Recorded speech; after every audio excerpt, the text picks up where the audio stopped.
Hello everyone. This is not a story for the faint of heart. Today, we will be stepping into the darkness of the most gruesome cases, where evil not only exists, but also leaves bloody and haunting traces. This is Real Gruesome Murder Cases, a series of true stories about murders that made the whole world shudder. If you are ready to face the cold truth and the gruesome corners of humanity, come with me to delve deeper into each case. Psychography of Fear Lieutenant Michael Donovan, Homicide Division, Harrison Police Department, 465 Avenue A, Harrison, Michigan, 87078. Lieutenant Donovan. Should this letter reach you in time, you will find me entombed within the Bartholomew family mausoleum at the Bayview Cemetery. Buried in the floor near the north wall is a crypt covered with a clear quartz-like stone which forms the lid. Depending on when this letter reaches you, I may still be alive. Now, before you judge Clarissa, know I loved her dearly. My wife enjoyed a generous trust, and she gave back willingly to the community through the Bartholomew Foundation. Before my acquiring the calcium carcinogenic disease, we enjoyed a full, albeit private life. Unfortunately, the progression of my malady caused a severe deformity to the bone structure of both my spine and face, giving me a chalk-like necromantic disposition. Could you live with protruding spindles of white abnormalities in your cheeks, jaw, and neck? Can you imagine the pain from a severe left-leaning gait caused by spinal collapse? The sad joke of the neighborhood brood calling me the Hunchback of Notre Dame?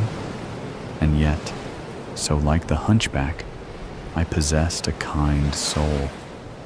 Our run-ins with the Harrison Police Department began some years ago when Clarissa became, if you will, off-kilter, caused by her living with the progression of my physical misfortunes. I refused to ask for help, a mistake on my part in hindsight, and stood by as her pathologies gained in concert with my own, but not in her body, as in mine, but her mind. She became obsessed with the belief that by experiencing fear, a euphoric state could be obtained when adrenaline and stress hormones within the amygdala of her brain spiked. She believed the exhilaration generated in her psychosis came from beyond the realm of human awareness. Who can argue? I catered to her delusions. She demanded I accompany her as she drove our Porsche up the mountain. Dome overpass at enough speed to frankly terrify us both.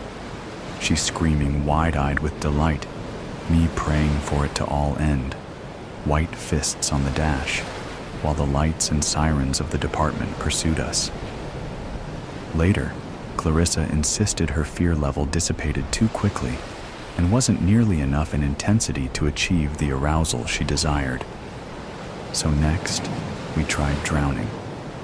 While holding her head beneath the emerald lily pads I loved so dearly, her body thrashed, the water churning with her panicked kicking, her clawing at my bleeding forearms. But again, it was not enough. Rising from my release, sputtering and choking, she soon screamed at me for holding back, claiming me weak. She needed an extended fear episode, and she needed a higher level. She needed not fear, but terror, and for a long time. What could achieve this? I'll let Clarissa describe the effect achieved from her own diary. May 1st, 2024. I know it's wrong. It makes no sense to speed recklessly, to drown yourself to near death, to lie in desperation for rescue in a grave. And yet, what is the harm? I am not hurting another soul. Henry is helping me. My poor malformed Henry, you dear. May 5th, 2024. Even now, I relive the event in my mind as a dream. It's at night, and Henry and I enter black iron gates. The sign, Bayview Cemetery, creaks in the dream as the wind rises. It must be fall as brown leaves tumble ahead of us. We soon find the Bartholomew Mausoleum. Henry turns the key in the oak-timbered door, but he must throw his shoulder to force it open, each thrust causing another scrape against the marble pedestal of the entry, the moon glistening on the white rock. We enter, and the odor of dust raises my adrenaline, my heart rate. Fear rises up my back, a tickling sensuality. Should we have brought a flashlight? We're idiots not to bring a light. My iPhone. I fumble with the app.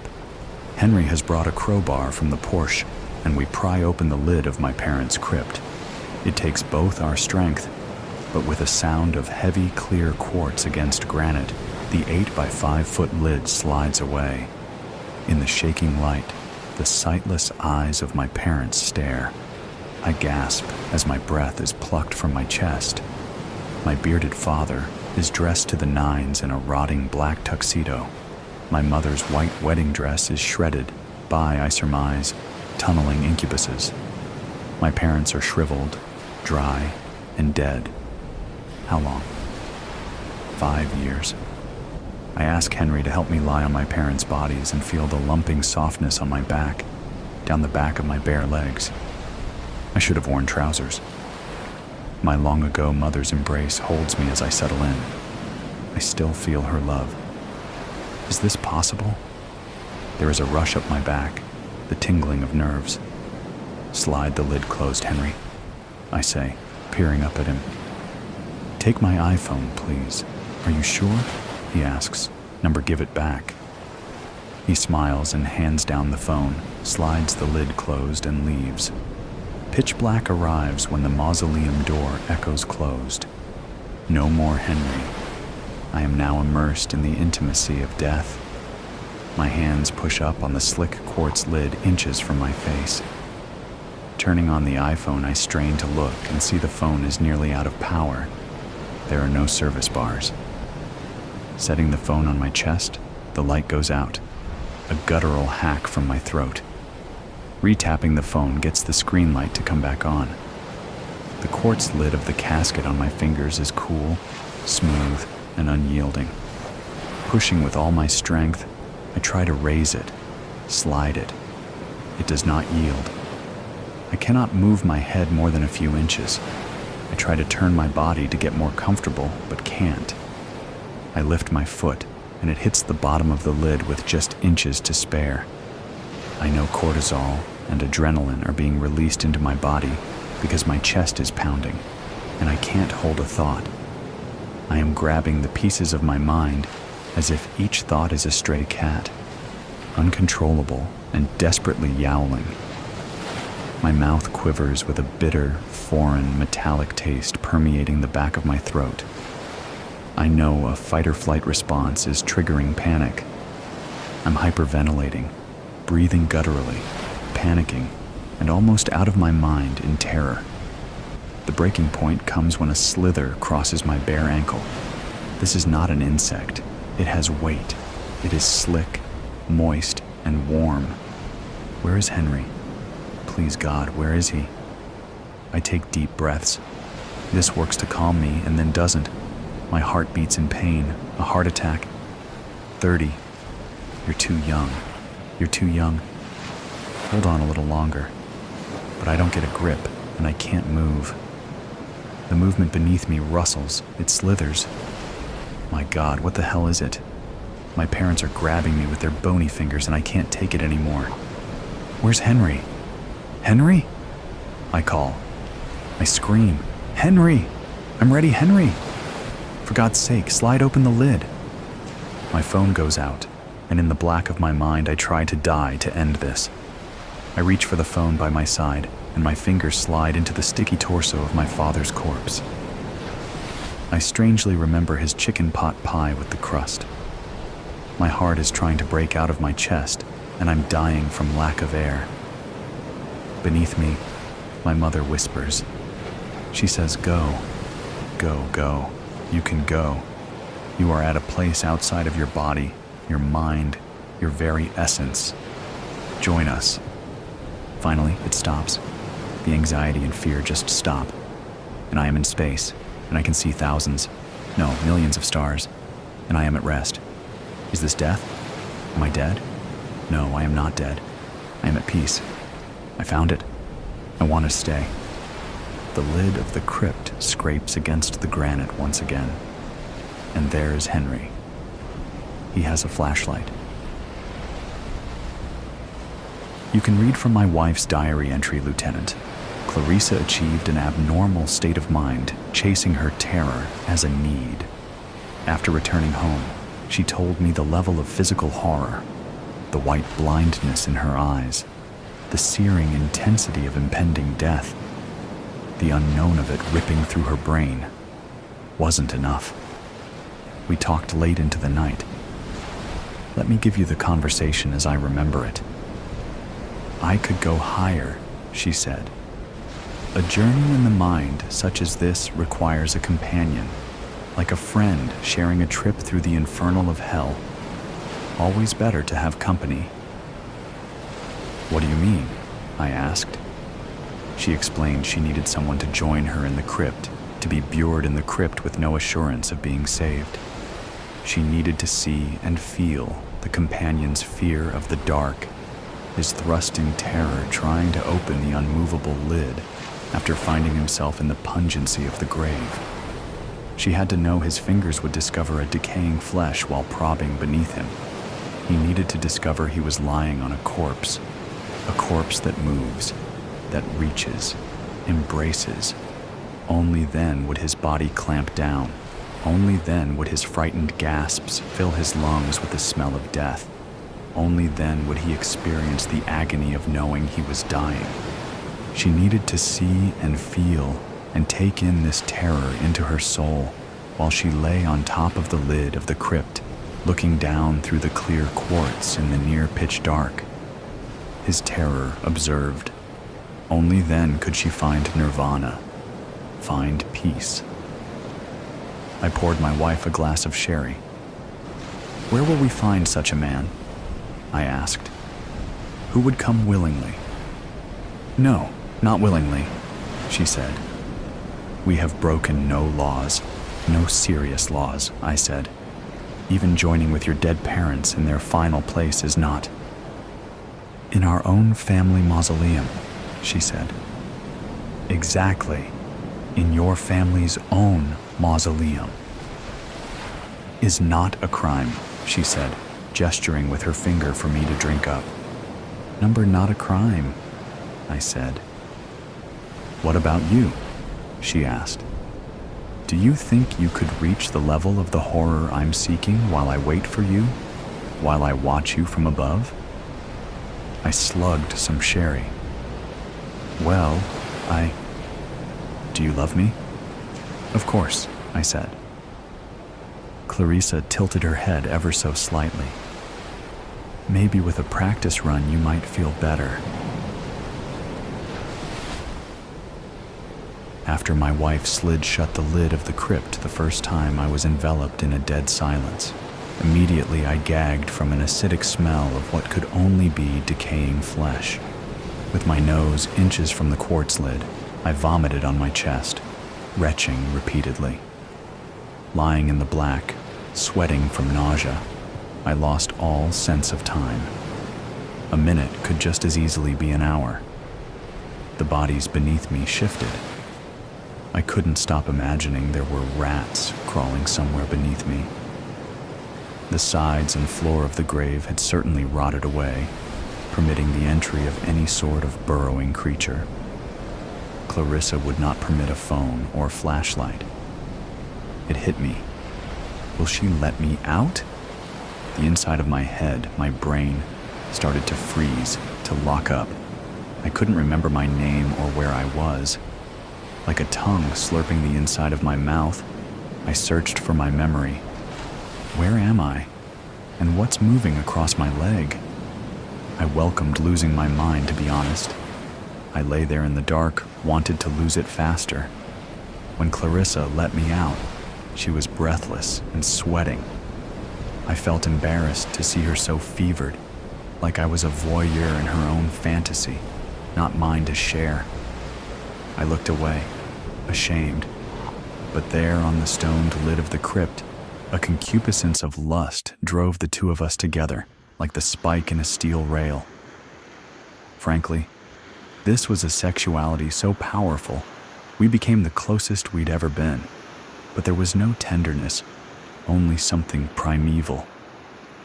When raised to the level of horror, an utmost horror, the kind where you feel your mind slip, when the awareness of who you are is sliding coldly down your throat, when you're gagging to hang on, I discovered joining another human being can be intoxicating beyond measure. The violence of the taking didn't matter. I was deformed now in body and spirit. We eventually settled on twice a week for our sessions, and this seemed sufficient to fulfill her maleficence, her craving. I admit to being trapped in the game, relishing the union, but we didn't talk anymore, living in silence between us. After some months of us living this game, you can imagine what I was thinking when I read her latest diary entry. October 31st, 2024. Henry is a true dear. How many husbands would go to the lengths he has to please his wife? But bless his heart, the deformities he is acquiring are more than one woman can stand. The other night he lay in bed next to me, thinking, I am sure, I was asleep, while he picked and pried out the bones protruding from his face. What loving wife would put up with this for long? But dare say I would. I love him. But my fetish, no, not fetish, but an overwhelming passion, an estrangement from him, is growing in me even as I write this. It seems all my power of will is lost to some foreign beast I have come to love more than my husband. This presence serves up in front of me a banquet full of the addictions of horror. This is Henry's horror also, in addition to my own, but I can't stop gorging from the table, seeing Henry squirm beneath me while I decide to let him out or not. The raw power. Knowing he is experiencing his horror is too great a desire. It calls me, and I am helpless in its summons. Spoken words seem to gush forth from my mouth, not my own, ordering Henry to the crypt. Yet it's not me. If the arms that slide the lid of the grave are not my own, but some apparition, is it my fault? Can I be blamed? I think not. Number. For me to climb the summit of where this takes me, I must experience not mine, but Henry's ultimate arrival at the state of his horror.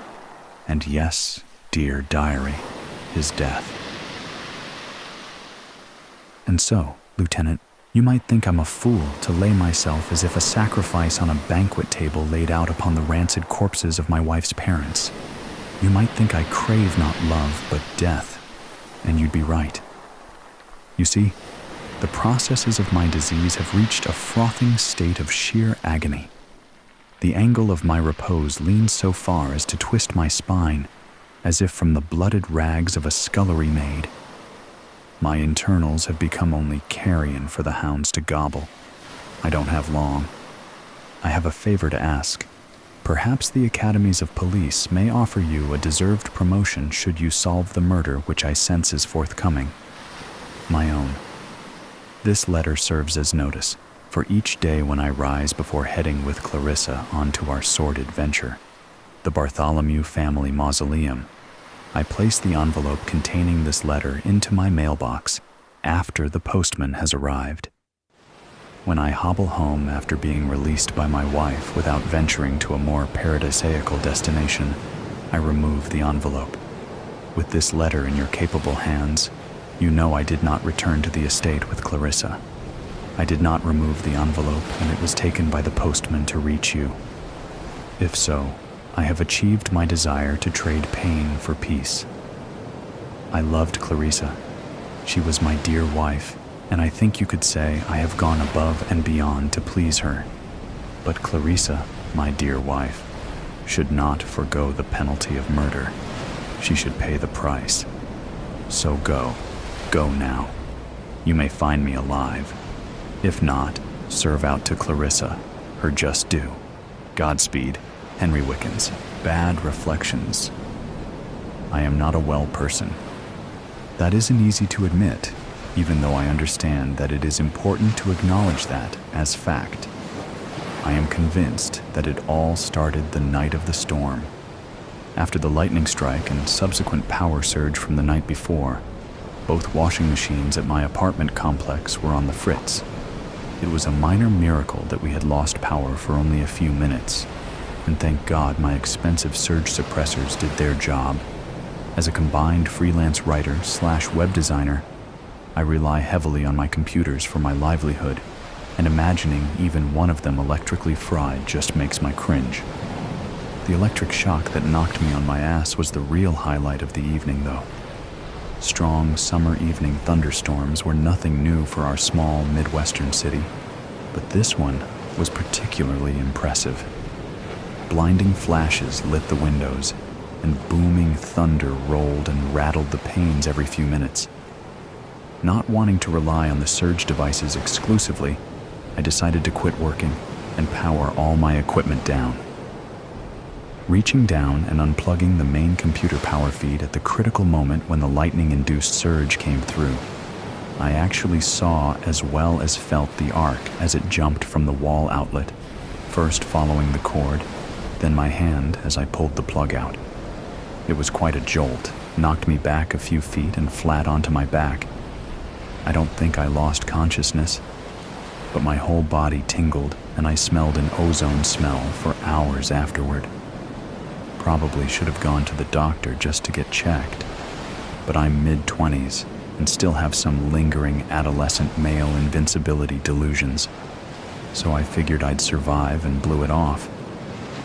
Lugging dirty laundry down to the basement had never been one of my favorite pastimes, but add carting it a few blocks journey through the neighborhood, and you have a whole new level of annoyance. Nonetheless, there I sat the next day, but already in a state of commingled pain and numbness from just a few minutes in the rock-hard, cracked pink plastic chair, a new John Scalzi sci-fi in hand. So far, the background noises of the machines and other patrons, including not one, but two screaming toddlers, had prevented me from successfully reading a single page. A short eternity later, the washer containing my first load quite spinning, and sounded a brief buzz to alert me that it was done. Even though the laundromat was moderately crowded, I was lucky that there was an open dryer just opposite my washer, so I dutifully drug myself out of the torture device, masquerading as a chair, and headed across the room.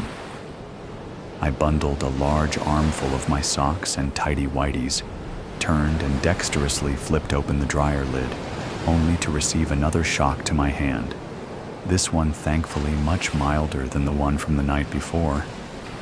It still startled me, though, and I yelled as I dropped my armload of clothes. "Son of a bitch!" A room full of eyes shifted my direction. "Sorry," I mumbled to no one in particular, returning to my chores. After finishing, I returned to my poor man's pink throne, determined to blot out all distractions and read. 5 minutes later, I was vegetating, staring aimlessly about the laundromat. That was when I first saw it. A hole where no hole should be, reflected in the convex glass door of the ancient washing machine directly across the room from where I sat. I thought, at first, it was a smudge, or even a ding in the glass. But then I noticed the same anomaly replicated in the machine door on either side of this one. The more I examined it, the reflected dark spot, if that's what it was, seemed to float behind me, down near the floor. But when I turned to look, there was nothing. Over the next few hours, I washed and dried 3 loads, returning to watch the spot in between each.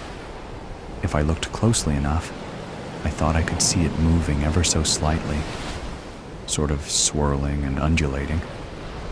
There was a hypnotic effect to it, so much so that the mother of one of the screaming kids had to poke me to let me know my last load was done.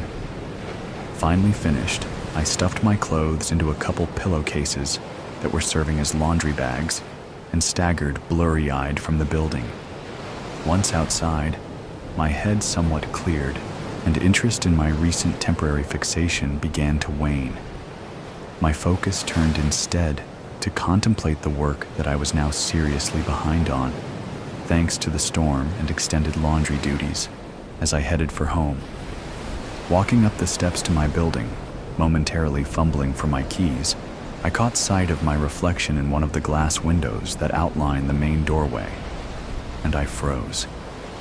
The spot, or whatever the damn thing actually was, had somehow followed me. I stared in confusion. It didn't seem possible, yet there it was unmistakably in the reflection, hovering in the same vicinity behind me and just above the ground, like it had appeared before. I spun my head around, and just like before, there was nothing to be seen behind me. Against my better judgment, I spun my attention back to examine the reflection in the window. The spot was indeed there, but it had changed. While I had been walking home, it had grown larger and had begun to emit flashes of light from its swirling center. Just a speck appearing here and there, briefly shining through before the undulating mass rolled and blotted it out again. And along with the reflection, there was now an accompanying sound, a faint tinkling, like a set of wind chimes, coming from the direction of the spot. Unlike chimes, though, that came and went randomly with the wind, these played a melodic tune. Their cadence captured my attention, the rhythm lulling me into a trance. I listened and I stared. For how long, I couldn't say. With some effort, I pulled my gaze away from the window and the spot, focusing down on my now clenched hands. The chimes cut off cleanly as the spot slipped from my peripheral vision. Fear replaced my confusion. I quickly unlocked the door and hurried inside, my heart pounding out a trip hammer beat. I needed to get to my apartment, but avoid anything reflective along the way. The elevator was out of the question, so I kept my head down and headed for the stairs. The stairway provided temporary safety, with its dingy concrete steps and unadorned walls. My apartment was on the 3rd floor. As I climbed, I began to inventory the hazards that still awaited me. Once inside my own door, there lurked a multitude of windows, pictures, and mirrors, both big and small. TVs, appliances, and even my computers, and all had to be avoided. I reached my door without incident, and took a few moments to calm my nerves. As I waited, I couldn't help questioning the reality of what I thought had just happened. Was I really cowering outside my own door? In the hallway, I had traversed countless times, afraid of seeing some malevolent object in anything reflective.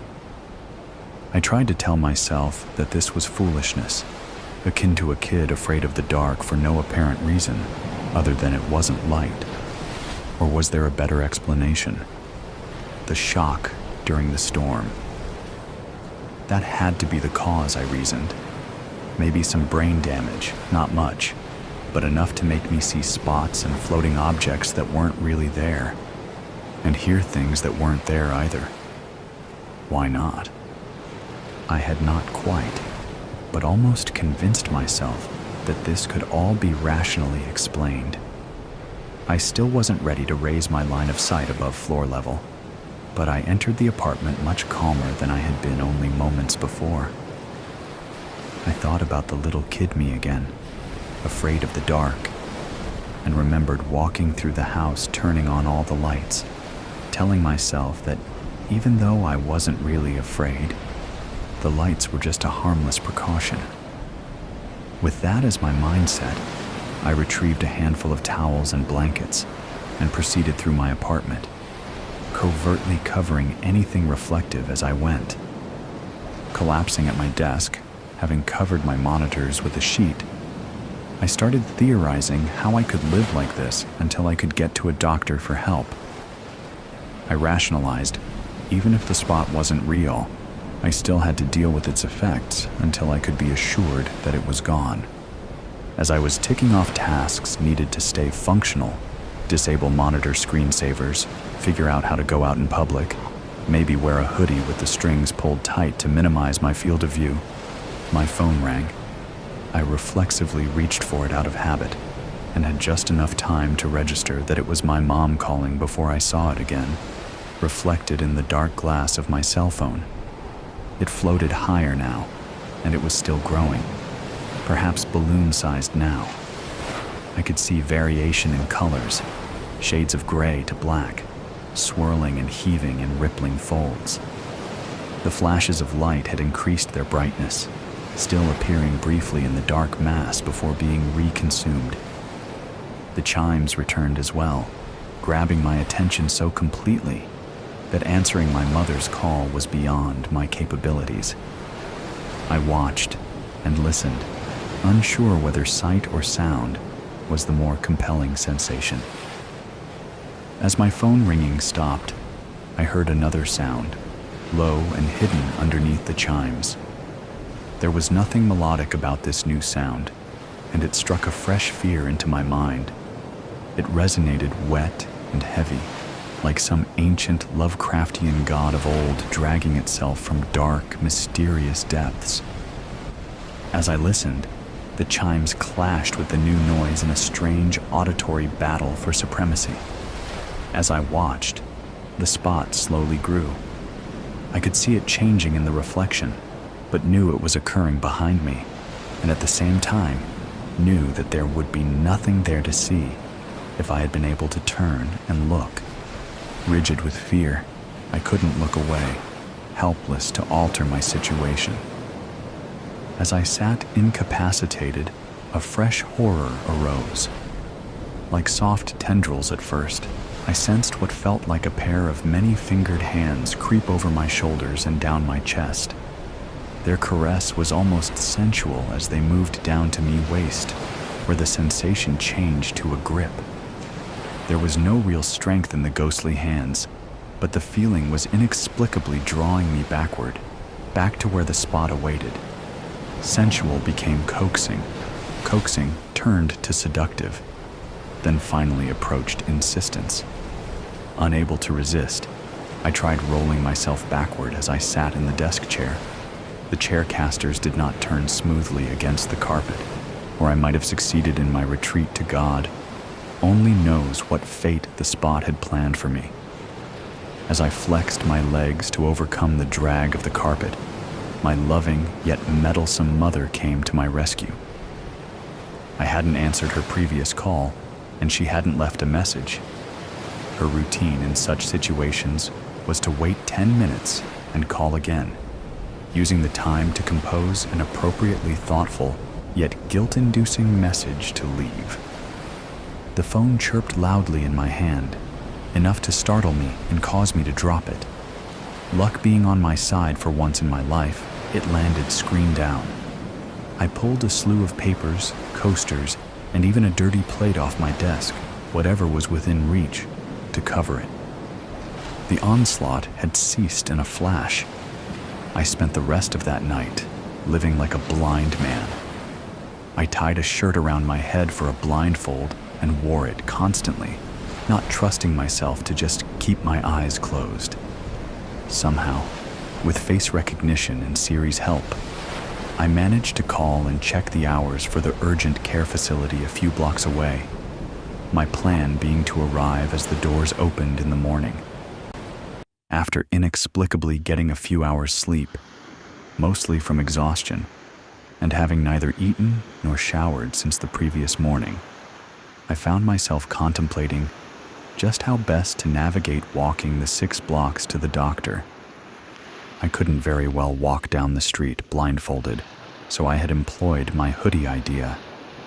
With the opening pulled down to just an unnerving few square inches, I ventured out. Other than sideswiping a garbage can and nearly colliding with a couple of emerging coffee shop patrons, my tunnel vision trek was proceeding without any serious issues until I needed to cross the main road. So far, I had only encountered side street intersections, with little to no traffic at this hour, but the medical facility was on the opposite side of the 4-lane. As I waited at the light, head down and listening for the chirping noise that told me it was safe to cross, I reassuringly told myself that I was going to make it, that the doctor would scan my head, prescribe a pill, or send me to some specialist who would know exactly how to cure what ailed me. Having made it this far unscathed, I was feeling just a sliver of optimism as the chirp came, and I stepped into the street. I may have been distracted, or it may have made no difference. I heard a motor racing, just a bit, to my right. Nothing particularly menacing, but enough to draw my attention. Just like answering the phone, I instinctively looked up ever so slightly to assure myself that I wasn't about to be run over. And there it was. A spotlessly clean storefront window, advertising the coming fall fashions. Spotless, that is, except for the spot I had been avoiding. The result was instantaneous. The ethereal chimes and fearsome dragging sounds, the forceful groping fingers upon my chest, urging me backward, and the sight of the ever-growing, surging spot itself, all manifested collectively. Reflected in the glass, the spot now loomed, grown larger than me, its depths beckoned, its darkness seductive. I stopped, then reversed direction in the crosswalk, shuffling backward toward the maw of the thing that had been pursuing me. I was a part of the reflection this time, and I watched as my fate unfolded behind me. The flashing lights became blue-white arcs, dancing wildly just behind me, reaching out to welcome me or strike me dead, I knew not which, when a delivery truck pulled to the stoplight and blocked the window from my view. Released, I collapsed. Horns blared, onlookers undoubtedly gawked, and a young girl actually stepped up and asked me if I needed help. I ignored them all, abandoning my optimistic hopes for a medical miracle cure. I staggered to my feet, pulled my hoodie strings tighter, and ran. I desperately wanted to run away. But how can you run away from a reflection, from an entity that follows you always? So I ran towards something, or rather, somewhere. I ran blindly to the laundromat. It made no logical sense, but logic had been left far behind sometime yesterday. As I had laid awake last night, my mind had reeled through scenarios, causes, and plans for what had been happening. The doctor had remained as Plan A. My Plan B made no sense whatsoever, but it flowed forward like a lifeline as I ran. Miraculously, I arrived at the laundromat without being run over or seeing another reflection. The laundromat hadn't opened yet, but that wasn't going to deter me. I pried the painted metal top off a public trash can, and with my eyes closed, beat it against the front window until it shattered. I carefully crawled through and headed for the door in the rear of the building marked Employees Only. It was thankfully unlocked.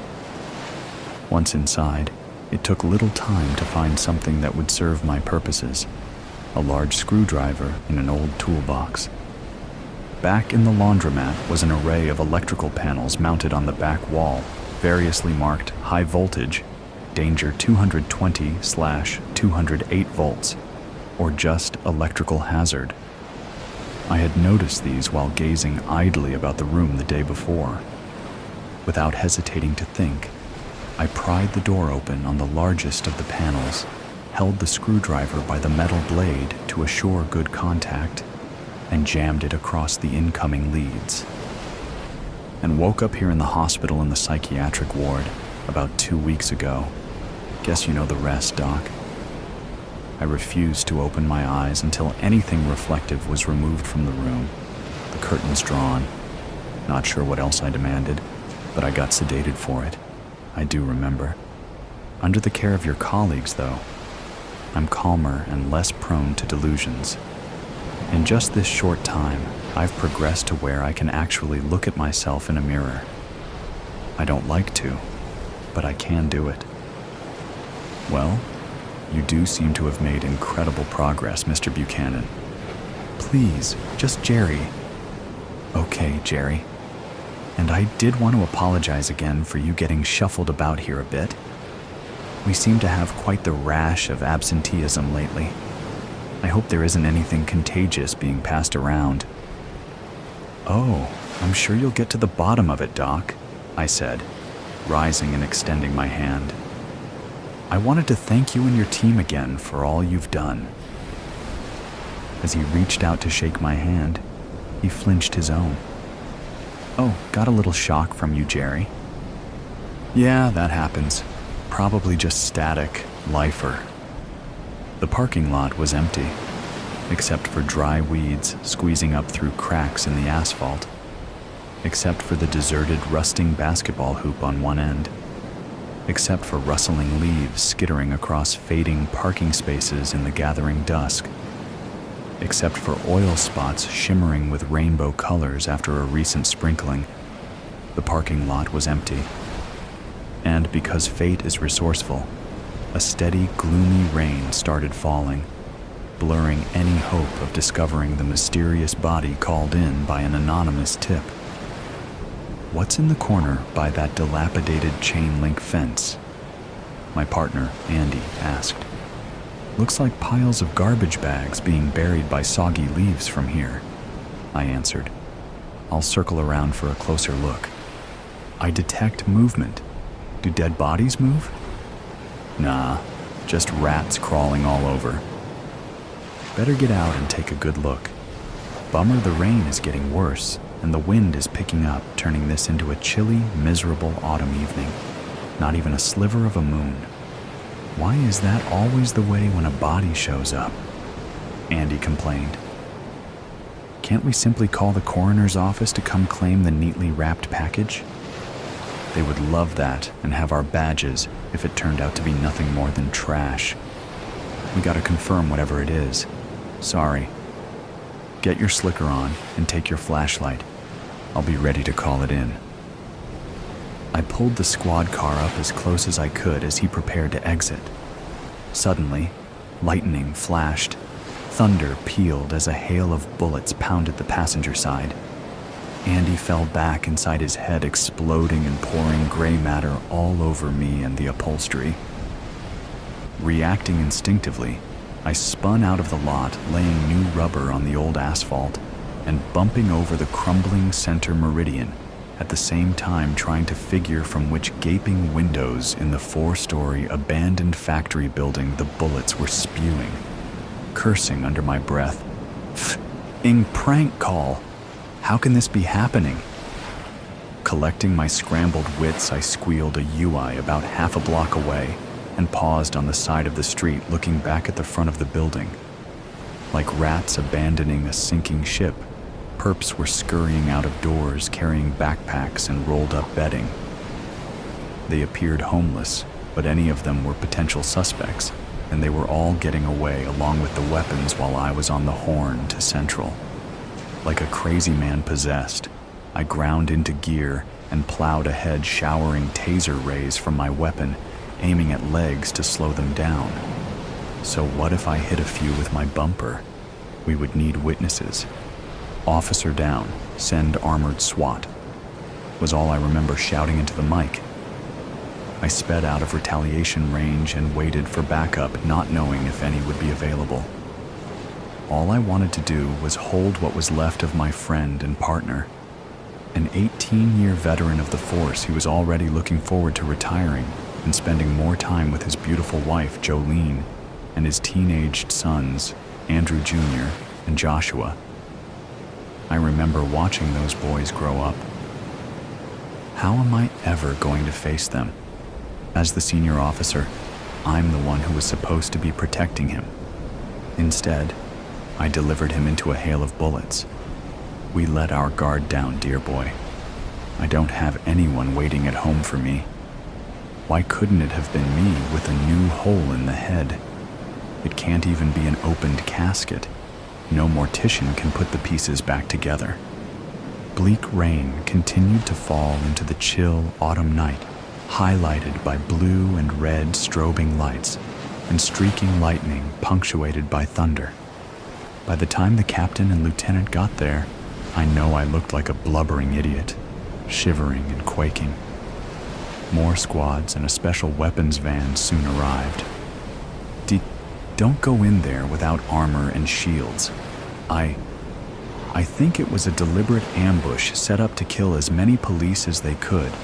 Got a fake tip about a body being found. But we were supposed to deliver the bodies. I'd say the bullets were coming from the second and third floor broken windows, but so many people scrambled out of the building, you may not find any evidence. Still, someone could be waiting to claim more victims. I put a few down out front. Gotta go find some more. Bet those defund the police activists are happy with this carnage.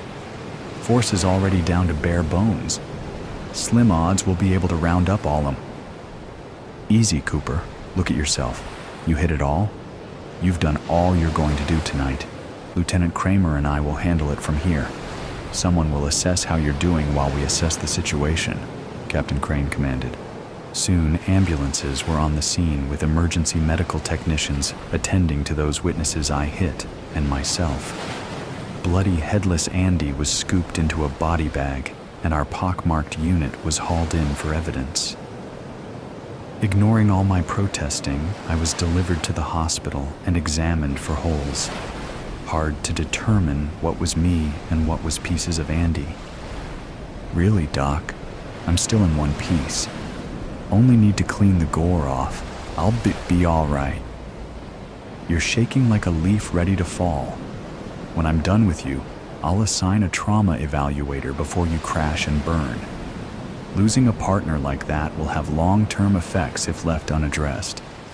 Doctor's orders. Time off while you see a therapist. I'll have the support of all the guys in the precinct. I'm not sure about a shrink, but I promise you, I'm gonna be someone's worst nightmare once I get back on the street to find the monsters that riddled us. They don't understand what they've created. I'll never retire. I'm a lifer now. You can bet. Gonna rain long-term regrets down on them. How to go back. 2 years ago, I stared into the eyes of a little dead girl. She was sprawled on some highway, deep in what used to be the Midwest, her dead, fermenting eyes staring past me, and up, up, up into the sun-bleached sky. They didn't leave many bodies behind when they left. Didn't want to find skeletons when they came back, I assume. Her skin was dark and leathery. There was a hole growing in her cheek. Blue tendrils came twirling out of the rotted, bony mass with those little orange tips. I wished they were green. I missed the trees, the grass. The closest thing to nature are the dead bodies with the synthetic viruses, eating themselves towards the clouds. Puny fingernail scratches on deep blue skin. She might have been dead for 3 months, 6 at a stretch. The first thing I felt when I saw her was excitement. She was the closest thing I'd seen to another person in 6 years. My father's body had been more pristine, less infected by the now. A perfect conservation of the then. There was only the tight, red little hole in his temple, the pool of dark, sticky blood pooling around bits of his brain, staring at me like a sick, foaming, red-furred dog. His eyes were stained red by blood, and they sat uncomfortably in their sockets, dislodged by the force of a bullet tearing it all up behind them. He was smiling, a slash of red teeth, red eyes popping. I half expected them to flick towards me, half expected the revolver, still lying loosely in his palm, to fire a matching shot through my own temple. I was relieved when he killed himself, as I was when I saw the dark hole in that little girl's cheek. I took the gun, I took his shoes, I turned around, and I left. As I reached the crest of the yellow hill, I looked back at him, lying like roadkill on the highway, in the dead yellow grass, our truck lying upside down, smoking, a few feet away. I wiped blood from my forehead, and I pressed on, the sun belching like a toad-white bubble of heat that burst around me periodically. There was a similar gunshot in the little girl's calf that poked out from her purple nightgown. It was the nightgown that made me vomit. I heaved onto the tarmac. I heaved and I heaved. She was so young, the same age as me probably, when I left my father's corpse to rot in the fat white sun that turned the sky gray from its heat. It happened in the night, I thought, sitting on the tarmac, staring at the little dead girl. There were faint, sun-baked faint tire marks on the road. She had gone, I thought, so young. She died, seething with red-hot pain, alone in the inky night, not an inkling of who she once might have been. The sun was rising, the sky was losing her blue.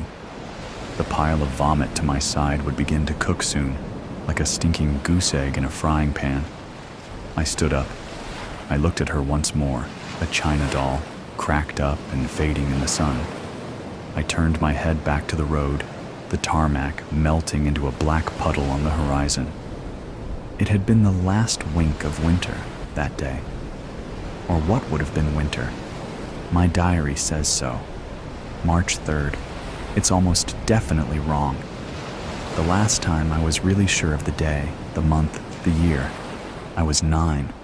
The day the school caught fire and burned down. The village burned for a week. The school was first, a black plume into the purpley gray midday sky. The grass was already threadbare, yellow. The buildings were lazy, wooden shacks, standing crooked, haphazard, peeling rows like a pile of matches. It's difficult to build, gather materials, do anything at all when you swelter all day under a rock or in a shack waiting for the midnight hours. The village burned, and then Grandma picked up bleach on the exodus, and soon everybody was gone, my father on his way. That day, after seeing the dead girl, I had collected enough gas and food to wait out the summer in the caves. They were damp, dripping places if you went down far enough. It stank of rotted bodies, those who had starved or gone, but it was cool. It was dark. It was safer than third-degree burns and snarling tumors all summer long. I remember, I'd left it so late that I knew to stop driving and lie in the grass under the car. I usually passed out from the heat after an hour or so. When the sun was lower in the sky, orange and red, the sky green and pink, I poured water over myself, guzzled it through my cracked, bleeding lips. And then I drove, and I drove. I'd left it so late, so dangerously late, that towards the end of the journey they started appearing in the sky. Small black dots at first, but they got bigger. They're ships, full of, I don't know, probably scientists in gray coats, watching, waiting for everything to die so they could start again. They're nothing but black pebbles in the sunset to me, and they disappear in the safety of the night. Black pebbles, no windows, no movement, no noise. They've no exhaust fumes, no visible sign of life. They just float calmly in the sky, black beads, watching as Earth eats itself like a coyote starving in the desert, picking at its own ribcage for morsels of its fleshy stomach. A stomach long gone. That little dead girl was a premonition, I suppose. It had been a silent, dissociative half-decade of white, silent heat. Each year, dripped onto my lips like the last of the water in the hip flask I dangle now, as I speak, above my head. I should have been gone for the caves days ago. I stand on the roof of a gas station. It's midday. The sky is clear and gray. The yellow-brown plains sprawl outwards, forever on all sides. The highway cuts a black line down the middle. There's the occasional Lone Ranger, a telephone post in the distance, the hollow carcass of a tree. It's silent. So silent. Silence as deafening as a Red Sea. crashing down on my shoulders and burrowing into my dry, blistered throat. There's blood leaking from the blisters in my cheeks. It starts to boil slowly, etching teary burns down my chin, down my neck. I don't feel it. I don't feel anything. I'm a pair of eyes. I forgot the cave long ago. I've been waiting for this day. The last day of winter, the last wink. I hold my arms outstretched. From somewhere far away, much bluer and greener, much louder. If I squint, I can feel them burn like an old photograph on the campfire. The sensation starts to feel like rain, cold and relieving. I bleached myself intentionally. I went to one of the rotted bodies deep in the caves. A man. In the torchlight, his eyes were milky and half closed, his mouth slack. There was a bottle of something that had rolled away from his right hand. There were foamy remnants on his lips. He reminded me of my little brother, Jeffrey. Maybe if he had grown up in the green and blue world, then he would have looked like that. I kissed his forehead. I began to forget not long after. It was sweet. It was like falling slowly asleep. From this nightmare. This fucking nightmare, I hear myself scream from far away, in the blue and green. I start to turn away now, as my legs begin to give out on the roof of the gas station. I can feel nothing holding out his hand. The blistered now is a universe away. Just before I turn and walk down the hill, the rain pouring onto my neck, blurring my vision into a sweet, comfortable gray, expansive, eternal gray. I see that little dead girl lying on the highway, sprawled out on the scorched earth. I smile as I slip away. I smile at her red, unblinking eyes, insatiable darkness. Not the kind that comes when you close your eyes. This is something else. Heavy, dense, like the world's been erased. It's pressing down, sinking through me. I can't breathe, can I?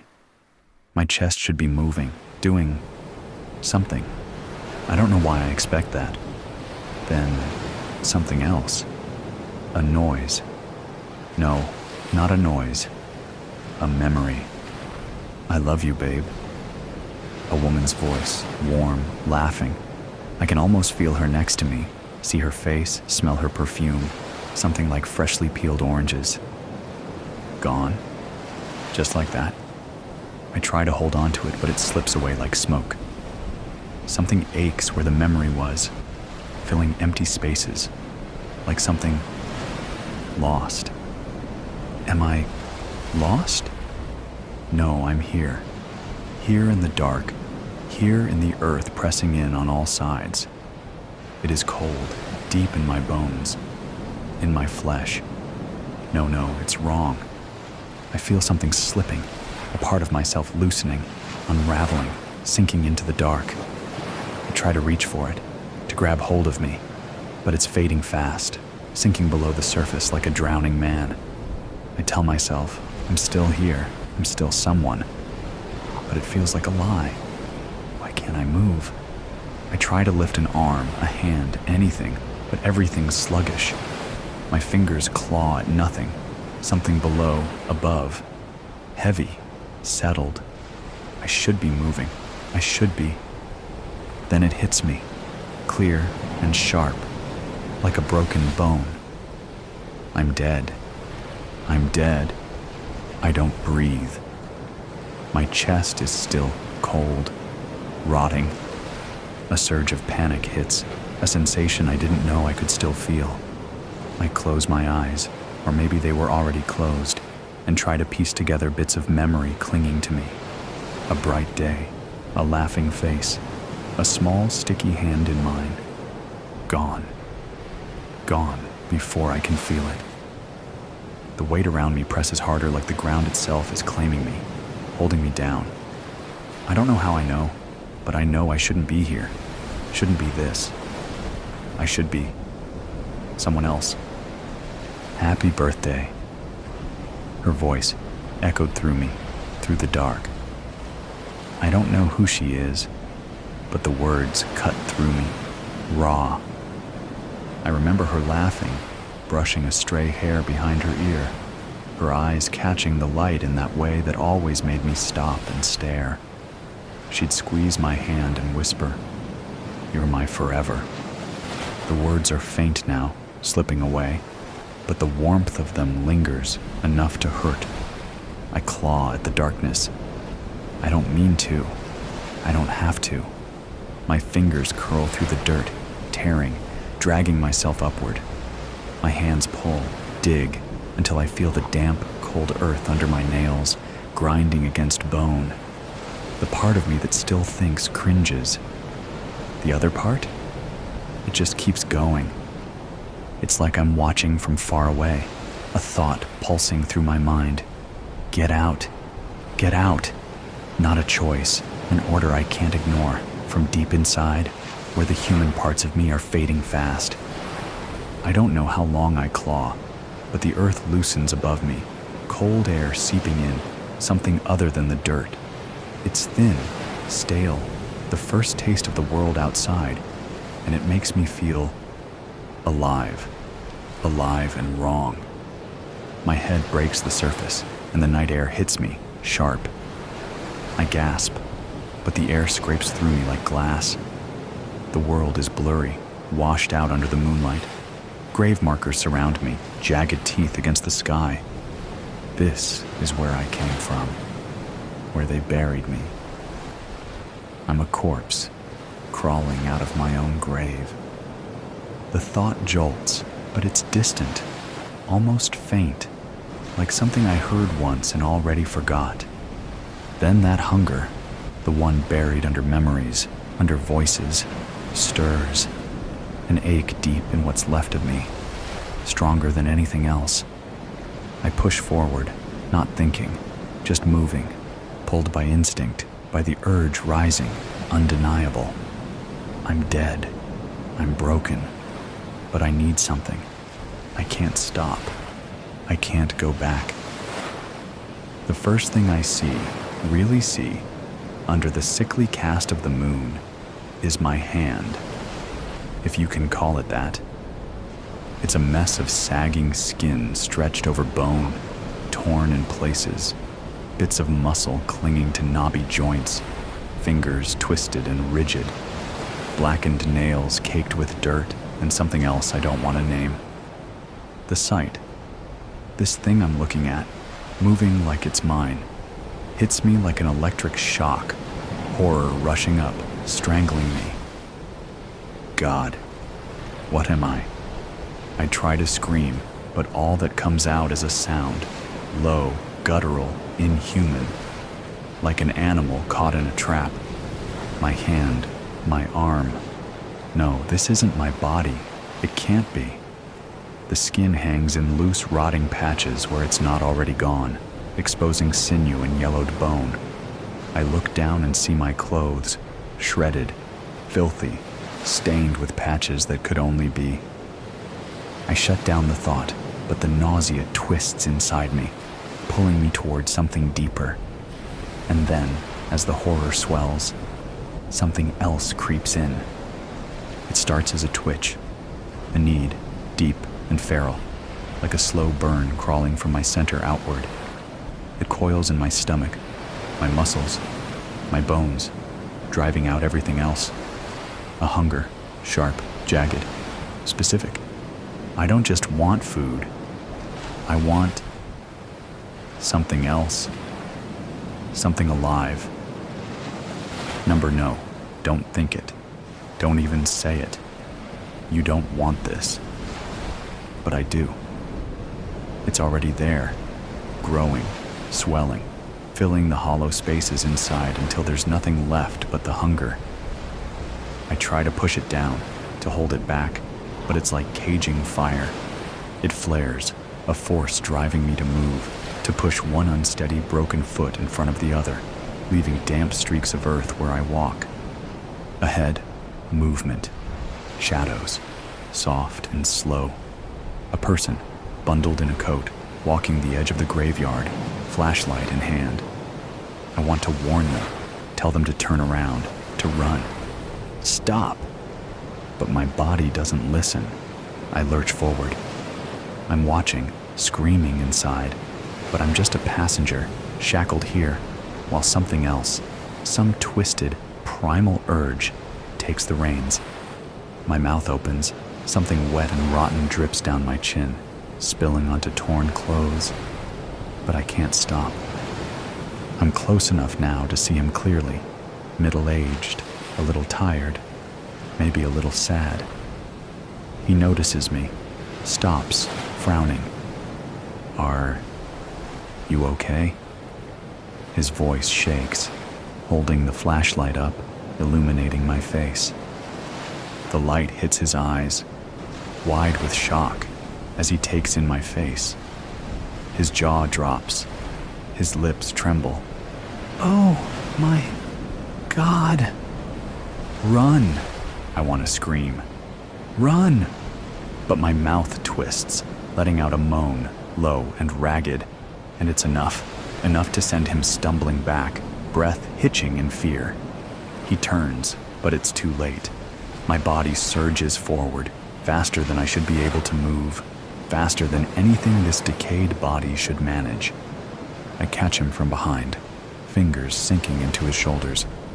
I feel his body seize, the heat of him, the life.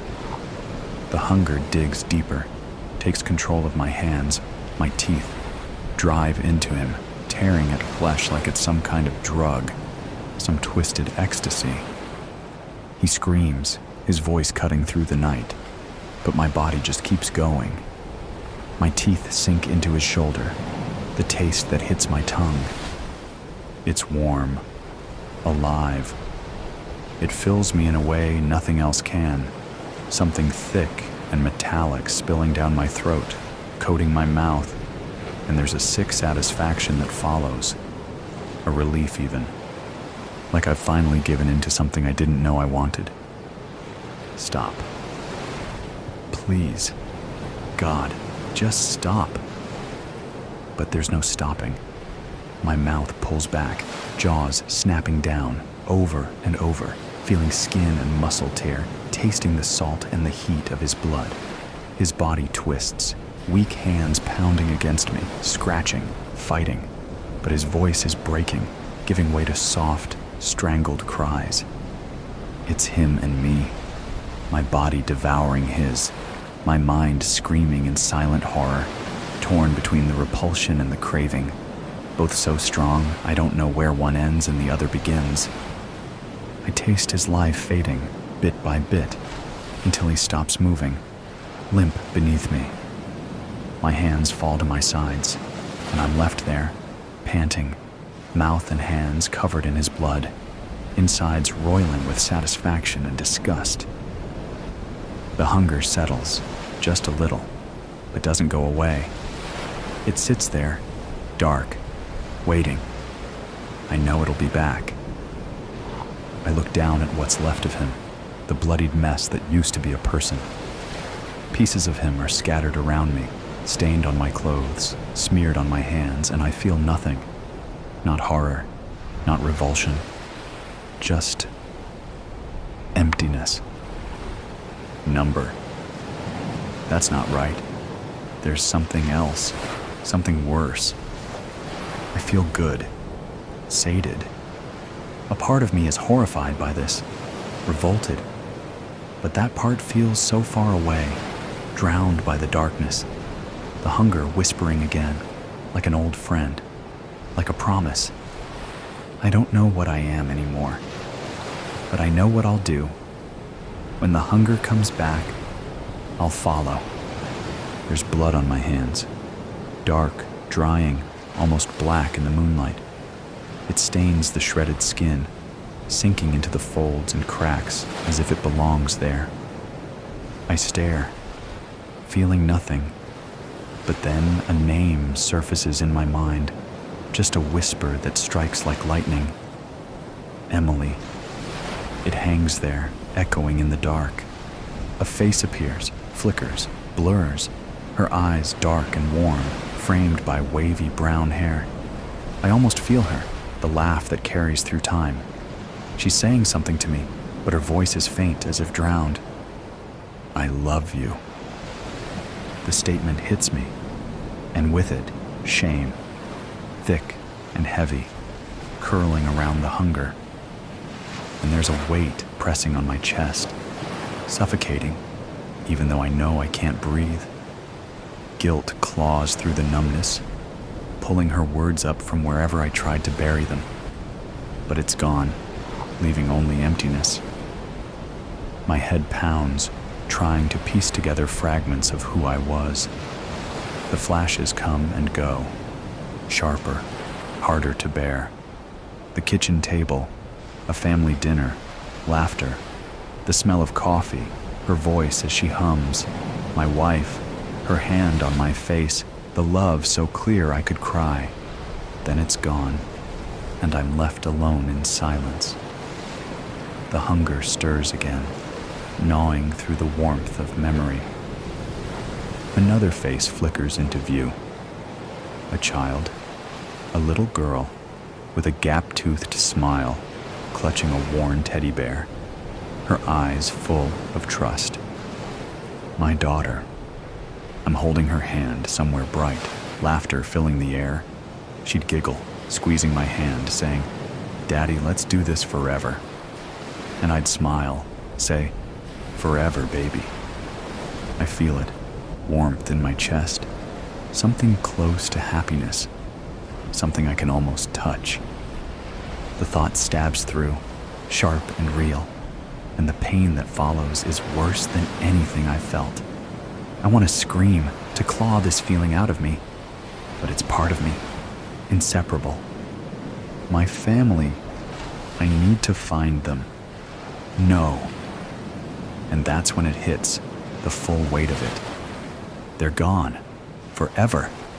I'm the one left here, trapped in this rotting shell, condemned to this endless gnawing hunger. A laugh bubbles up, ragged, hollow. I'm dead, but I'm still here, clinging to what's left of them in my mind, like some kind of pathetic penance. And yet, it'll never be enough to fill the void they left. The hunger stirs again, feeding on the pain, growing with each memory, each regret.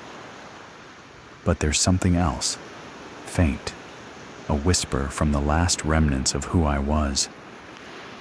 You don't have to do this. I close my eyes, letting the memories wash over me, feeling their warmth, their pain. And for a moment, the hunger loosens, slipping back, and I'm just me, a person, a father, a husband. I can stop. I'm trying to cling to that sliver of clarity. I'll stop. But the hunger is there, lurking, waiting. I thought I could stop. I was wrong. The hunger comes back, an unrelenting, insatiable beast. It doesn't care about vows or memories. It rises, drowning every thought, every last shred of who I was. All I know is the hunger, expanding, filling me like rot spreading through flesh. I stumble forward, dragging my feet each step closer to the living. A faint glow of streetlights in the distance pulls me, and even as I scream in my mind to turn back, it's too late. My body isn't listening. A man steps out of a car, his whistling dying the second he catches sight of me. For a heartbeat, there's confusion in his eyes, just a flicker of disbelief. But I'm close enough to feel the warmth radiating off him. Run, I think, but he doesn't get a chance. My hands dig into his shoulders, nails scraping bone. He tries to pull back, but I clamp down my teeth, shredding through his skin. Hot blood gushes into my mouth. It's metallic and raw, filling me with a sick, animalistic thrill. He's screaming, a primal sound that echoes through the night, but it only fuels my hunger. My teeth grind deeper, ripping flesh, crunching tendon. His warm blood splatters hot and sticky over my hands, down my chin. No, no. The words spill out, garbled, thick with blood. Somewhere inside, I want to stop, loosen my grip, let him go. But the hunger claws at me, relentless, drowning out any shred of mercy. My hands keep moving, fingers tearing, teeth sinking deeper until I'm lost in the raw, brutal rhythm, ripping, gnawing, consuming. I don't stop until he's just a bloodied, hollowed shell at my feet, a nightmare painted in red. I stagger back, wiping my mouth. I can still taste him, feel him inside like he's become part of me. I stumble away. The hunger gnaws, relentless, twisting inside me.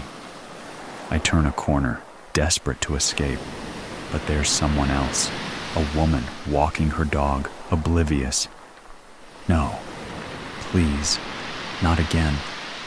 I beg, but it's useless. My body moves on its own, drawn toward her warmth. Her screams slice through the darkness as my hands latch onto her, fingers digging deep, holding tight. I bite down, tearing into her shoulder, the rush of her blood searing through me.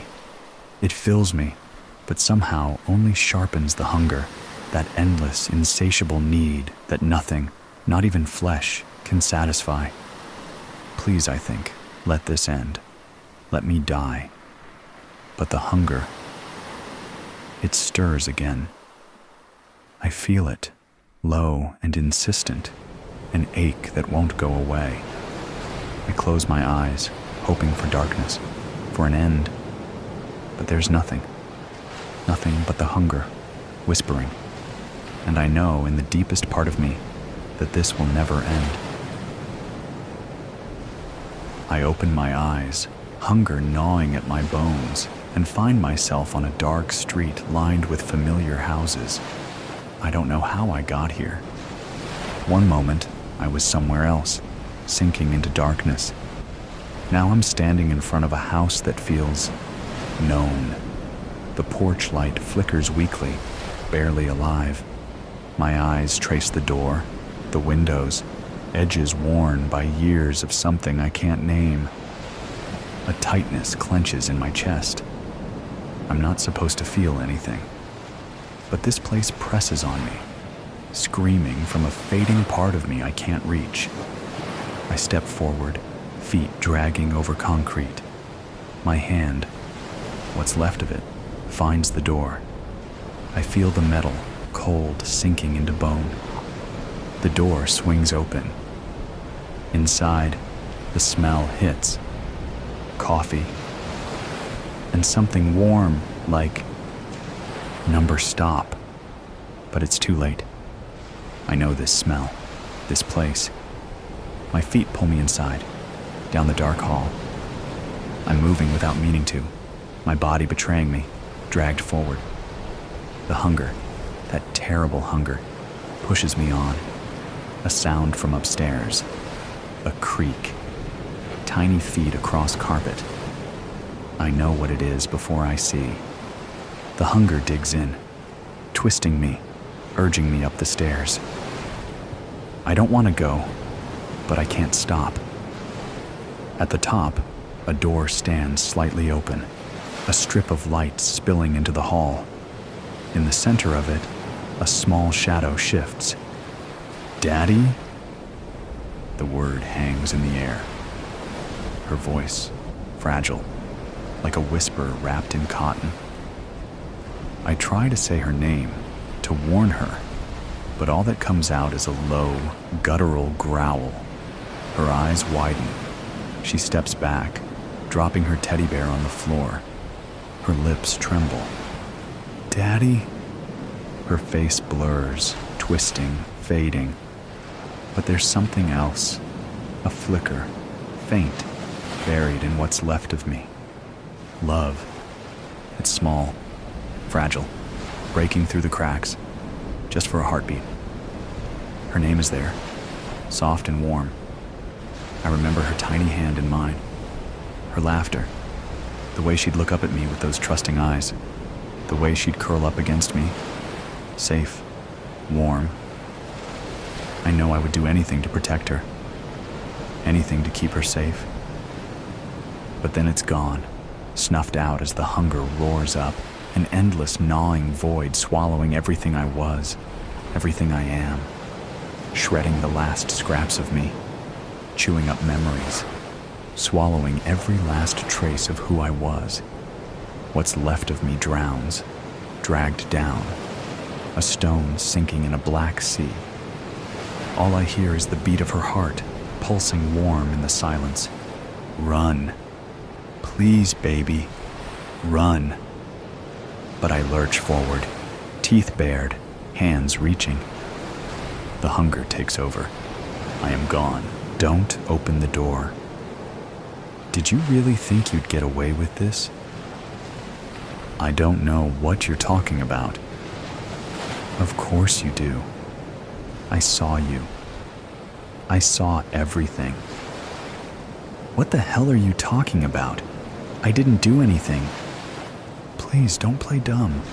You know exactly what I'm talking about. The bag, the key, and that. Wait. You followed me? Followed you?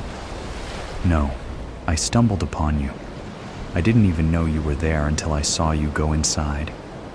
Inside where? Don't do this, please. Don't pretend you've forgotten. I honestly don't know what you're talking about. The basement, Marco. That damn basement. Why? What are you hiding down there? You're insane. You're spying on me and then making up stories. What was in the bag? What? The bag, Marco. What was in it? That's none of your business. That's not an answer. What was in the bag? Nothing that concerns you. You've already said that, but it's not true, is it? Because if it was nothing, why would you hide the bag in the basement? Stop this. I won't stop. Not until you tell me the truth. I told you. It's none of your business.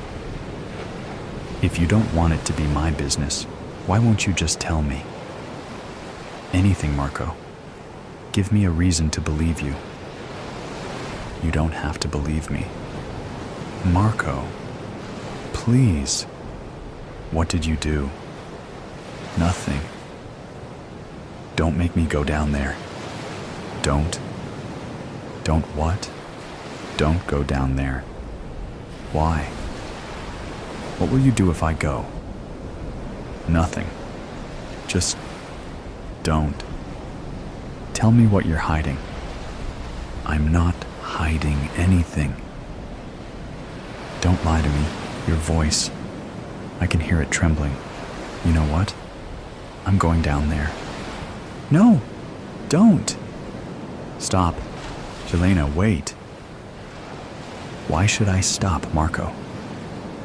What will happen if I keep going? Please don't. Just stay here. I won't. I'm tired of your secrecy. I'm opening the door. Jelena, I'm telling you, don't touch that door. Why not? Because you won't be able to unsee what you see. What is that supposed to mean? What did you do, Marco? Nothing. It's not my fault. I didn't want this to happen. What didn't you want to happen? Whatever it is, it's too late to turn back now. I'm opening the door. Yelena, I'm begging you. Leave it closed. Begging me? You? After all the things you're hiding from me? This is your last chance, Marco. Tell me the truth, or I'm opening it. I can't tell you, but you wouldn't understand. What wouldn't I understand? That you did something? That you're hiding something terrible? You think I won't understand because I'm stupid? No, that's not it. It's just, please, don't open the door. That's all I'm asking. I'm opening it. Yelena, don't. What is this? Marco, what is this? I told you not to open it. Is this Blood? On the floor? Marco, this can't be real. Yelena, let's just get out of here. You don't have to look. Wait. This is the bag. Marco, what's inside? What's in this bag? Don't open it.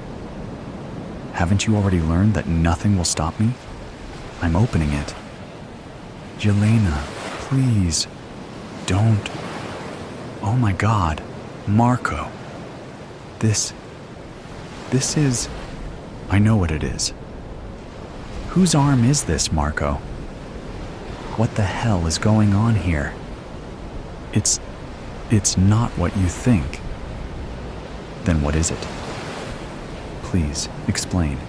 Because I see a severed arm in a bag, and I see blood. Explain this exclamation mark. I didn't kill her. Killed? Marco, you're insane. What murder? Severed arms don't fall from the sky. Who is this? I don't know her name. You don't know her name? Marco, are you out of your mind? It was a mistake. I didn't mean for it to happen.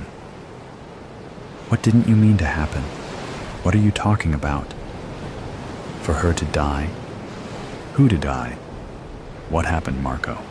Tell me now, or I'm calling the police. No, you can't call the police. Why? Why not? This is murder, Marco. Or at least it looks like it. Tell me the truth. Yelena, I tried to save her. Save her? From what? From them. What others? Don't twist your words. Who are they? You won't believe me. Try me. Because right now, I think you're a dangerous lunatic who kills people. I didn't kill anyone. Whose arm is this, Marco? I told you I don't know her name, but I know it's not just hers. What does that mean? Not just hers. There are more. More of what? More people? More arms? What are you talking about? Them. They're here. They? Marco, stop with the riddles. Explain exclamation mark. I won't say anything. Not here. Not in front of them. In front of who? We're alone. We're not alone, Yelena. We're never alone. Marco, who are they? Stop with the riddles and tell me what's going on. I can't tell you. If you find out, they'll find out. Who will find out? What are you talking about?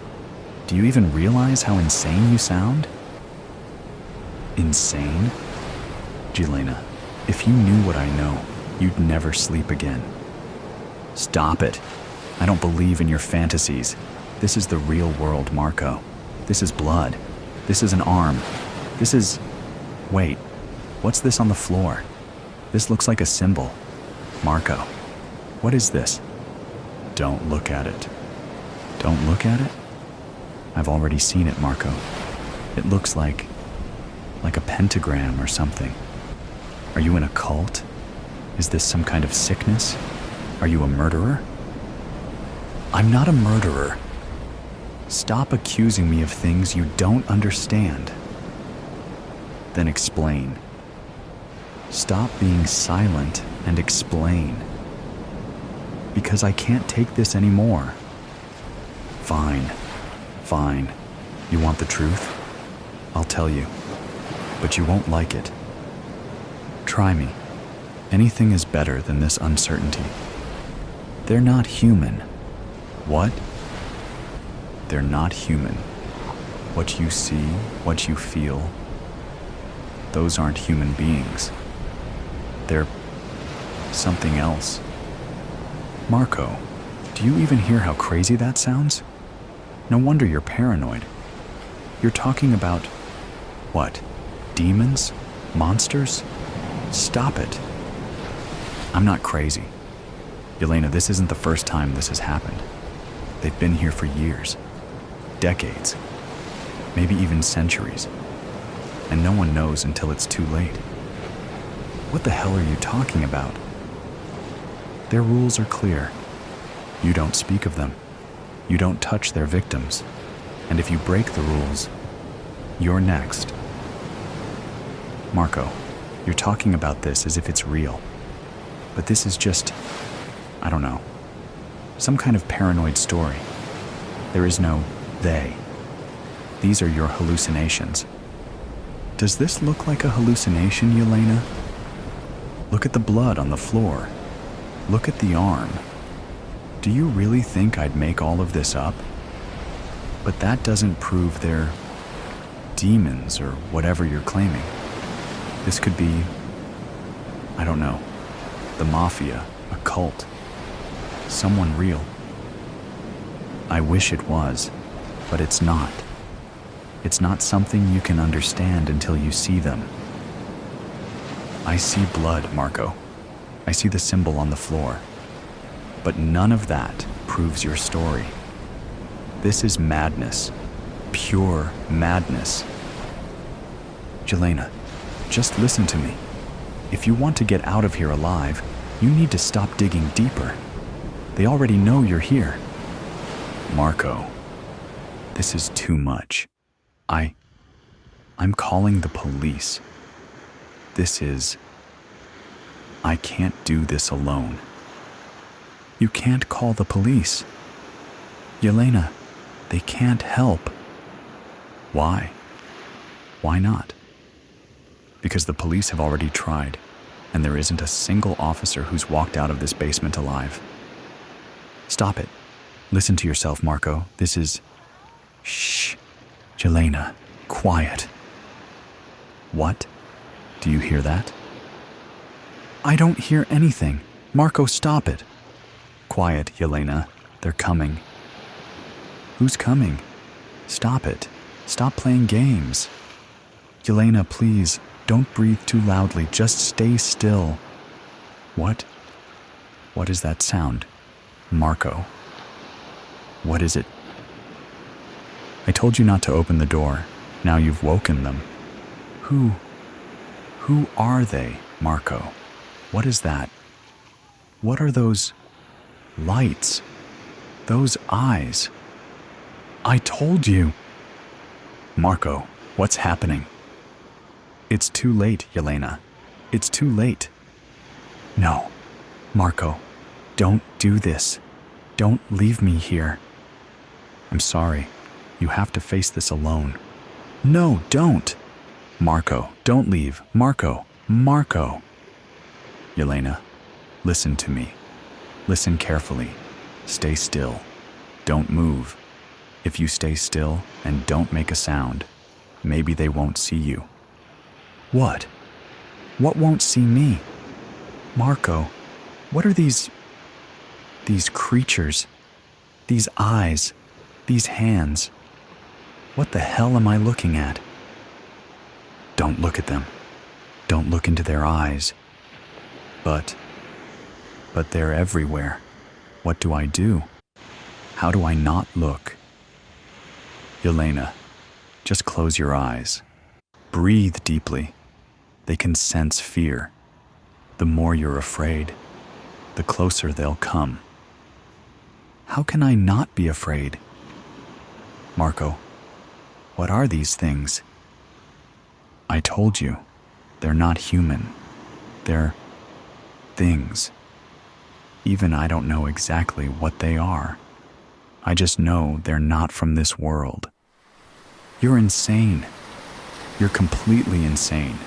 This isn't real. This is a dream. It has to be a dream.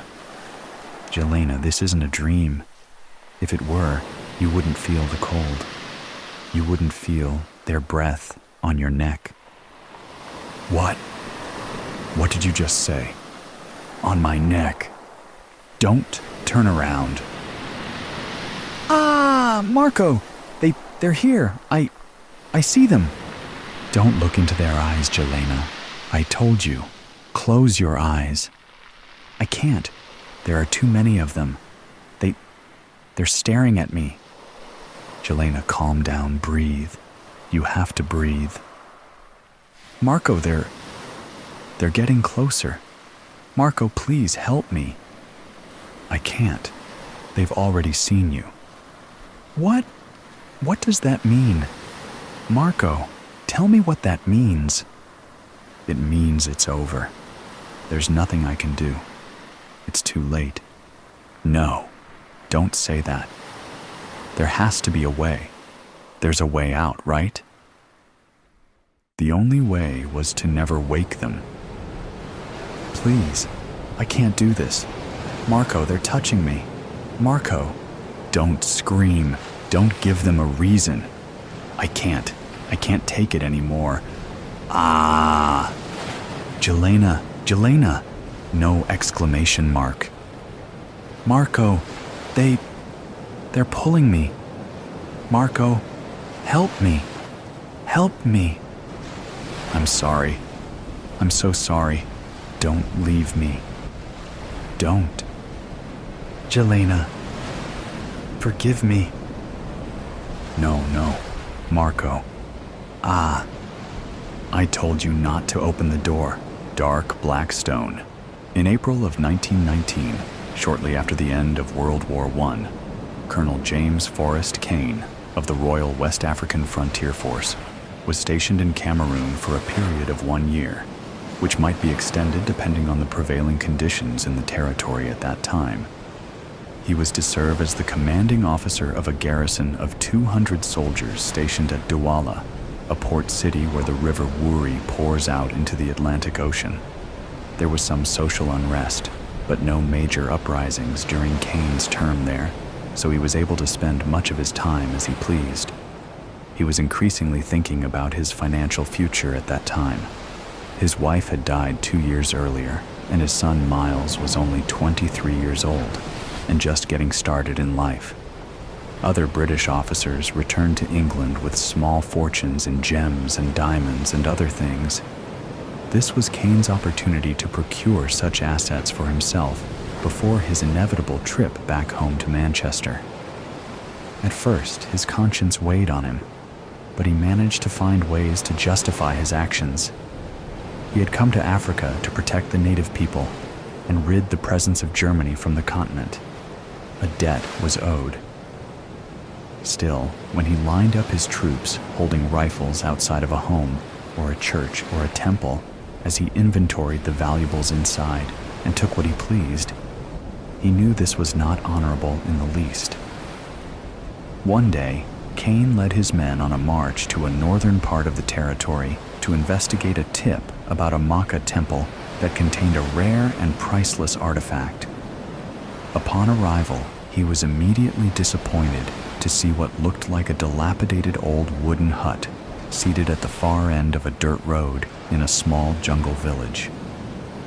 Kane's interpreter, a 17-year-old native of Douala named Buntu, walked to the doorway of the small temple and spoke some words in a raised voice. He announced that Colonel Kane had come to the village to ensure the safety of the Maka people and to receive gifts for his protection. Then 2 of his soldiers armed with rifles entered the temple. A few moments later, they called for Colonel Kane, telling him it was safe to enter. Inside it was dark, smoky, and smelling of strange, charred herbs, lit only by a dozen candles spread out in various locations to spread their thin luminescence. There was an open dirt floor with a few stained rugs, and just before this was a strange altar composed of a mixture of wood, bone, stone, horns, antlers, and dried furs of strange and unknowable origin. Kane approached the altar and realized there was a very small man, wrapped in a dark robe, seated behind it. He was barefoot, his feet filthy, the robe pulled up over his head. He was very old, and his skin was sallow, but his eyes shone with a certain light. He stared at Kane silently as the colonel began to inventory the items on the altar. He started at the far left and began working his way to the right, briefly inspecting the various relics along the way. There was nothing that looked at all valuable to his eye until he reached the center of the altar and saw the large black diamond seated in a hand-carved wooden display setting. He reached for it, and the old man behind the altar spoke up sharply. Buntu translated his words. "He says you do not want that. He says you should not touch it." Cain gave the old man a sharp look, and then slowly removed the black diamond from its wooden setting. It was roughly hewn, but it was very large. There were jewelers back in Antwerp and London who could cut this stone perfectly and make it ready for sale at an optimal price. He looked at the old man again as he tucked the black diamond into his jacket pocket. The old man shook his head ever so slightly and repeated part of what he had just said in a dry and scratchy voice. "He says you do not want that." Buntu translated. "Jambe," the old man hissed. Buntu paused for a few seconds. He said Jambe. "It is spirit. It is a dark spirit. Maka people very much believe in these things. It is part of their religion." Cain nodded at the old man silently, and then waved a hand at the two soldiers standing behind him, and they all walked out together. Over the next few weeks, people around the colonel began to report a number of strange and disturbing incidents. He began wearing his uniform in an increasingly disheveled fashion. He went from inappropriately wild laughter to manic, inconsolable sobbing in the span of less than 60 seconds in the officers' mess hall at dinner one night. And then one day, two of his fellow officers walked into the barracks hall and found him seated on the floor in only his underpants with his eyes closed tight, tears running down his face, and a .45 pistol pressed up against his temple, pulling the trigger repeatedly. The gun was loaded, but it had jammed. The following week, Colonel Cain was discharged from the military and sent back home on a cargo ship to the port of Manchester. His 2 travel trunks, containing all of his personal items, including the black diamond, were sent with him. Upon arrival in England, he was brought to an insane asylum where he lived out the remainder of his days in a state of constant hysteria until he found a way to hang himself 3 months later. The 2 travel trunks were sent to his home in Manchester, where his son Miles went through the contents and sorted everything out.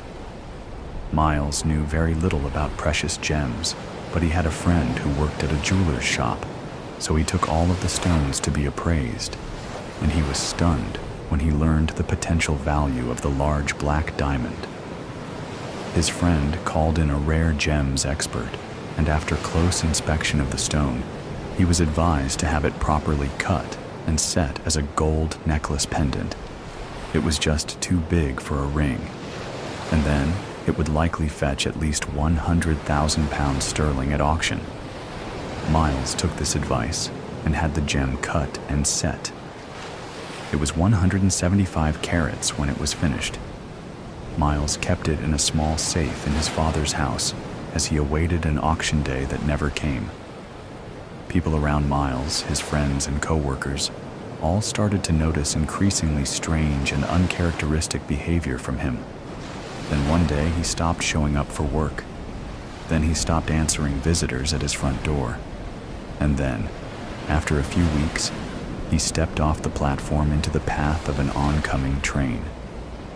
As Miles had no wife, no children, and no last will and testament, the disposition of his estate, which largely consisted of his father's former estate, was adjudicated by the courts, which determined that the rightful heir was his father's only brother, Graham Cain, who had moved to Boston shortly after returning from the war in France.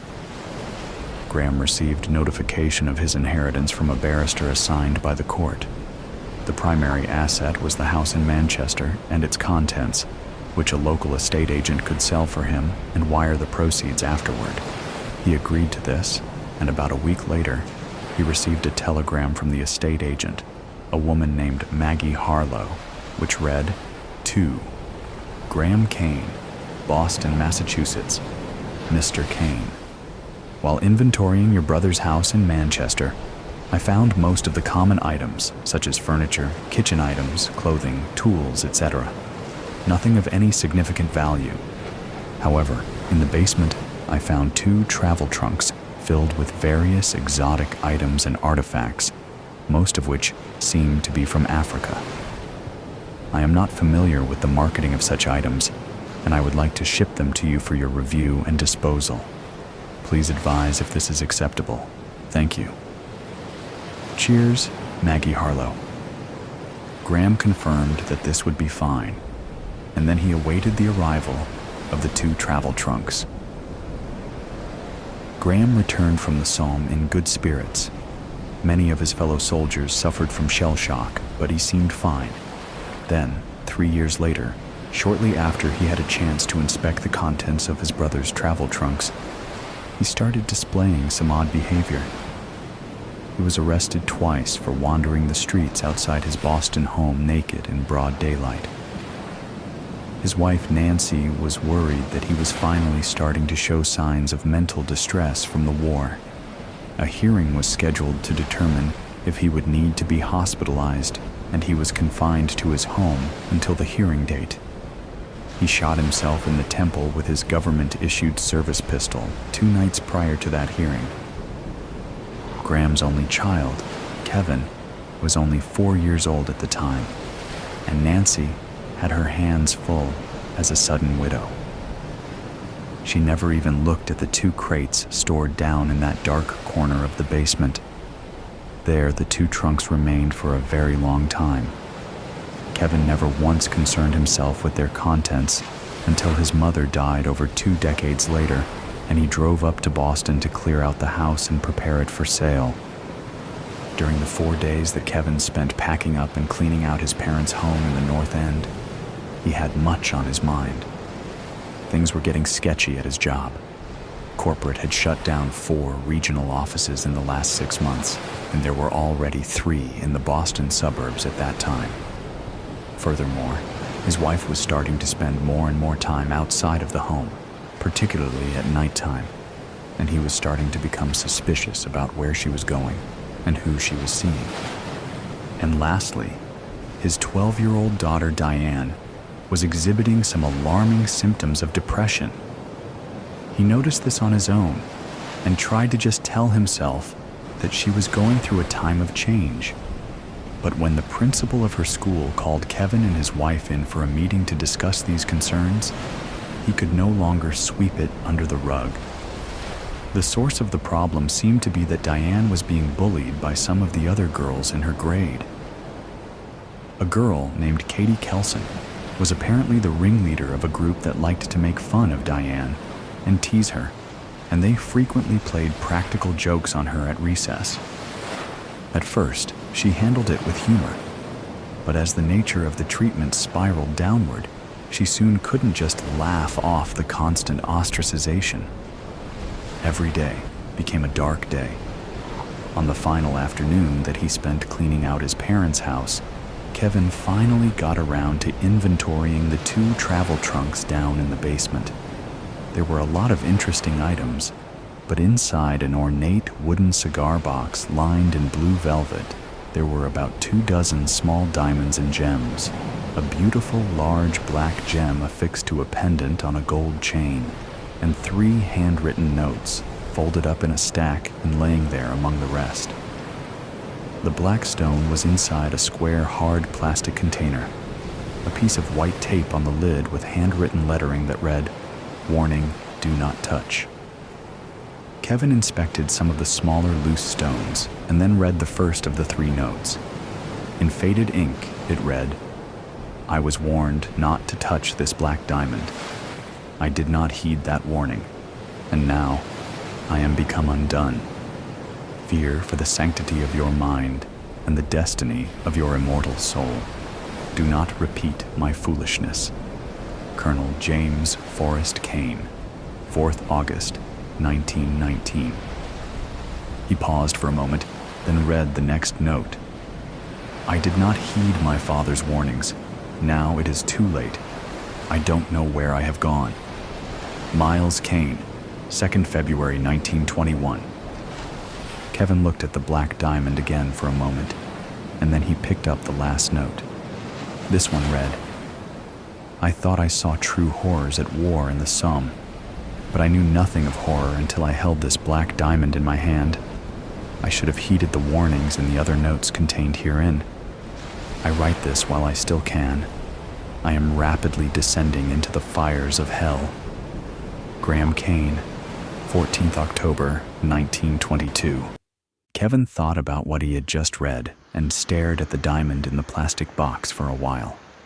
He quickly decided to heed the warnings. He knew how his father, uncle, and cousin had all died. He closed the cigar box but removed it from the trunk and brought it upstairs and placed it in his suitcase. At the end of that day, Kevin drove the hour ride back to his home in Carlisle. When he got there, his wife was out, who knows where, and the door to Diane's bedroom was closed, but he could see the light was on. He knocked, waited, then knocked again. A short time later, she opened the door. She didn't look at him. She looked at her feet. Hey, Dad, what's up? She sounded sad. Nothing. I just haven't seen you in a few days and I wanted to say hi. See how you're doing? I'm fine. Just doing some homework. What's for dinner? I'm starving. Well, Mom's out somewhere and I'm not cooking, so let's just get some takeout. Whatever you want. Sound good? Yeah, sure. Let's get pizza. Just pizza? How about Chinese? I just want pizza. Just get a large cheese pie from Mario's. Okay, I'll call it in and go pick it up. I'll be back in about a half hour. Okay, I'm gonna keep working on my homework until then. What are you working on? Just schoolwork stuff. She closed the door. On a gloomy Wednesday evening 2 weeks later, Kevin came home from work and found his wife in Diane's bedroom, sitting with her and consoling her quietly. Diane was crying. Katie Kelson's big Christmas party was that Friday night, and the vicious little creature had made a point of openly handing out written invitations from a paper bag to every girl in the class except Diane. When she arrived in front of Diane's desk, she said, "Oops, all out. Sorry," and turned the empty paper bag upside down. The whole class laughed, and Diane left in tears. The following day, Diane was hit and killed by a big black Lincoln Continental traveling fast down West Main Street. Katie Kelson and a group of other girls were there when it happened, and a Massachusetts state police officer was passing by and was on the scene immediately. The girls started to walk away when he pulled up, but he ordered them to stop so he could take some witness statements. Then he called in the ambulance. It was too late for the ambulance. Katie claimed that she thought it was suicide, and once that word was out of her mouth, the other girls all quickly echoed it. They said that Diane was kind of a strange and sad girl, and when they walked down the sidewalk, she was just standing at the curb, waiting, and then she dove out in front of the car. The Stasi took down all their names, addresses, and phone numbers, and wrote down the critical details of their statements. Afterwards, a man came up to the officer and provided a different account. He was seated at the bus stop just across the street when it happened, and he said that the group of girls chased Diane out into the street, and one of them pushed her down just before the car came through and crushed her beneath its wheels. However, that man was black, homeless, draped in an old blanket and reeking of booze and cigarettes, all of his belongings in the shopping cart by his side. The officer thanked the man, but did not take a formal statement. The ambulance had arrived. He had other things to do. The next day, when school let out, Katie Kelson left by the front door with a few of her friends. She knew Diane's father, so when she saw Kevin standing there, she blanched slightly at first. but she shook it off of her face quickly. "Hi, Mr. Kane. I just want to say I am so sorry about what happened to Diane. It was just terrible. We were all there." "Thank you, Katie. I appreciate your condolences. My wife and I met with the police last night, and it clearly sounds like she just brought this on herself. She was very depressed recently. We had no idea that it was this bad. We're just stunned and trying to make sense of it." His eyes teared up a little. "I'm so sorry, Mr. Kane. We're all really sad, too." "Thanks, Katie. Hey, can I just talk to you for a minute?" He gestured at a space by the steps to the front door, just 10 yards away. Katie looked nervous at first, but then she nodded and began walking with him, her friends waiting where they were, shooting non-discreet glances far too often. "So, I know you were Diane's friend, and she had one really beautiful piece of jewelry that my wife and I want you to have." He withdrew a plastic box from his coat pocket with the remains of some white tape on the lid and opened it. Inside, there was a large black diamond pendant on a gold chain. Kevin carefully shook out the chain first into his leather-gloved palm, and then lifted the brilliantly cut stone from the container and held it up for her to see. Her eyes went wide. "May I put it on you? I'd like to see you wearing it. It will remind me of Diane." She agreed, and Kevin draped it around her neck, making sure that the stone slid down her throat and onto her upper chest before he clasped it shut. "Wow, thank you so much, Mr. Kane. I love it." "You deserve it, Katie. Merry Christmas. Make sure to let all your friends check it out too. Drowning in the milk of the moon." I try to roll off the checkered blanket as Daddy desperately tries to wipe the sticky drips of mint chocolate from my ice cream-coated face before it reaches the new white blouse left exposed to stains. "I promised your mom I wouldn't stain your shirt before dinner," he said, leaning down to whisper the words in my ears. I giggle, squirming in his arms. My eyes drift past the nearly empty playground to a pair of eyes in the bushes. The setting sun makes them glow. "Daddy, look! The bush has eyes!" He glances at where I'm pointing, and the eyes disappear. I gape after them. "Nothing there," he says distractedly, going after my face with the wipes again. "Now stop squirming, little worm." I giggle again, finally staying still for him to wipe half the mess off my face. The playgrounds are empty now. Movement catches my eye. Feet on the cold, crunchy grass. They're held by tearing sandals. "Daddy, look," I say, pointing at the owner of the feet. A girl stumbles towards us. He turns his head, startling when he sees the girl. Immediately he turns to me.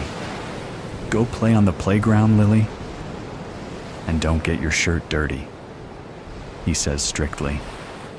"All right, Daddy," I say, planting my bare feet on the ground. I hurl myself towards the empty slides. When I manage to climb the slide, I look back out at Daddy. I can just make out his words to the girl. He's asking her how old she is. She says she's 17, gasping hysterically and glancing behind her frantically. What's wrong with her? I look down the slide, my eyes widening. The slide stretches out to the sharp mulch. "Daddy, I can't get down." A small whimper escapes me as I look up. The girl is holding a knife. I'm not allowed to use those. Daddy raised his hands in the air. Speaking softer, she looks up at my cry. Daddy tries to move in front of her. "Oh no," she says with a laugh. "Is that your daughter? Don't you dare touch her." He snarls. She laughs, grabbing Daddy and dragging him towards the slide. They're standing at the bottom when I speak. "Who are you?" I ask. She smiles pure delight on every inch of her face. "Do you know what a serial killer is?" she asks. I shake my head no. Well, I go around, and when I see someone with pretty eyes, she brings the knife to Daddy's throat. I frown again. Knives are dangerous. She should be more careful. I take them out of people. That way I can look at them forever. "Why do you have a knife?" "Knives are dangerous," I say. "Can you help me down? I'm stuck up here," I say. "No!" Daddy bursts out.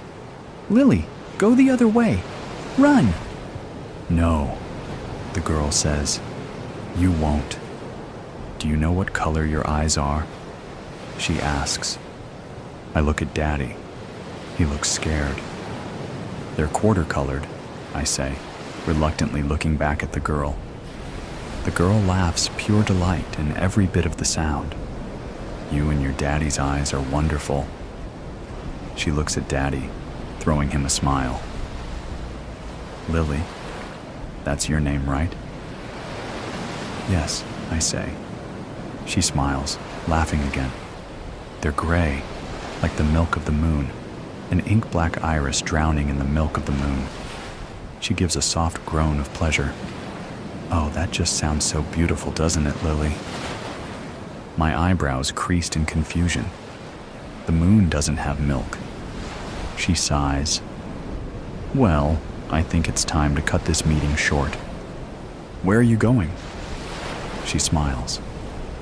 "Well, after I take your daddy's eyes, I'll go find a nice, pretty pair of amber ones." "How will you take Daddy's eyes?" "I'll cut them out," she says. "Just like this." She presses the tip of the knife to the skin just below his fuzzy eyebrows. He tells me to cover my eyes just before he starts screaming. 16 years, 43 days, 19 hours, and 37 minutes later.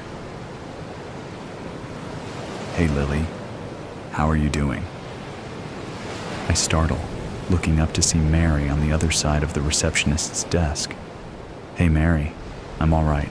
Why?" She slides a newspaper article onto my desk, dragging her eyes from mine.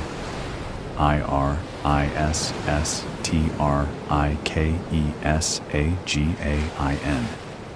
The famous Boston serial killer, nicknamed Iris for her obsession with her victim's eyes, strikes again. This time taking the life of a 43-year-old businessman, Trevor Clint, was found with his eyes carved out of his face and left dead. This victim sported violet eyes, a very rare eye color brought on by albinism. He was a family man, survived by his 2 daughters and wife. The police force wants to reassure the public they are doing everything they can to stop Iris. Anyone with any information on Iris is asked to come forward to police or call the following number. I slide the newspaper away before I can read anymore. Bullshit. They haven't done crap to find her. She's been roaming around, killing man after man. Half the world is too stuck up to believe that it's a her. The other half is so busy being offended by the misogynistic asses who refuse to accept it could be a woman they forget that the real problem is the serial killer. The police force is too worried about drunk teenagers and day-late taxes that nobody bothers to look for her until they don't have the eyes to look. "I'm taking the day off," I say sharply. Mary opens her mouth for a moment, then shuts it. I clench my teeth, grabbing the newspaper, and quickly slip it into my bag. I navigate the room full of sympathetic eyes. I hate eyes. Hate them more than anything else on the human body. Hate the way they move. Hate the way they follow every movement. More than anything, I hate the way they look when they're carved out of someone's head. I rap on the door to my boss's office. His muffled voice gives me permission to enter. I walk into his office, head downcast. He looks up from a call. sympathy immediately crossing his face. I hate sympathy as well. Hate it more than the whispers, the news articles, the interviews. Sympathy and eyes, my two worst enemies. I bite back a bitter, deranged laugh at that. I grit my teeth, putting on my best, the daughter of that dead guy voice. One I quickly realized got me farther than a bristly, angry snap. I'd like the rest of the day off. I lower my voice to a whisper for extra effect. "Of course, Lily," he says quickly. "We're all here if you need us." I don't put the effort into faking a smile. Just nod softly, mutter a thank you, and leave the office. In the lobby, I glance in a mirror, stare at my eyes, the same eyes that got carved out of my father's head. An ink-black iris drowning in the milk of the moon. I turn away before I break something. I walk out of the office and glance at the clock. I have 2 hours to get there, and 2.5 hours before dark. 2 hours, 23 minutes, and 49 seconds later. A figure clad in black slips next to me. I've been sitting on this bench for an hour. The water soaked through my jeans to my flesh. Shivers run through my body. "Glad to see you again, Lily," she says. There's something about her voice, always moments away from bursting into a cruel, mocking laugh. It feels like a knife dragged across teeth. I shudder, glad the shivering covers it. I grip the knife in my pocket, looking at the last children leaving the playground. The same one I sat at 10 years ago. Mint chips still sticky on my lips as this woman murdered my father. I've seen her 4 times since then. None of them had been by my own will. This time's different. I watch the children, trotting after their mother, giggling and tripping over each other with the promise of sweets and safety back in their home. "Not going to talk to me?" she asks, leaning back boredly. I ignore her, watching until the children slip into their car before I speak. "What do you want?" Iris smiles. Ah, there it is. That voice. Almost as nice as your eyes. I tense, clenching my teeth until they hurt. "What?" I hiss. "Do you want?" "Oh, come on, darling," she says with a laugh. "We both know these meetings have been about you since I killed your daddy. What was his name?" She searches the air. "Ah, Carl?" My hand slips on the blade in my pocket. It cuts my hand open as I lurch, throwing myself off the bench. My voice turned to a furious, animal-like snarl. "You keep his name out of your damned mouth." I snarl. My hand comes out of my pocket, dripping blood. She looks at it, then laughs. Standing up, she walks up to me, leaning in so I can feel her breath on my nose. I can smell it. I'd always imagined her breath smelling like rotting flesh, like death, like power. Instead, it smells like mint, almost like she's just eaten a piece of gum. "Ah, what are you going to do? Kill me?" She coos, taking my bleeding hand in hers. She inspects it in the quick fading light. Sad Lily. Pathetic, really, but I'm not one to toy with my meal. That includes name-calling. I snap. My unoccupied fist curls in on itself and slams into her head. She reels from the hit, staying on her feet and launching back to retaliate. I bring the knife out of my pocket and start swinging at her. I've gotten her in the head, the arm, the leg. Thump, thump, thump. Every single kick I land brings complete, utter euphoria. It's a high I've never experienced. She stumbles, hitting the ground. I drop to my knees and punch her in the jaw. Over and over. She still struggles as I take the duct tape I bought out of my bag and press the adhesive over her mouth, tying her hands behind her and wrapping her ankles to stop her kicking. Then I yank her hood down, looking into her eyes. They're not afraid, just angry. I stiffen. This was the moment I dreamed of. I wanted to see the fear in her eyes. They're perfectly, utterly plain. Not rare, not beautiful, just there. Muddy, plain eyes. Unbridled, burning rage makes it hard to focus. I feel dizzy. Dizzy is such a good way. All the pain gone, my only focus on how to hurt this monster. How's it feel? I whisper, a laugh escaping my throat as I lean down to speak in her ear. Let me tell you, Iris, you are not getting away today. You are dying, whether I drown you in the milk of your damn moon. I take a moment to take out a lighter, watching its glint in the slow glint against the moonlight. Or I might burn you.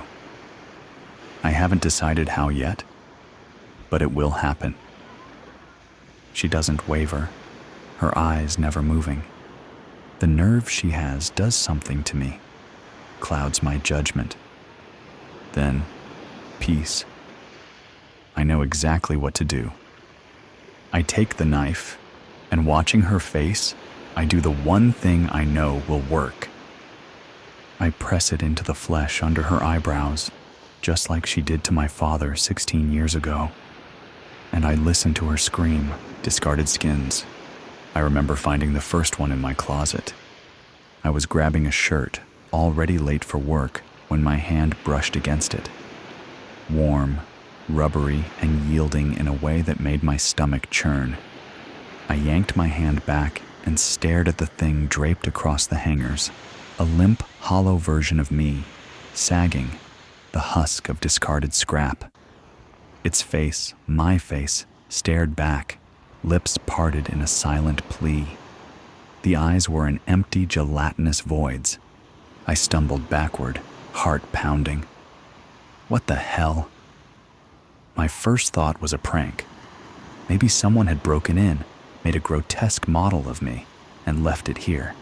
But no one had keys except me, and the precision was unnerving. The scar on my chin from a childhood fall, the crescent moon birthmark under my collarbone. It was all there, rendered in grotesque detail. I grabbed it by the shoulder and shook it loose. The whole thing collapsed into a heap on the floor, as weightless as air but uncomfortably warm to the touch. The closet smelled faintly of salt and decay. I shoved it into a trash bag and tossed it in the dumpster before driving to work.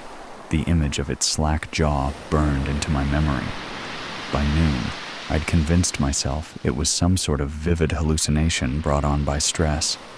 Too much caffeine, too little sleep. But then another appeared. This one turned up under my bed. I was searching for my phone charger, and there it was, sprawled in the shadows as if it had been waiting. The hollow replica of myself, limp and sagging, carried a new, unsettling alteration. The left hand was missing 2 fingers.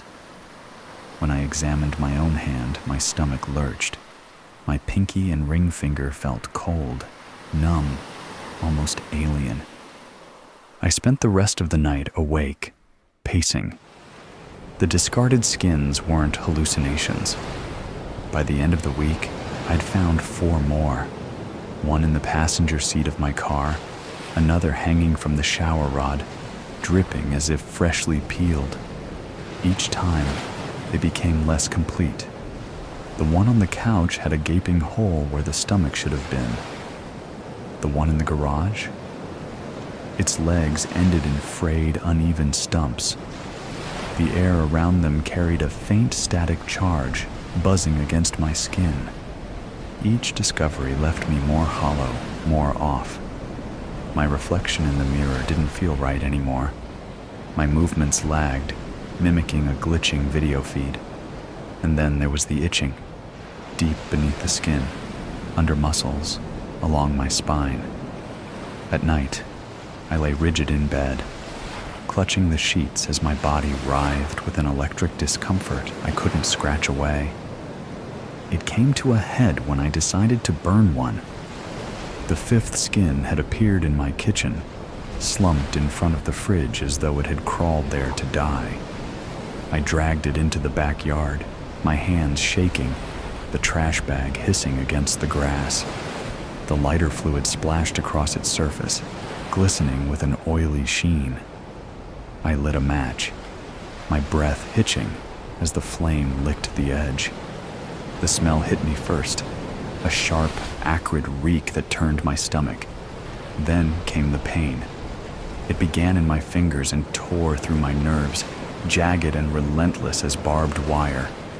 I dropped the match and crumpled to my knees, screaming. A creeping pressure surged beneath my skin, straining it to the point of tearing. The fire hissed and died, the skin untouched. My hands trembled as I ran my fingers along my own arm, and that's when I felt it. A seam, almost invisible, running along my wrist. I tugged at it instinctively, and a sliver of my own skin peeled back. Beneath it, I saw something. Not muscle, not bone. A gleaming dark mass, rippling with a life of its own. By morning, the itching became a torment. My flesh crawled with a million tiny, unseen legs, gnawing from the inside out. I refused to look in the mirror. The reflection had grown wrong in ways I couldn't articulate. Bloated, pale, stretched over bones that no longer seemed mine. My skin hung loose and clammy, as if it had been boiled and left to cool. The newest, discarded skin sprawled across my bed, twisted and lifeless, a corpse dissected and abandoned. Its lips twisted into a leer that mocked every natural expression I'd ever made, teeth crooked and too large for its face. The jaw sagged open, dripping a viscous fluid onto my sheets, the stench acrid and metallic. Its hollow sockets bored into me, accusing, demanding. I couldn't bear it. Something inside snapped. I slammed the door, dragged the blinds down until the room was a darkened tomb, and staggered to the kitchen. My hands found the knife before my mind caught up. The cold steel trembled in my grip as I returned to the mirror, heart hammering. The reflection stared back, and I almost didn't recognize it. The eyes were sunken pits. My lips, cracked and scabbed, quivered against yellowed teeth. My skin, gray, translucent, and slick with sweat, clung to my frame, taut and unnatural, as if it might split at any moment. My fingers shook as I dragged the blade to the seam on my forearm, the line that had appeared days ago, mocking me with its symmetry. I pressed and sliced. Pain erupted, white-hot and electric, but it wasn't what I expected. The sensation burrowed deep, raw and satisfying, scratching an itch buried beneath the skin. The blade slid through the flesh, parting it in a jagged, bloodless line. The skin didn't bleed. It peeled, curling back in thick, mucus-slick layers that made my stomach churn. Beneath it, something pulsed, a living, glistening black mass. The surface shimmered as if oiled, twitching in time with a heartbeat that wasn't mine. It smelled of iron and something sharper, something alive. Breathing heavily, I dug my fingers under the edges of the peeling flesh and pulled. The old skin came away in long, rubbery sheets, each strip making a wet slap as it hit the floor. My jaw clenched against the growing agony, but I couldn't stop. My muscles burned. My vision swam, but I ripped and tore until the ground was littered with fragments of my former self. When I straightened, the thing in the mirror took my breath away. It stood tall, its surface an obsidian ripple of sleek muscle and unearthly symmetry. Tendrils of faint light coursed beneath its surface, illuminating veins that pulsed with a rhythm that felt powerful, infinite. Its eyes glowed faintly, their intensity alien but familiar. They stared back at me, not with fear, but with hunger. The itching was gone. The weight, the sickness, the exhaustion, all gone. What replaced it was sharper, stronger, undeniable. I flexed my fingers, now black and fluid, watching them ripple and contract. Beautiful living shadows. The old skin on the floor quivered, lifeless and grotesque, a shed chrysalis. These weren't warnings. They weren't signs of decay or disease. They were preparations. I hadn't been dying. I'd been transforming. The knife dangled in my hand, forgotten, as I gazed down at the heap of who I'd been. My lips curled into a smile, sharper and wider than it had ever been before. I turned away from the old me, opened the door, and stepped out into the waiting night. The rain started as a whisper, soft droplets against the pavement, gentle tapping on window panes. It slid down the marble columns of the Lancaster estate, tracing thin veins of water over the stone, as if the house itself were bleeding. The air was thick with petrichor, the earthy scent of damp soil mixing with the ghostly perfume of jasmine from the overgrown trellis near the entrance. The sound of the rain was a symphony. Each drops a note in a haunting melody. Samuel Lancaster stood in the doorway, the dim light from the crystal chandelier behind him casting his long shadow across the polished floor. His hands rested at his sides, fingers twitching as if longing to close around something solid. There she was, past the wrought iron gate, the empty street, and the veil of shifting mist. The woman. She hadn't moved in over an hour. The street lamp's sickly glow barely touched her figure, making her less a person and more a presence, a smear of darkness against the silver rain, a too-still silhouette, head tilted slightly, hair damp and clinging to her face like seaweed. Her dress, though soaked through, didn't shiver in the wind. The rain should have driven her away by now, made her step back, retreat, turn. But she stood like a statue left out in the storm, untouched by the cold. Her eyes, a piercing shade of blue, seemed to hold a secret. Samuel exhaled slowly, his breath fogging in the night air. A drop of water slid from his temple to his jaw, tracing a path like a fingertip, slow and deliberate. His heartbeat drummed a quiet rhythm beneath his ribs. She was watching him. The space between them crackled with tension, like a held breath, stretched taut, waiting to snap. The wind carried the faint creak of the gate as it swayed, as if something had nudged it to open an inch. He should turn away. He should close the door, but he couldn't bring himself to do it. The suspense was palpable, hanging in the air like the heavy scent of jasmine. 3 months earlier. The funeral was as it should have been, quiet, respectful, and filled with the appropriate sorrow. A sea of black-clad mourners huddled beneath a sky heavy with unshed rain, their hushed whispers blending with the wind and their murmured condolences dissolving into the damp air. The scent of fresh earth and dying flowers clung to the cemetery, a cloying mix of life and decay. Samuel stood beside Rose's parents, his posture perfectly composed, his hands cold despite the warm breeze that drifted through the headstones. The wind carried the distant chime of church bells, a sound that should have been comforting, but instead felt like a warning, hollow and stretched too thin. Rose's mother clung to him, her grip trembling, the sharp edges of her nails pressing into the sleeve of his tailored suit. The silk barely shielded him from the pressure, and he wondered absently if she realized how tightly she was holding on, as if he were the last thread tying her daughter's memory to the world.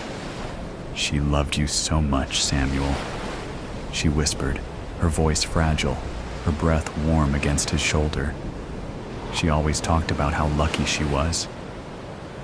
He let his arms wrap around her, his grip firm but distant, offering comfort in the way one might comfort a stranger. His voice was smooth and practiced. I was the lucky one.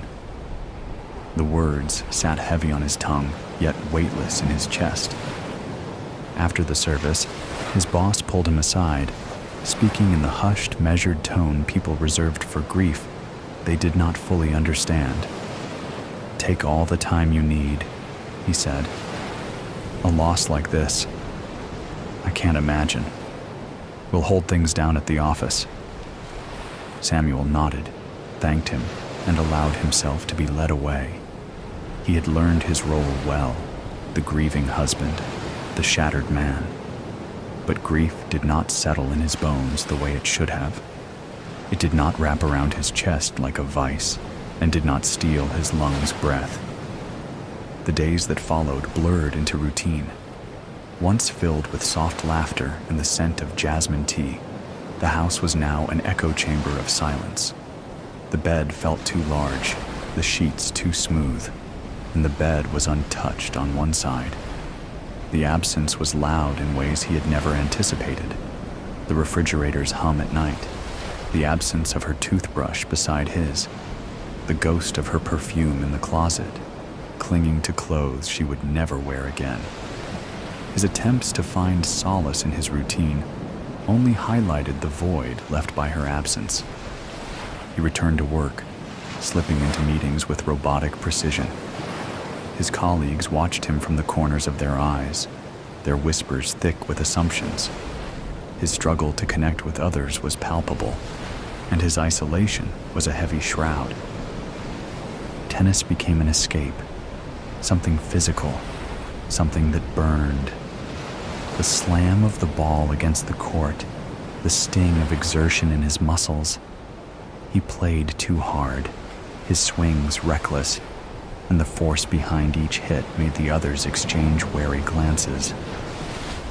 "You okay, Sam?" One of them asked after he missed an easy return, standing frozen at the net, his grip tightening around the handle of his racket. He forced a smile. "Just tired." They didn't believe him. 3 months later. It had been exactly 3 months since Rose's funeral. It was also her birthday. The sky was the color of slate, heavy and bruised with approaching rain. The first droplets streaked against the windshield as Samuel drove home, the rhythmic hiss of the wipers cutting through the silence. The city blurred past in smears of neon and shadow, the rain distorting the world into something unreal, something shifting. Then he saw her. She stood on the sidewalk near his building, her frame half illuminated by a flickering street lamp. A woman, barefoot, half naked, her soaked dress clinging to her like a second skin. Her dark hair hung in wet ropes over her face, strands plastered against her pale cheek. Samuel's hands clenched around the wheel, fingers pressing deep into the worn leather. The rain ran down her body in thin rivulets, but something darker streaked her skin. Mud? Blood? The water pooled at her feet, carried swirls of something deep red, vanishing into the gutter. His foot hesitated on the accelerator. The headlights cast her in stark relief. The sharp planes of her face, the unnatural stillness of her posture, the way her shoulders trembled, but her gaze did not falter. It was as if time had frozen, and Samuel was trapped in this eerie moment. She was looking at him, his chest tightened, breath catching somewhere between his ribs. "Just drive past. Don't stop." He swallowed, forced his foot down, and the car lurched forward. The engine's low hum filled the space around him, but it did nothing to drown out the nagging pulse at the back of his mind. His inner turmoil was a storm raging within him, threatening to consume him. "Check the mirror." His eyes flicked upward. She hadn't moved. The rain distorted everything, turning streetlights into watery halos and reflections into shifting phantoms. But she was still there, standing in the same spot, watching. Samuel's throat felt dry, his pulse hammering too fast against his skin. He exhaled sharply, rolling his shoulders, forcing himself to let go of the tension gripping his spine. A trick of the rain, an exhausted mind conjuring ghosts where none existed. He repeated this mantra, trying to convince himself, but the disbelief in his own words was palpable. He told himself that all the way home. As the storm drummed against his windows and thunder rattled the glass that night, he dreamt of her. And the next time it rained, she was there again. His colleagues noticed at work. During lunch meetings, he barely touched his food, stirring it absently, his gaze vacant as though listening to something only he could hear. His coffee sat untouched, growing cold. On the tennis court, he flinched when the first drops of rain hit the ground, his grip tightening around the racket like a lifeline. He missed easy shots. His movements were sluggish, his reaction time dull, as if something invisible weighed him down. Conversations trailed off when he entered the room. Stares lingered too long. They thought he didn't notice, but he did. The way his coworkers watched him from the corners of their eyes, whispering in hushed tones, their concern curdling into unease. One afternoon, his boss pulled him aside, his voice laced with careful hesitation. "Sam, are you all right?" There was a measured pause. "You look like you've seen a ghost."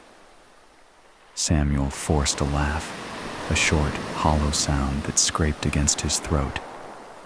"Just haven't been sleeping well." A lie.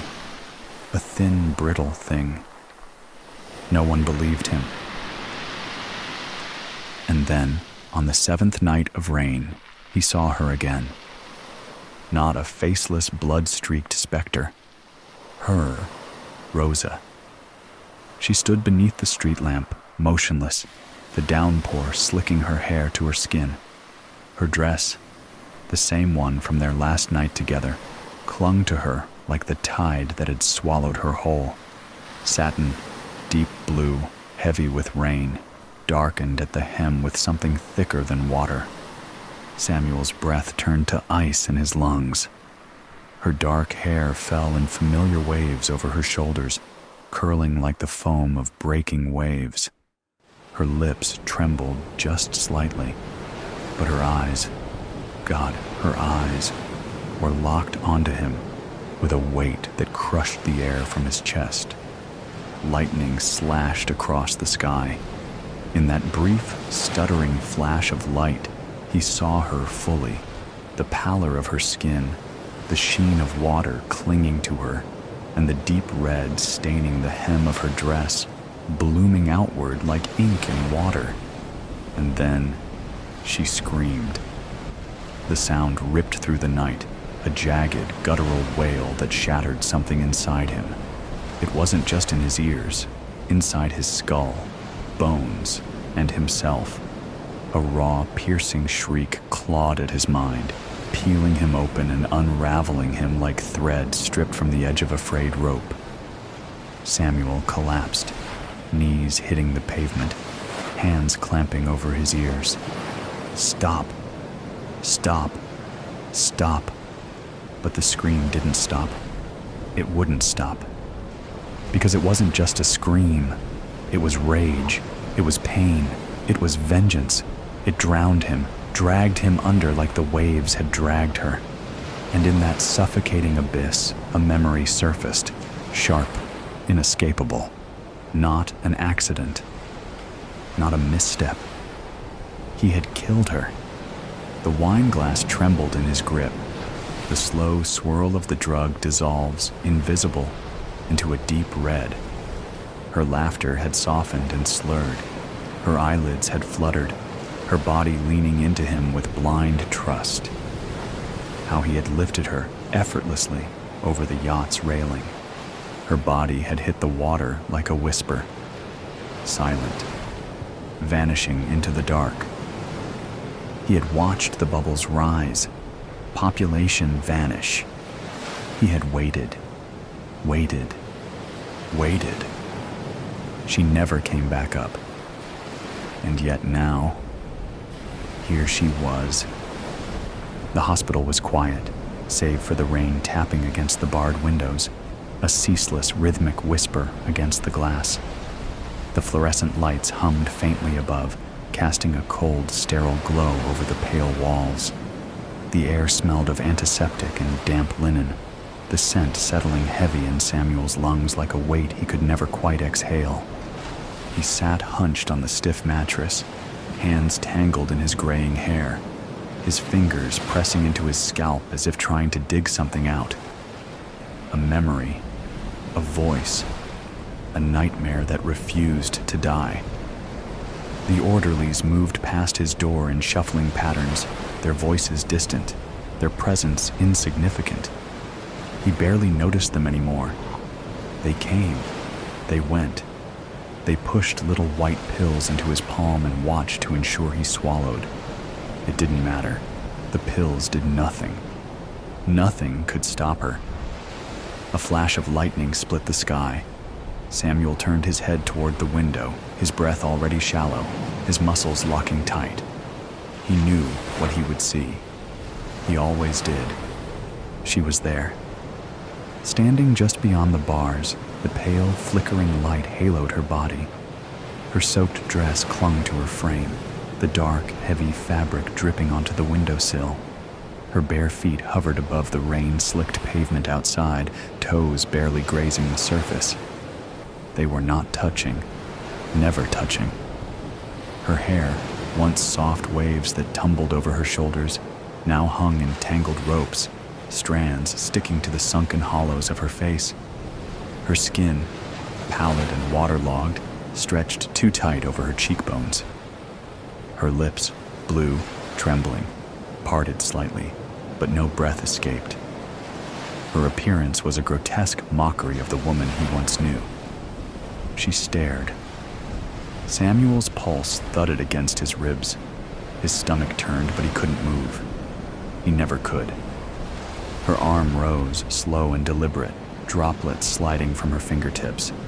A single shaking finger extended, pointing directly at him. Accusing, unrelenting. Then, the scream. The room shattered with sound. Not just a noise, not just a voice, a force. A jagged, piercing wail rattled the glass, made the walls tremble and tore through him. Samuel clamped his hands over his ears, but it was useless. The scream wasn't just in the air. It was inside him.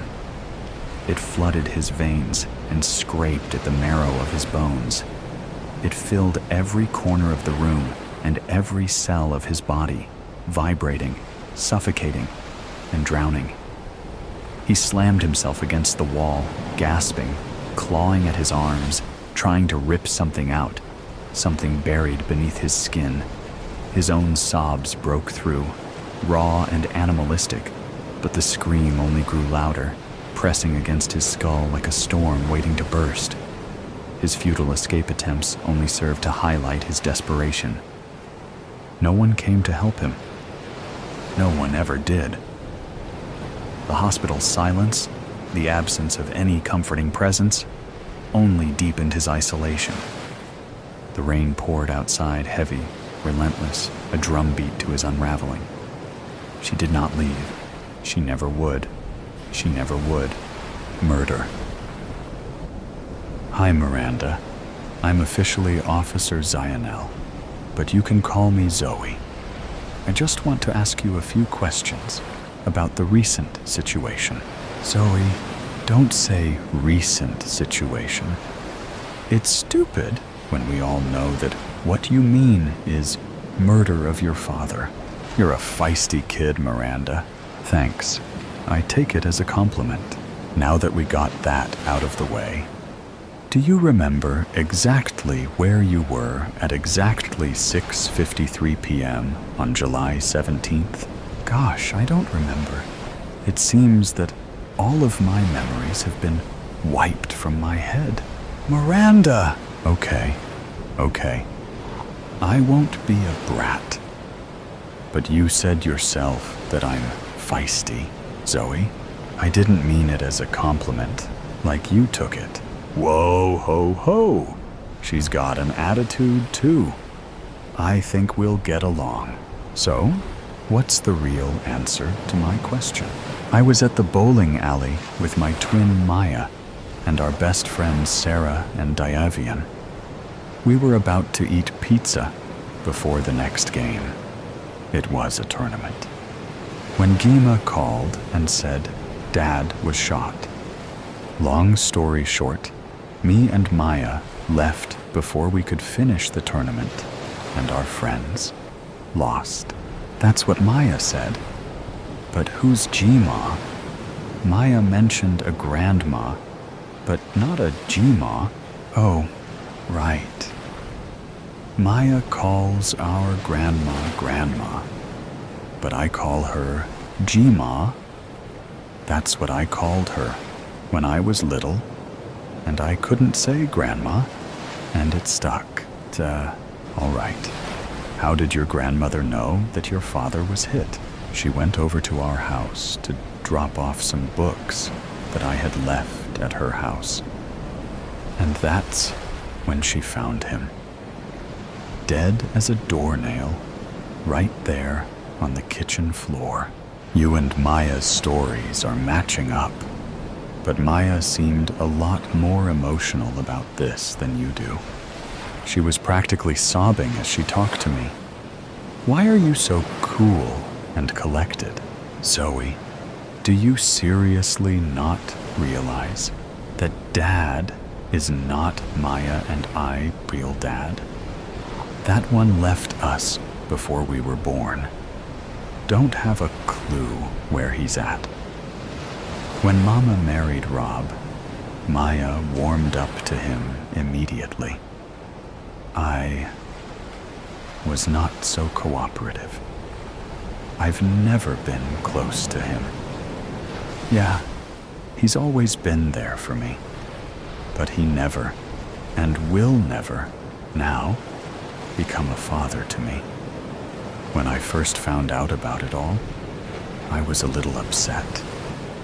But it only took me a day to be over it. Maya, like you said, is still a wreck. Oh, I understand now.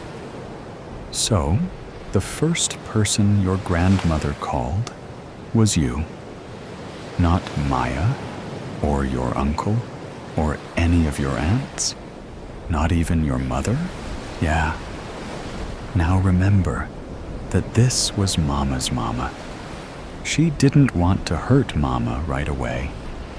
Maya would be too sensitive too, and she didn't have any of Rob's siblings' numbers.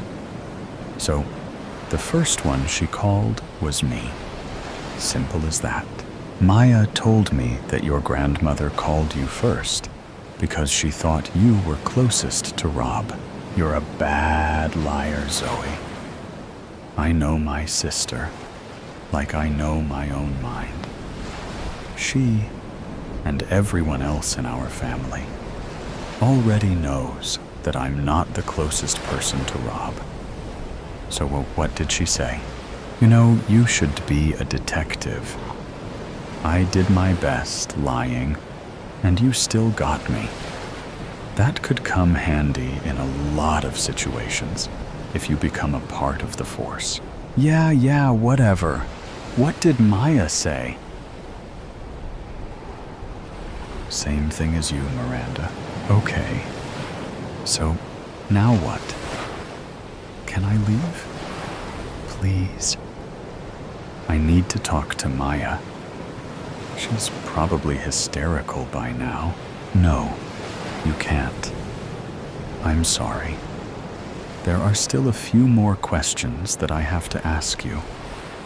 Where was your mother when Rob was so awfully killed? She was at work At the hospital, they were short-staffed. Okay, this may be a dumb question, but do you know where your aunts and uncle were? Yeah, they were all getting together for a dinner at Olive Garden. Rob was going to go with them. I'm guessing that he must have been on his way out when he was shot. Do you know of anyone who had a grudge against Rob? Miranda, who is it? Sure. Miranda, was it you? Diane. Why, Miranda? Miranda! I hated him. He abused me. He slapped me, punched me, kicked me. He verbally abused me too. He never did it to anyone else. Your sister knows. She's covering up for you. Yes? Was it self-defense? Or did you do it because you were so sick of it all? Self-defense. Despite all of these lies, I promise you that it was just self-defense. He was trying to hurt me again. He was screaming at me. I went into his room and got into the gun safe. I pulled the gun out. I hid it behind my back while I walked downstairs. In the kitchen, he started to slap me and punch me in the gut and face. After a few minutes, I just shot. I couldn't stop it. It is possible for us to prove that, so you wouldn't be put in juvie. For now, though, you'll have to stay here at the station. I'm sorry, Miranda. I can tell you're telling the truth, but I can't release you until we can prove that. Now that you've admitted that, I understand. All right, come with me. We're going to go talk to Maya. Miranda!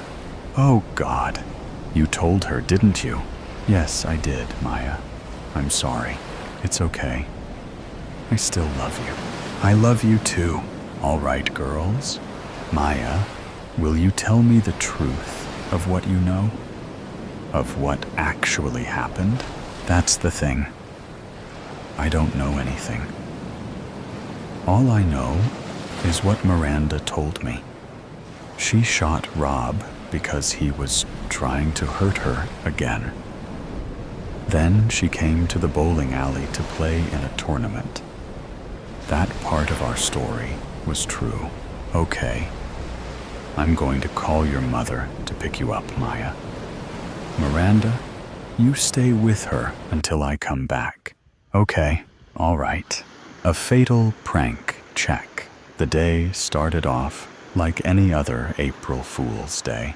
Minor pranks, like taping the bottom of the faucet and letting all the water squirt up at the person's face and clothes. Unplugging the copy machine so others can think it doesn't work, and they have to handwrite it. Sticky, noting a random person's cubicle, and placing an upside-down cup that says, "Don't move this cup unless you're going to kill it," on someone's desk who's scared of insects. But come to find out, there isn't anything under it. There are much more pranks that happen at our company's office. It was just a matter of time until someone took it overboard. That someone wasn't just a someone. We were all included. Tommy Miller was just the poor guy who had it done to him. We all swore that day. We swore that we wouldn't tell, that no one will find out what happened. I knew all things. Or did I get it all wrong? After all the pranks were over, everyone was at the edge of their feet, hoping that all the pranks were completed. Little by little, an untouched prank would make its way through. But it was fading. and everyone could work at peace. Our boss, David Klon, never liked attending work on April Fools. He stopped coming after one of his employees, Saran, wrapped his whole office.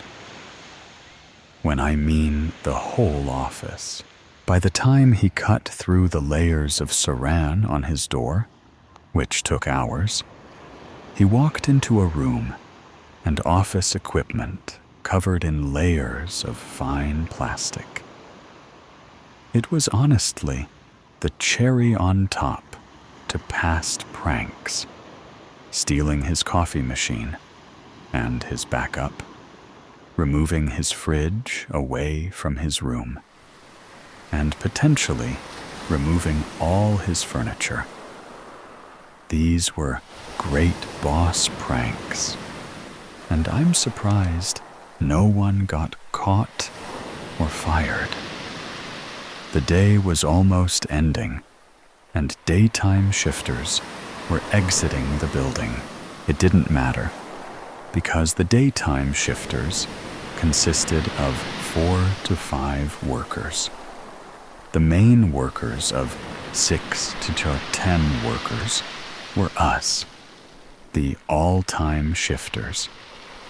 It consisted of Matt Donovan, Sophie Mari, Carson T., Maddie Marone, Evan Tyson, Mickey L., Victoria Stallion, Tommy Miller, and I, Francis D'Angelo.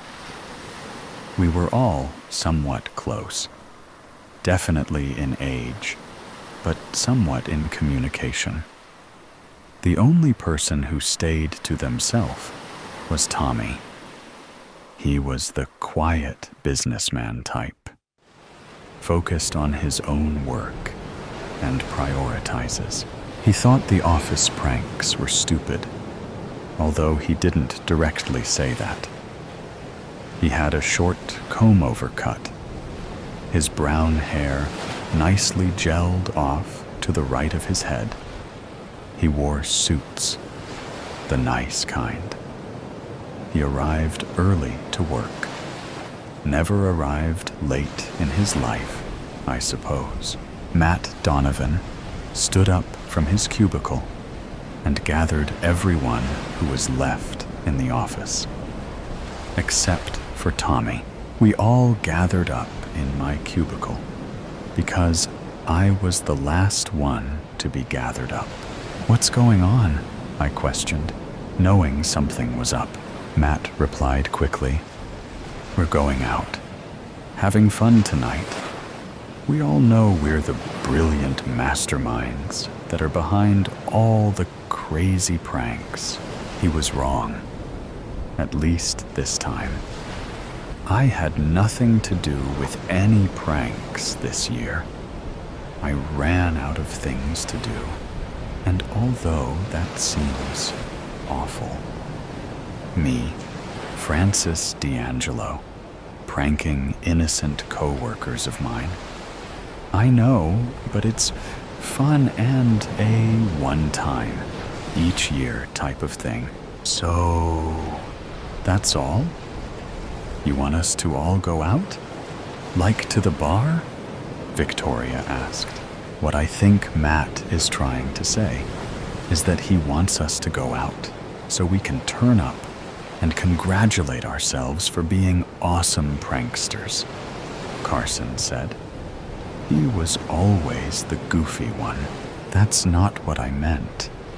I do think we should celebrate another year of great pranks, but not yet.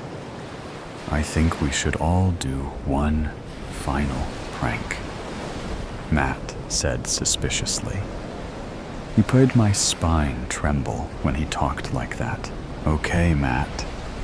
April Fool's is practically over. What is the big prank about, anyway? I wanted to know, too, just as much as Evan did. Well, my dear, dear Evan, we're going to prank Tommy Miller. What? I couldn't believe it. Why Tommy? He was, I don't know. He was just different. Pranking him tonight was stupid.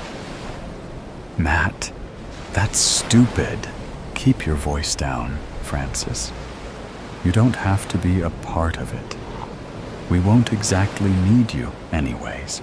And what is that supposed to mean, Matt? I'm totally in. My blood was boiling. How can Matt say that after that fact, I helped him last year prank his mom? Okay, good. Mickey, Maddie, and Sophie, you guys in? Sure, whatever.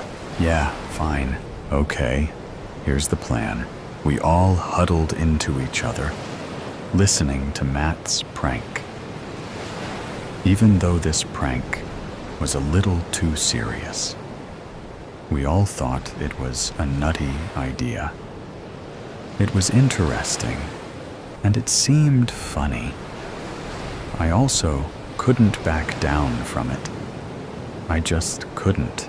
Hey, Tommy, we're all going out for some pizza and beer. Want to join us? Tommy rotated his chair, facing up. Why? I mean, thanks for the offer, but I think I'll have to pass. He turned back around. We knew this was gonna happen. Victoria makes her way to Tommy. She places her soft hands on his shoulders. Oh, please, Tommy.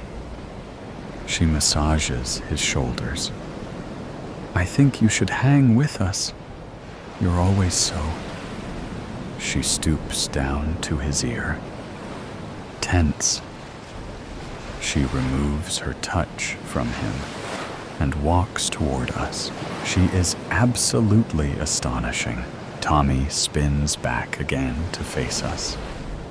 We wait a little while for the answer that we've been waiting for.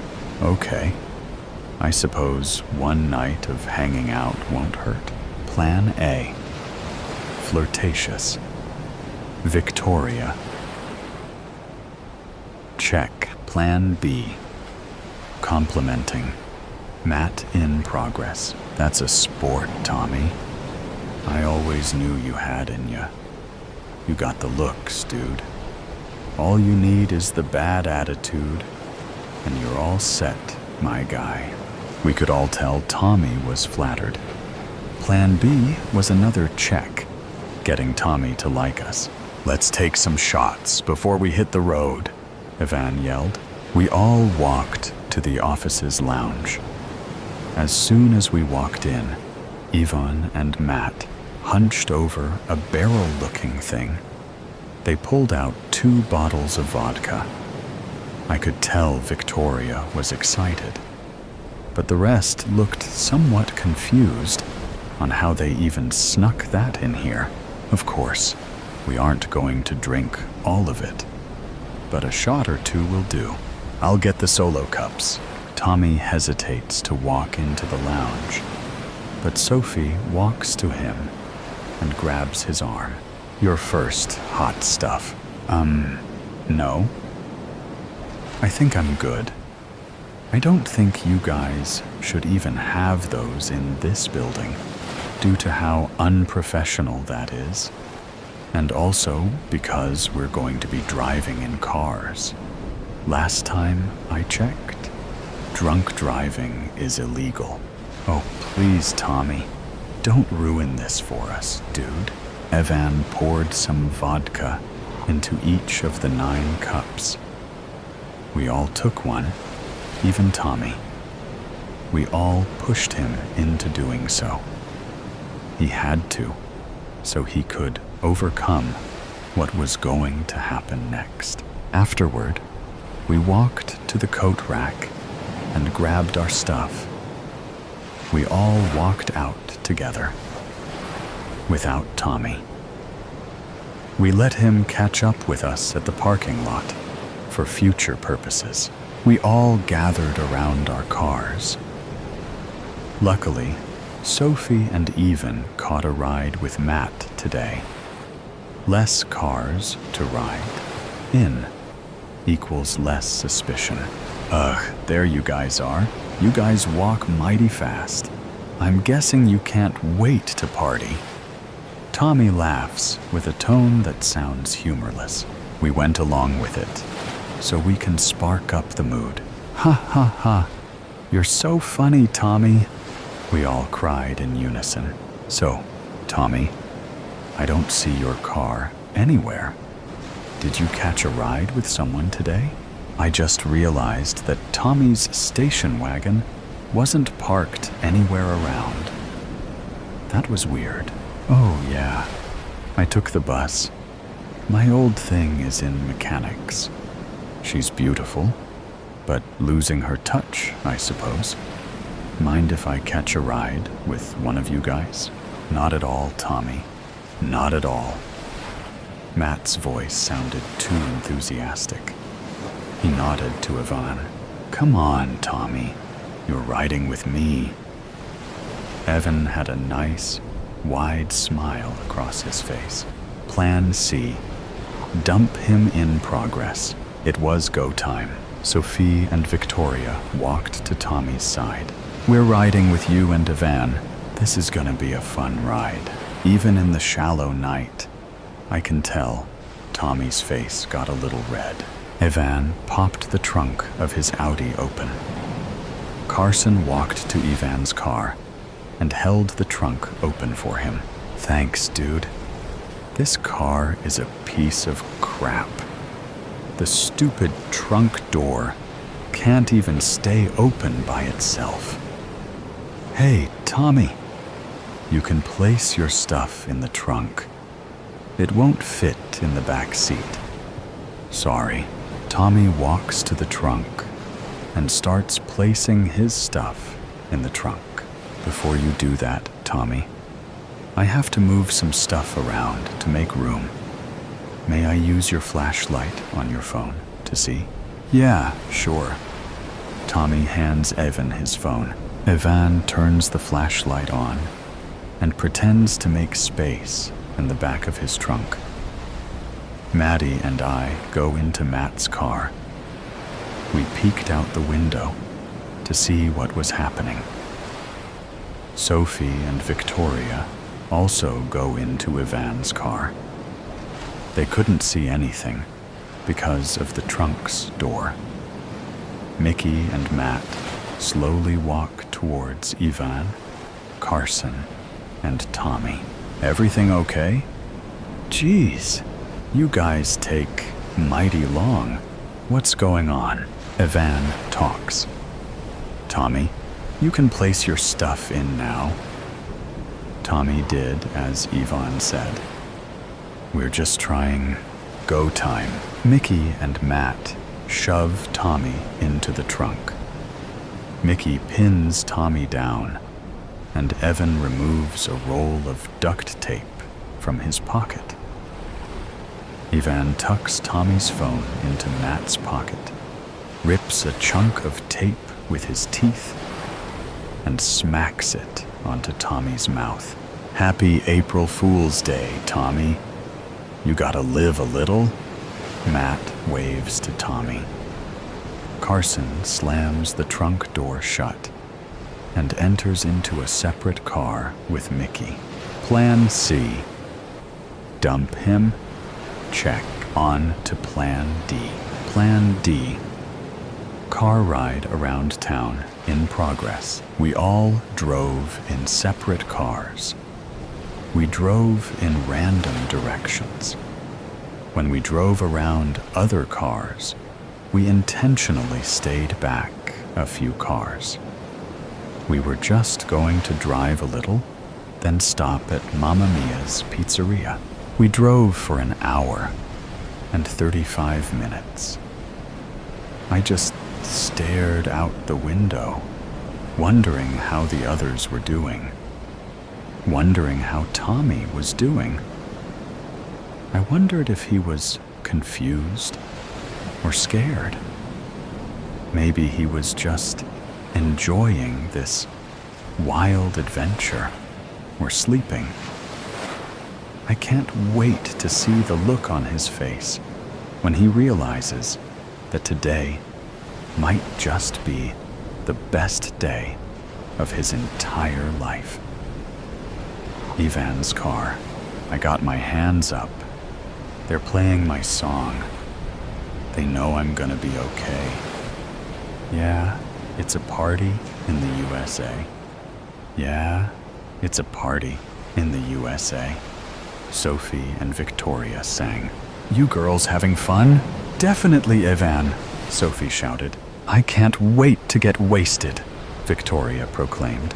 Hey, Tommy, you having fun in there? This is a wild ride for you, Tommy. This is the best day of your freaking life, dude. If you aren't having a great time, well, screw you. Ivan laughed and yelled. Songs kept playing, and the singing kept going until they arrived at Mamma Mia's pizzeria. Mickey's car. Oh, Mickey, you're so fine. You're so fine. You blow my mind. Hey, Mickey. Hey, Mickey. Carson wailed. Shut up, moron. You're such a goof. By the way, my name isn't the name in the song. Dummy. Whatever. I was just being silly. It was funny. You have to admit. Yeah, sure. They look at each other and start laughing tears. How do you think Tommy's doing? He should be fine. I mean, come on, that was a funny prank. Did you see the look on his face? Ah, speechless. That was a fun time. I sort of feel bad for the guy. He had no clue what was happening. He had it coming. Besides, it's just a prank, Carson. Matt even said it himself. Matt's car. I continue to stare out the window. The cars wisp by as Matt drives past every light and building. My lap vibrates, and I pick up my phone. The screen light glares on my face as I read the text that I've received. Maddie, don't you think it's a bit weird?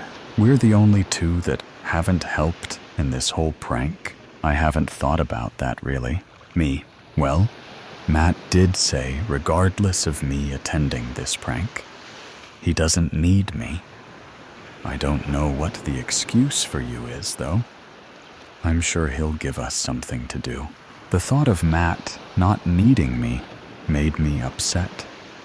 Maddie, I felt, had a point. Why hadn't I gotten a role yet? Maddie, I guess you're right, but something seems off. I don't know what it is, but I'm sure I don't want to find out. Matt glances over his seat and smiles at both Maddie and I. You girls sitting nice and tight back there? Just fine. Thank you, Maddie says, sounding a bit sarcastic. Yup, just starving. I really am hungry. Well, I just so happened to bring along the vodka. Care for another shot or two? Yeah, why not? Matt expands his arm while peeking his eye on the road to reach the bottle of vodka beneath the glove compartment. He hands the bottle over. I twist the cap and waterfall a big gulp of the bitter alcohol into my mouth. I offer some to Maddie, but reluctantly, she refuses. After a while, my head starts to spin, and the passing of cars begins to turn a little blurry. Car motion and the beginning of becoming drunk aren't a good mix. Occasionally, I would gargle a couple strands of vodka into my mouth. It made me almost forget why I'm in this car in the first place. Plan day. Car ride around town. Check. Secret plan. Plan E. Unload in progress. Mamma Mia's Pizzeria parking lot. I'm sleeping in the back seat, while Maddie gently shakes me to wake up. I just moan, giving the hint to leave me alone. Maddie gets out of the car with Matt and joins the others. As everyone heads inside, Tommy and I are left alone in separate cars.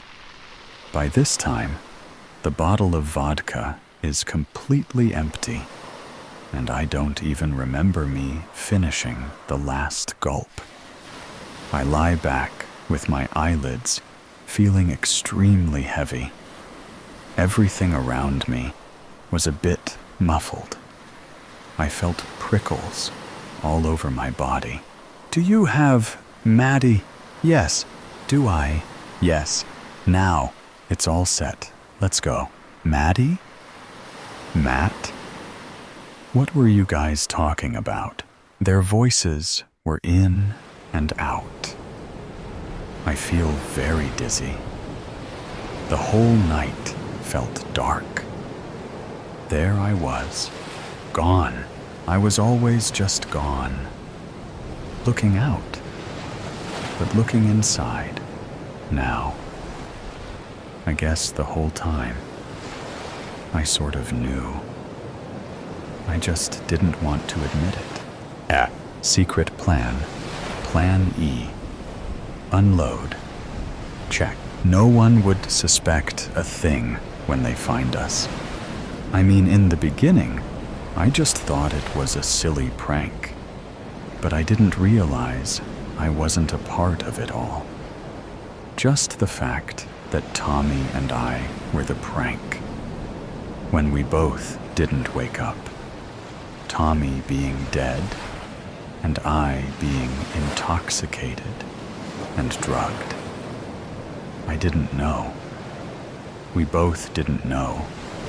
And that's the sad part. Chad. Autopsy. Tommy Miller. Age 24. Male.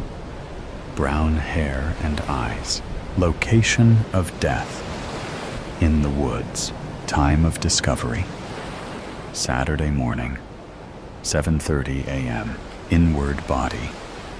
Consumption of alcohol. Lungs collapsed. Difficulty breathing. Vomit in the esophagus. Outward body. Pale skin. Red under eyes. Eyes opened. Half naked. Possibility of the cause of death. Choked on vomit. Failure to breathe. Francis D'Angelo. Age 22.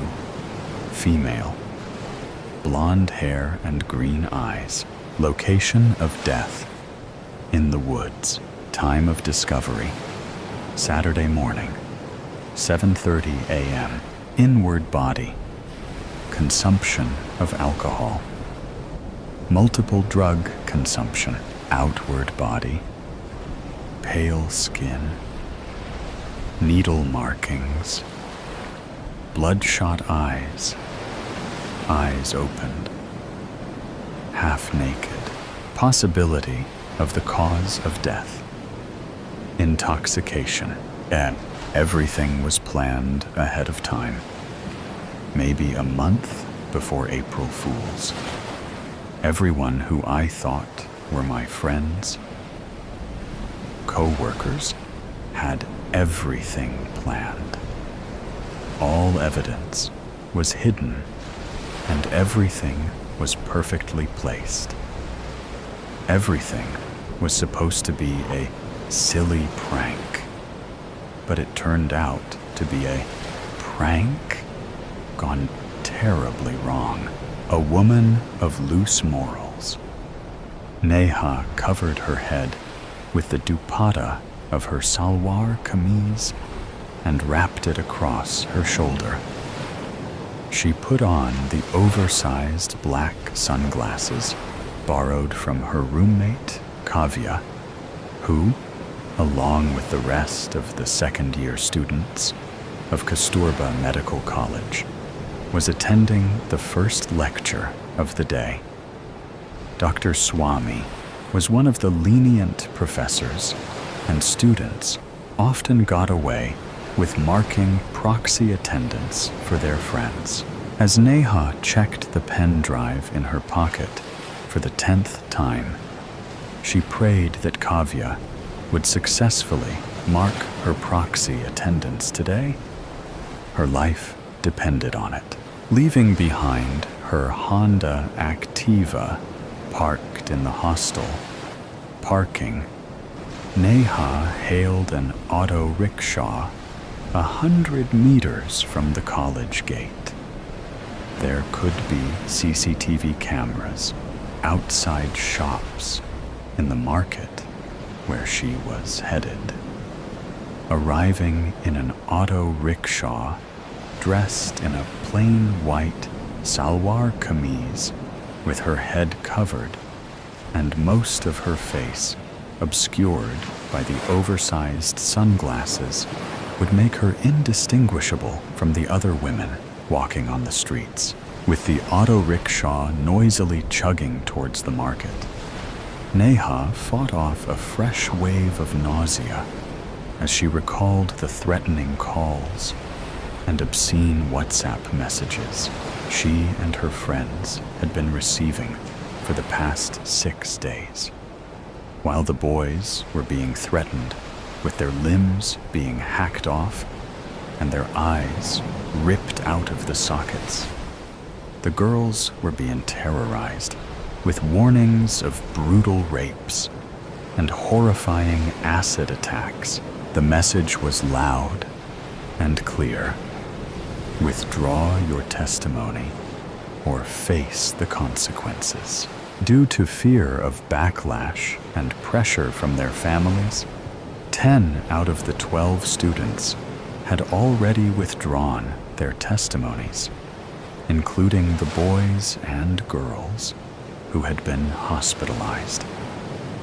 After all, the right-wing organization they were up against had strong political affiliations and big muscle. In the past few years, the organization members had been accused of vandalism, ransacking, and violence against minorities. But unfortunately, there had been no convictions. The Mangalore city air was heavy with humidity, but Neha felt a fresh chill sweep through her body as she imagined the repercussions for herself and her family if the organization found it was she who provided the incriminating evidence. Her fear was swiftly replaced by sorrow as she recalled the phone conversation with her family 2 days after the incident. I have already spoken to Mathur. Your testimony has been withdrawn, Neha's father had said on the phone. Mr. Mathur was the police commissioner of Mangalore City and an old friend of Neha's father. But Papa, how could you do that? I've been urging all my friends to testify. How can I back out? You will do as you're told. As it is, you've brought shame upon the family. I have brought shame upon the family. A heavy silence had settled on the phone line. Neha could hear her mother admonishing her father in the background. Beta, we care about you. We don't want you to get hurt. Her mother's voice was taut with anxiety. But I'm already hurt, Ma. I'm hurt, and you're asking me to let them go scot-free so that they can keep doing this over and over again. Another pause. Beta, your father has invested a lot of money in your education. You know how much a medical degree costs. I know, Ma, but do not spoil your future. One day, you will get married. Who will marry you knowing that you were involved in this incident? It was the only time in the 19 years of her life that a swear word escaped Neha's lips in front of her parents. Horrified, her mother had returned the phone to her father. "If you do not do as you're told, we'll bring you home and get you married. It's your decision." The line had gone dead. Neha retrieved her mobile from her pocket and dialed Karen's number. No response. Again. With a pang of horror, Neha wondered if he had blocked her. "I just want to know you're okay," she typed. "Call me, please." Neha replaced the phone in her pocket, bracing herself for the next step. The auto rickshaw had reached its destination. Up ahead, Neha could see Ramu's internet cafe, the seedy corner shop at the end of the crowded market. As Neha clutched the pen drive in her pocket and headed towards the internet cafe, all she could hear was the sound of her pounding heart.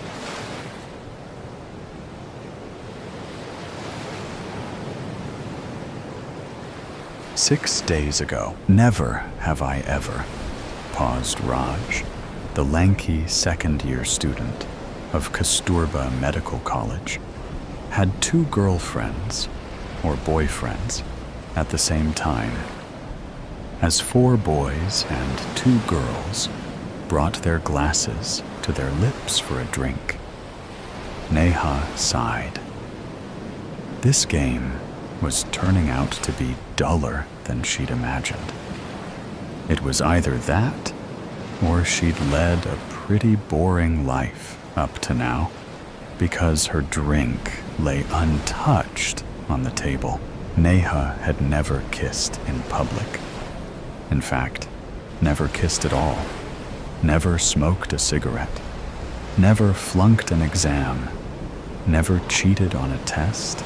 Never smoked a joint. Never sang or danced in public. Never traveled to a foreign country. Heck, this was the farthest she'd been from her home in New Delhi.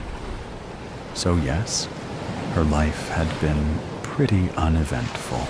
Neha's eyes were drawn again to Karan, sitting across the round table, the colored disco lights from the dance floor brightening his face in all sorts of delightful ways. She wondered what he thought of her, or whether he thought of her at all.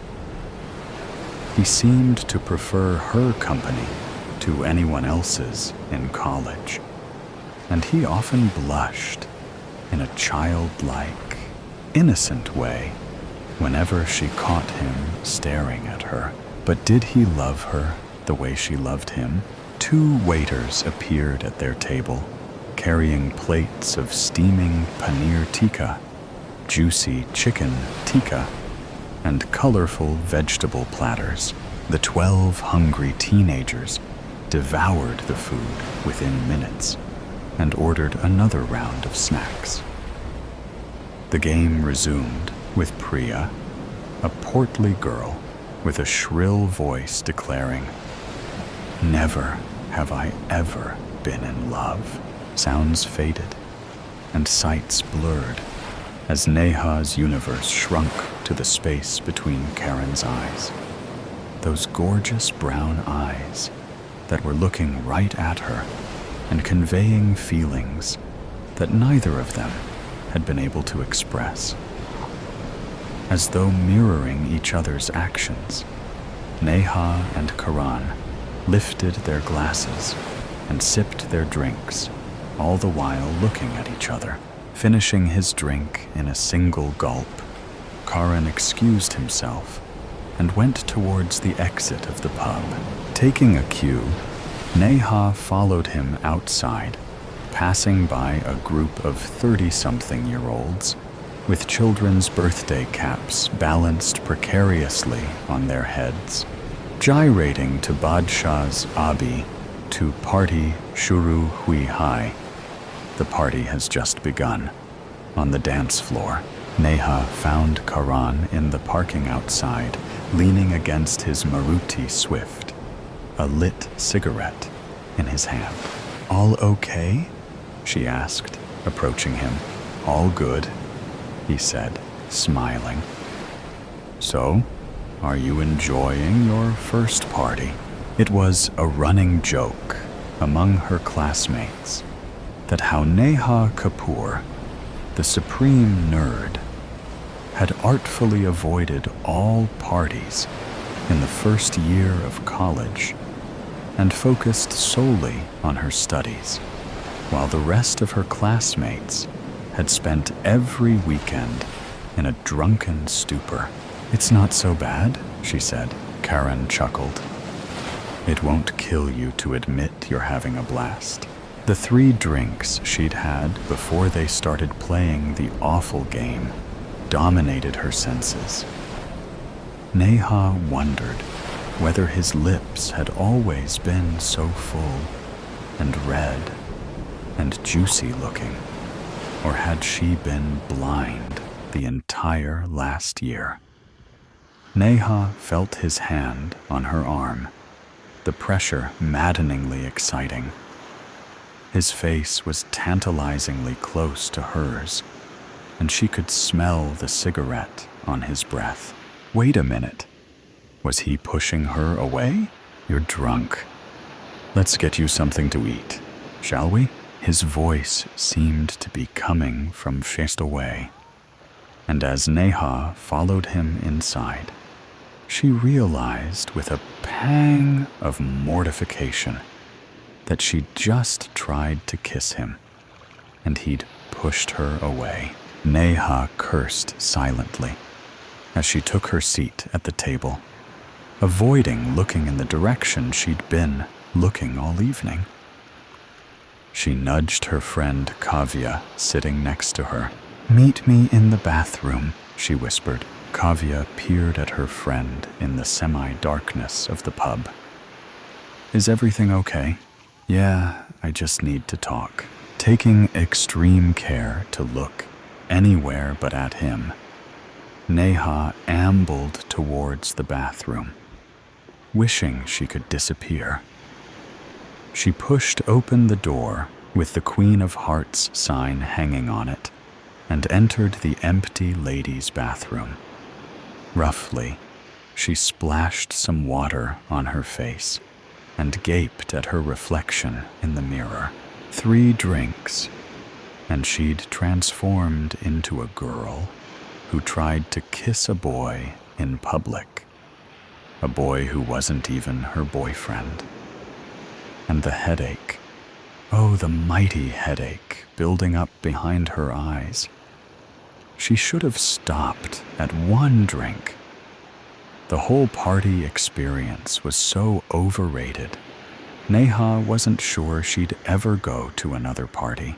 What was that? Neha closed the tap and listened attentively. Somebody, a man, was yelling in the local language, and she couldn't understand a word. No, it was more than one man shouting. Loud, angry voices coming from just outside the bathroom door. The music stopped abruptly. The voices grew louder. What was going on? Before Neha could reach the door, a girl's scream pierced the air, sending a chill down her spine. With trembling, cold hands, Neha pushed open the door and peered through the tiny crack. The bright lights hurt her eyes. A group of 25 men, all in a high state of excitement, had barged into the pub and encircled her friends, their faces convoluted in fury. These young men were hollering at the teenagers in a language she couldn't understand while making aggressive, threatening gestures. All Neha could catch were the words drinking, smoking, girls, and loose morals. The second-year male students had formed a circle around the four girls, who huddled together in the center, terrified, while the group of belligerent men hurled abuses at them. Neha watched in horror as one of the men punched Karan on the nose. He stumbled backwards, holding his bleeding nose. It was at that precise moment that pandemonium erupted, with first flying through the air, crushing and snapping and breaking bones, a congealed mass of humanity, shoving and yelling and crying, heads and limbs sticking out at grotesque angles. Neha tore her gaze away to look for the staff of the pub, the manager, somebody who could help, but there was nobody in sight. The older partygoers seemed to have fled, leaving the teenagers at the mercy of these goons, trying to be inconspicuous.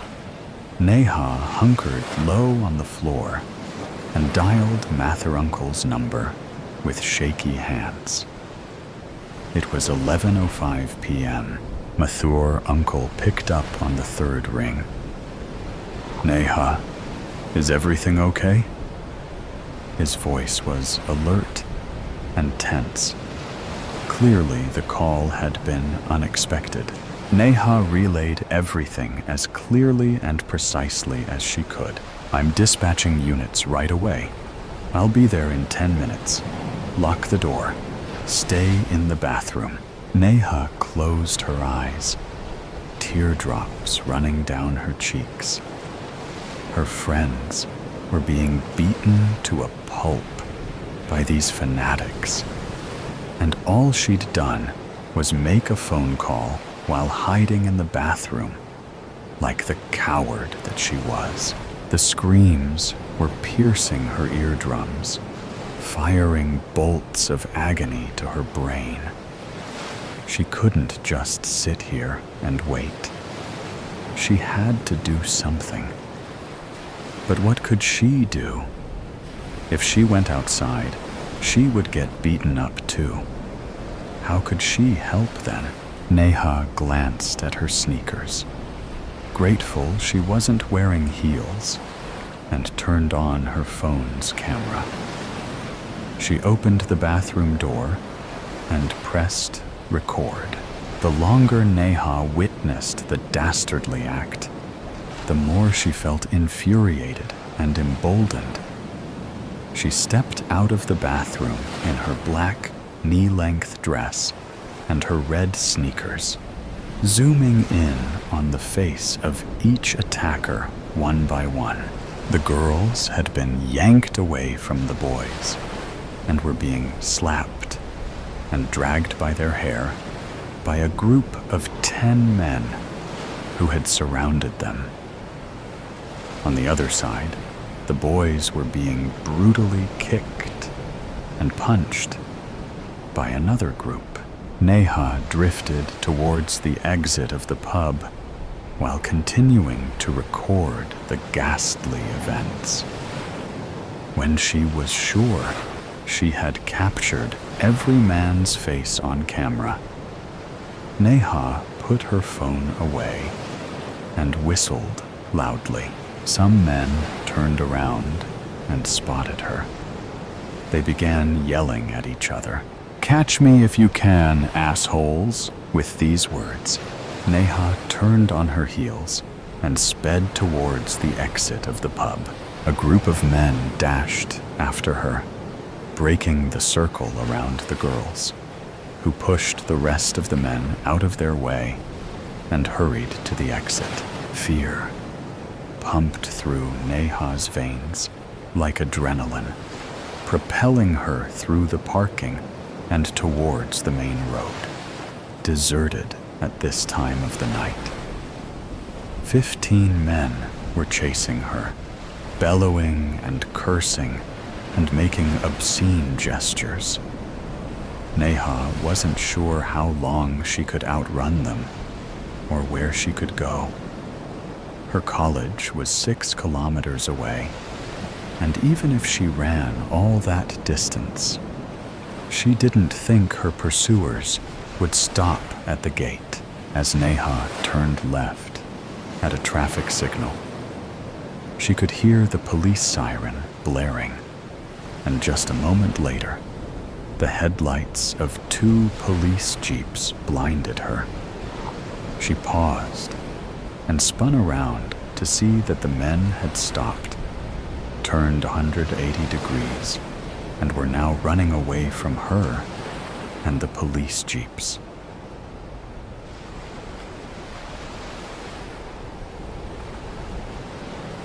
The fusty, windowless cubicle of the internet cafe contained a bulky monitor hooked to a CPU, at least 10 years old. As Neha plugged in the pen drive, her mobile began to ring. "Karan, where are you? Are you okay?" she said breathlessly, an ominous pause. "Neha, I'm okay. Listen carefully. I called to say goodbye," he said in a hoarse voice. "What? What happened?" "My parents have transferred me to another medical college in another city." "Why? Where are you going?" "I can't say."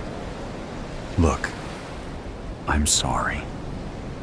Just stay away from this whole business, okay? It's the only way to stay safe. These people..." His voice trailed off. "Karan, I have to go now." "Goodbye, Neha." The line went dead. Neha stared at her mobile, feeling like the whole world was spinning beneath her. A news app on her mobile flashed a news report about a statement by the founding member of the right-wing organization that had attacked them 6 days ago. "These girls come from all over the country, drink, smoke, and walk around in the night, spoiling the traditional girls of the city. Why should girls go to pubs? Are they going to serve their future husbands alcohol? Should they not be learning how to make rotis, Indian bread? Pubs and bars should be for men only." We wanted to make sure that all the women in the city are home by 7 p.m. Neha gaped at her phone in mute disbelief. The computer screen prompted her to create a new account. It was the anonymous account through which she intended to upload the video and broadcast it. Neha brought her hands to the keyboard and began typing the account name. A woman of loose morals.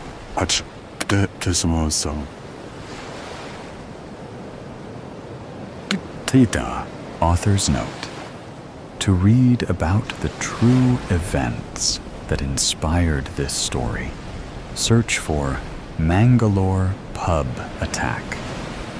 Sadly, the 26 men charged with the assault walked free due to lack of evidence, despite the assault being caught on camera. The cursed town. Content warning. Murder, suicide. He walked up through the dusty road which led to the small town of Tamans. It was twilight, and a light wind was blowing. Far away, the crop plantations acquired a greenish-orange color due to the light of the sun. On the other side, one could catch a faint glimpse of the Tiemens Church, with its tall steeple standing majestically high up in the sky.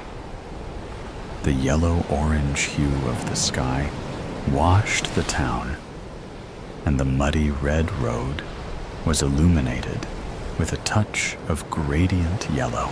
The whole town looked peaceful, and surprisingly, nobody was outside their houses. He entered the town and looked at the banyan tree in front of him. It had remained much the same. He looked up at the houses and walked towards them. Darkness was falling now. The red-orange hue was slowly swept away, and a dark blue color entered, only with a touch of crimson at its bottom. Shadows fell here and there, creating a spooky atmosphere, and he quickened his pace, as if to avoid the evil spell cast by the shadows of the houses.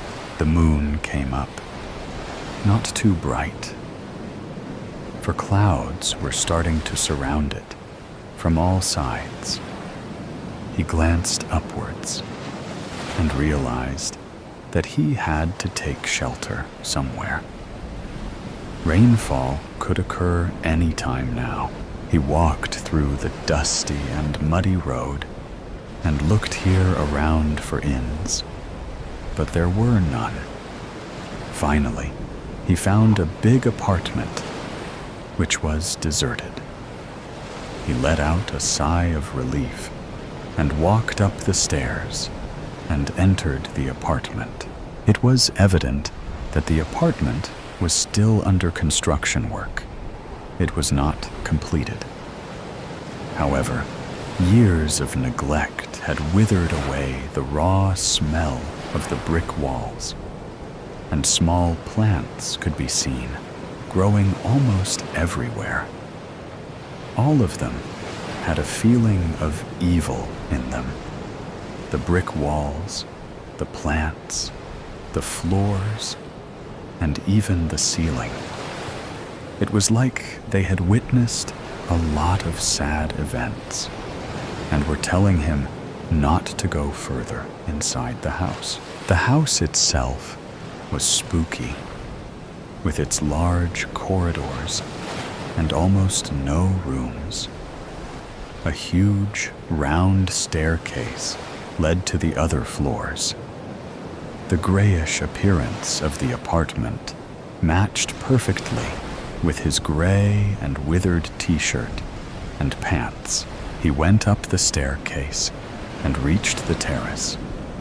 It was broad and wide, and one could see the beautiful town stretched before it.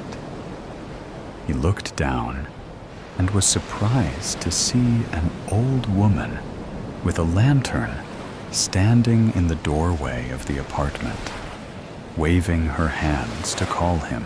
He descended the staircase and ran out of the apartment to meet the old woman.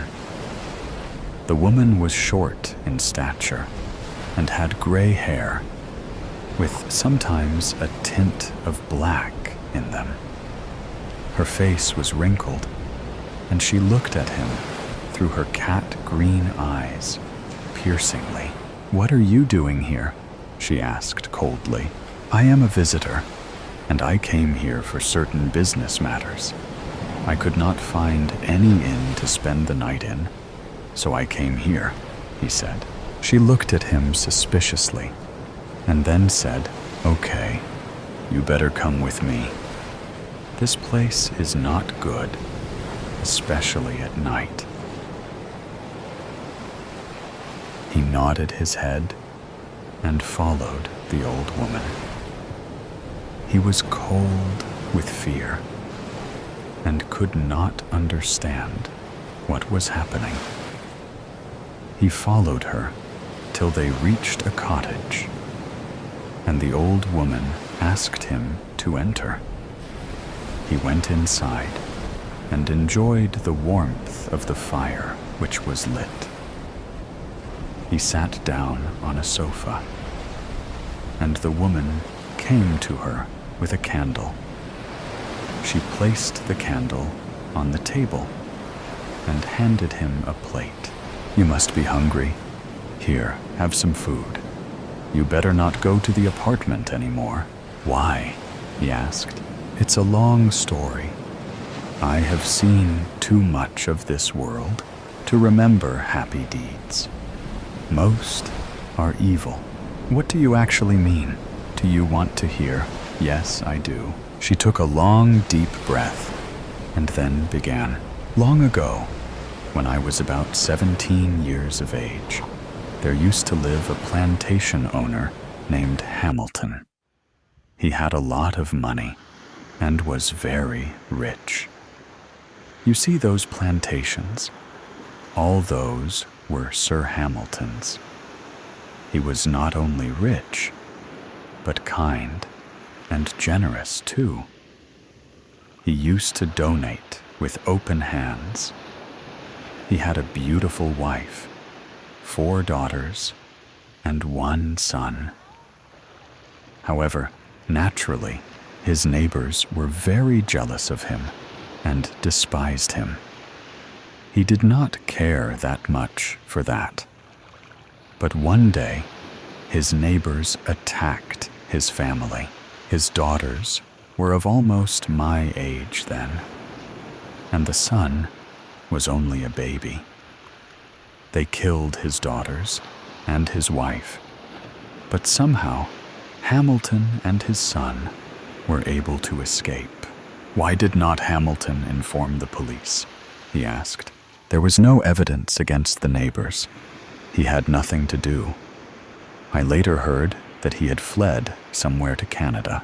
"But how does it relate to the apartment?" The old woman sighed. Her green eyes glistened, and she said the apartment was being made by Hamilton. He wanted to turn it into a hospital. "Yes, but how does that matter anyway?" Rain had started falling heavily, and the fire and candle went out. The 2 people were left in total darkness. However, he could still see the old woman's eyes glistening. The old woman said, "For the past few years, there had been a lot of suicides there. Many girls of around 16 to 17 years are committing suicide there. It all started with the daughter of Mrs. Morpin. She jumped from the terrace you were standing a few minutes ago. The second case was of Mrs. Rayon's daughter.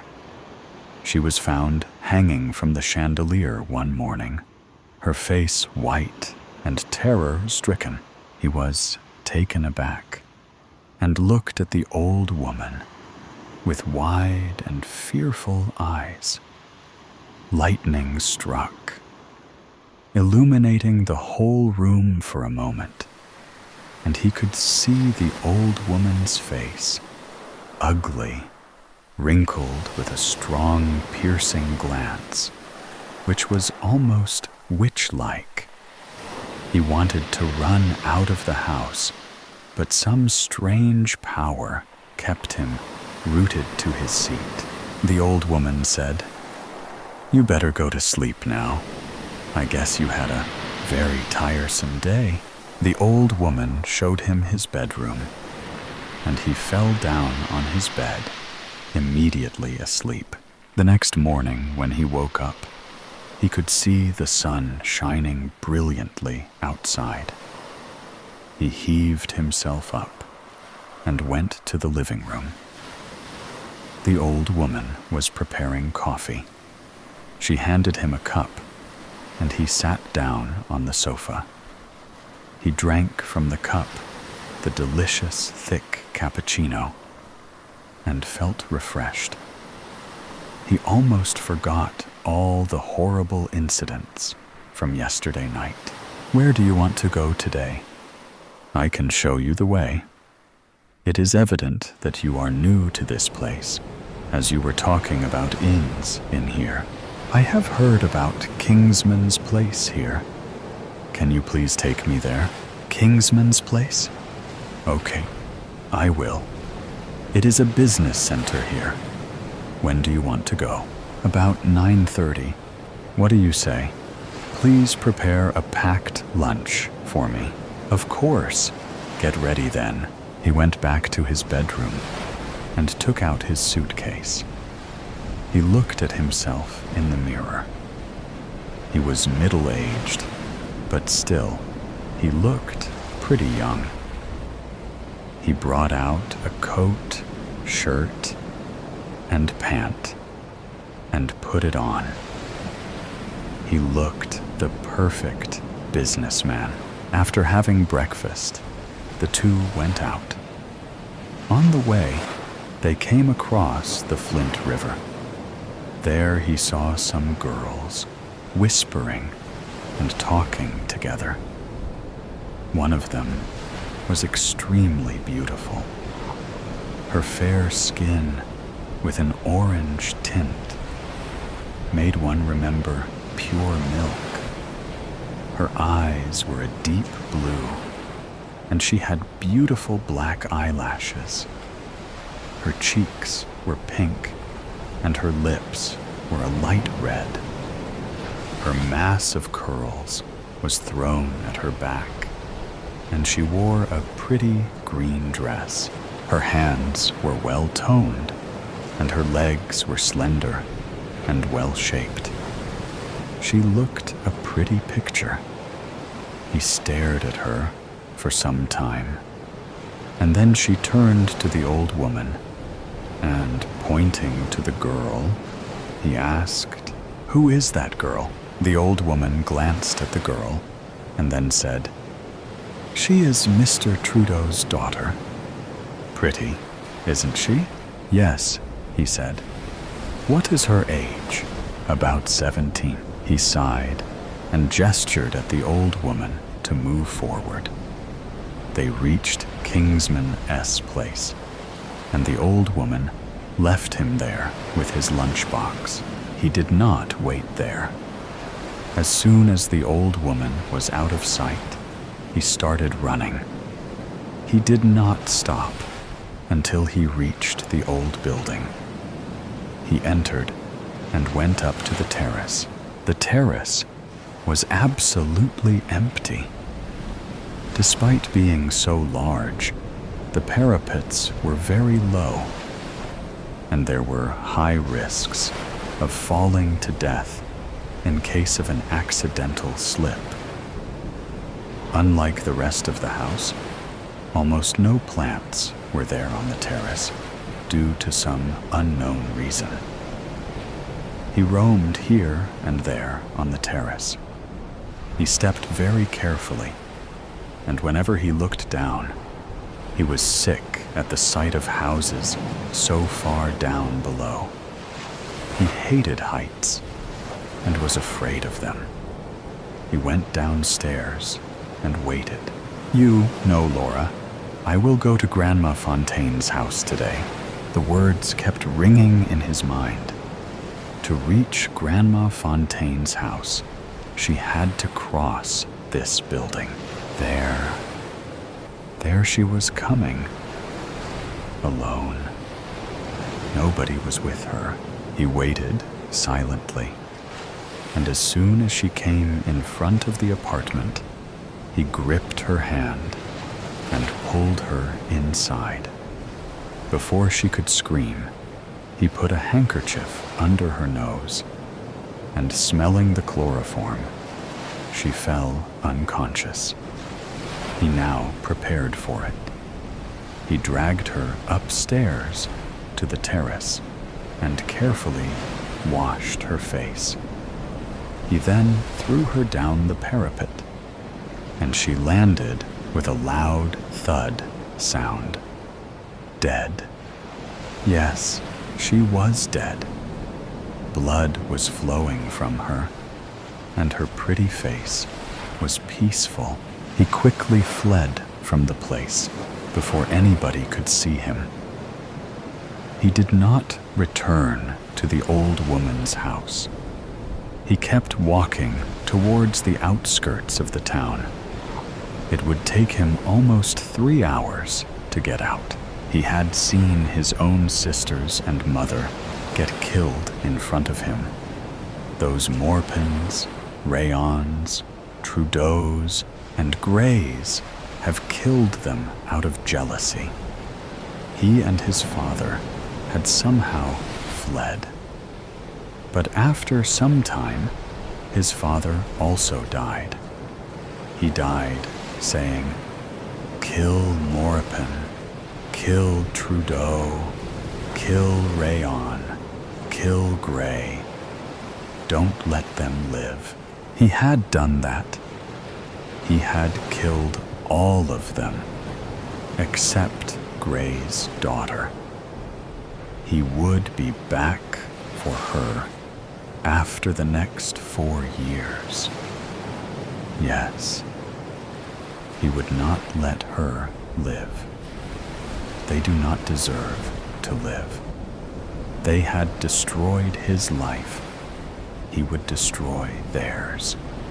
He would not let them be happy when his own happiness had been snatched away from him. Never. He looked back at the town. It was twilight yet again. The town looked peaceful, but he could hear faint sounds of crying. Let them cry. They will have to cry again after 4 years. He turned and walked away from the town as darkness fell and made the town silent. The prankster, Lennox, was the golden child to a set of loving mother and father who believed her to be the most auspicious thing that ever happened to them. They never reprimanded her for her childish pursuits, let alone denied her anything she ever wanted. An army of helpers were always at her beck and call. She pulled immature pranks and toyed with them to her heart's content. Her impishness was further encouraged by her parents, who laughed it off her as a sign of childishness and immaturity. Asher, Freddie, and Sarah were all Lennox's best friends. They belonged to well-off families and were as unruly as Lennox. They were all indifferent to the pain their actions might cause to the person at the receiving end. A boy named Austin was the current target of Lennox and her gang. Austin lived in the servant quarters along with his father, who was a driver at Lennox's house. He was a nerdy and ambitious kid who wanted to support his father when he grew up. Lennox often instigated him to join her gang, but he politely refused because he was aware of the activities they indulged in. This made Lennox despise him, and she decided to hit him where it hurts. She stole the extra key of the servant quarters from her mother's bedside drawer and located the books she often saw Austin reading passionately. She set all of the book on flames, which left poor Austin crying bitterly. This was just one incident of the many that followed. Once Lennox's parents shrugged it off as a mistake. With the passage of time, Lennox became more obstreperous and even started talking back to her teachers when they rebuked her for her rebelliousness. Her partners in crime always did as she said and supported her in her petty pursuits. One day, Lennox was playing catch with her friends. One of her friends dared her to throw the ball as high up in the sky as the overhead rooftop of the adjoining house. Lennox, being the competitive girl she was, immediately accepted the challenge and flung the ball with all her might. But the wall hit the glass casement of the house resulting it to crash into pieces. Lennox had failed to complete the dare. She headed towards the house to collect the ball, fuming with anger. She rang the doorbell. It was answered by an elderly woman whose gray hair was neatly tied in a bun. She was wearing a thick-rimmed black frame containing bifocals. She gave Lennox a sneering look and remarked angrily, "You broke my window, you insolent little brat. You will never get that ball. Get out of here. Shoo!" She shut the door with a loud thud that made Lennox flinch. Lennox returned to her house with her cheeks turned crimson red with anger and embarrassment. Her friends, who bore witness to the whole scene, were snickering at her, adding insult to the injury. "I'll make the old hag eat her own words and beg for forgiveness." She vowed to exact vengeance on the poor old woman who was her next target. The next morning, Lennox and her gang hatched a devious plan that would extinguish the fire of revenge ignited inside Lennox's heart. They dug up some information on the old woman and found out that she lived alone in that big house. They had decided to make a fool out of the poor old woman by making her come to a realization that her house is haunted. They made their way towards the old woman's house in order to execute their seemingly flawless plan. Everyone hid behind the car, parked right outside the house. According to the plan, Asher ran towards the house and rang the doorbell as many times as he possibly could, and Quickie joined his friends, who were hiding behind the car. A few minutes later, the old woman poked her head out of the gate and muttered something under her breath when she didn't find anyone standing on the other side of the door. She shut the door with all her might, which made a loud, banging sound. Lennox felt amused at her frustration. This process was repeated thrice till the old woman was heaving tiresome breaths and sat on the pavement outside the house with beads of sweat forming on her forehead. She bent down and struggled to pick up her staff, which showed clear signs of exhaustion. A few moments after she went back into the house, Lennox declared that she would bang on the door this time, instead of ringing the doorbell.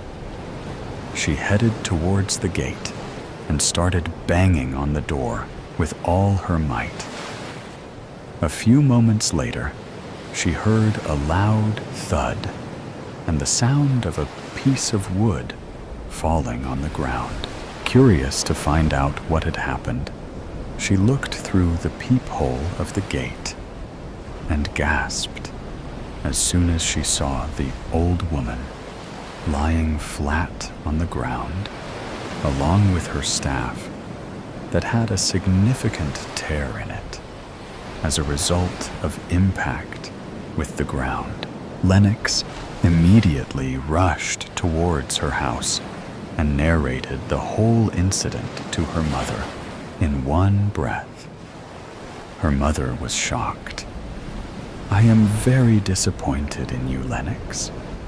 I have always ignored your childish pranks because I thought you will eventually learn on your own that it is not okay to hurt people just for a few laughs." Her mother reprimanded her while calling the nearest hospital for an ambulance. The old woman was rushed to the emergency room. The doctors revealed that she had minor heart attack as a result of a strenuous activity.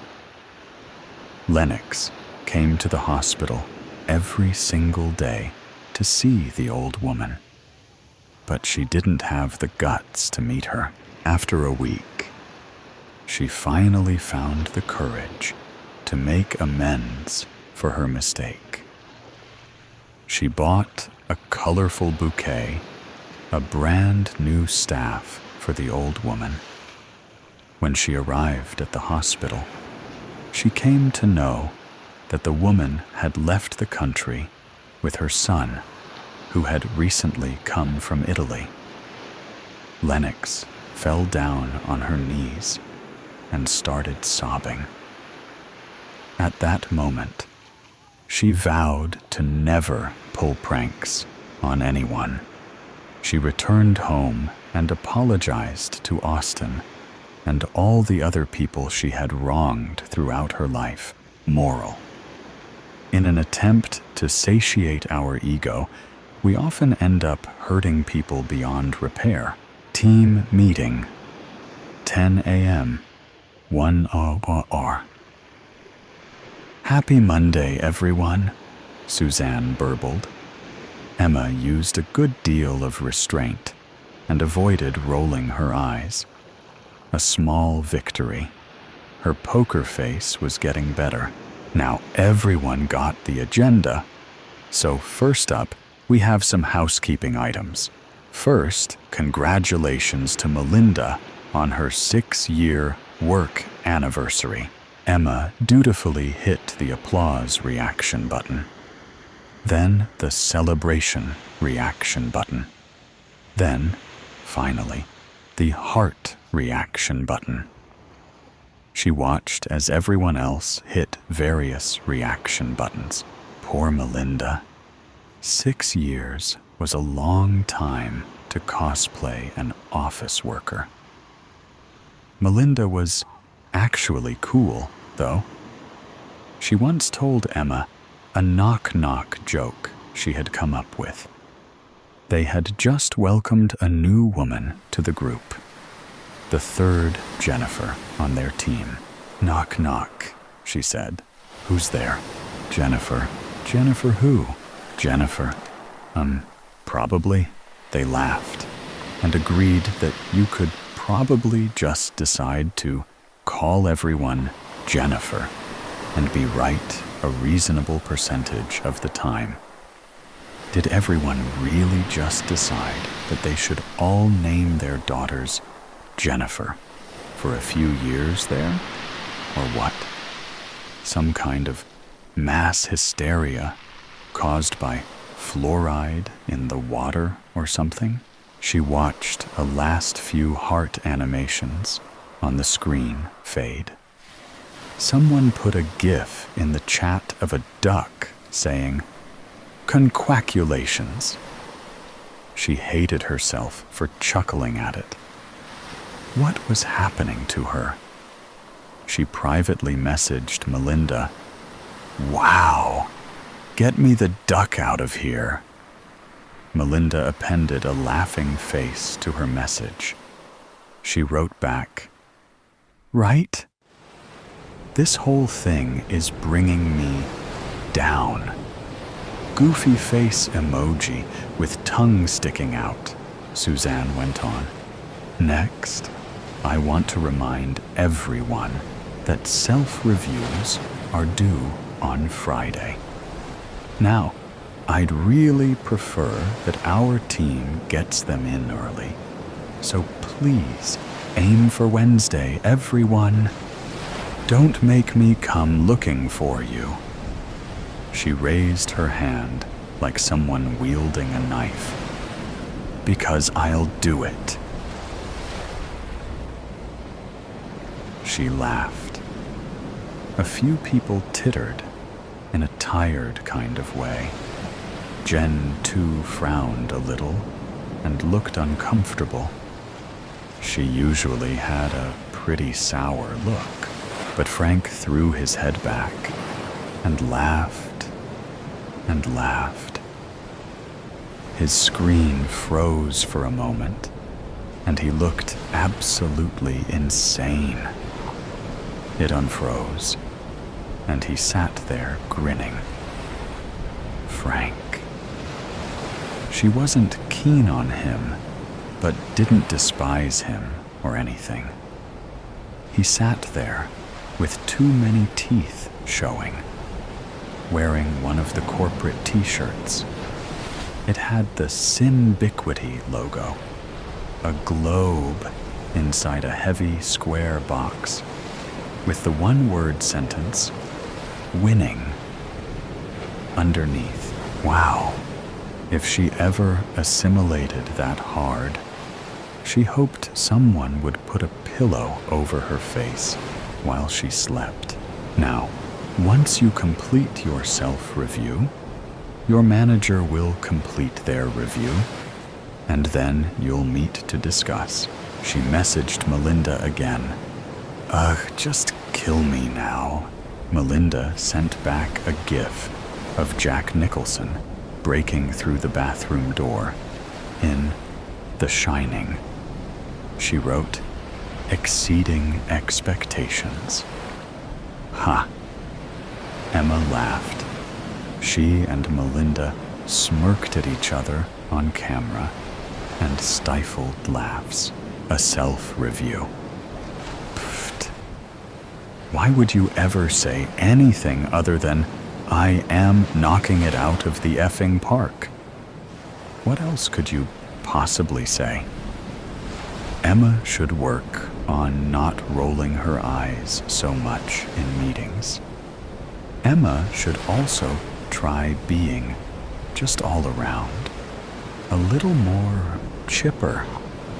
Emma should contribute more gifts in meetings.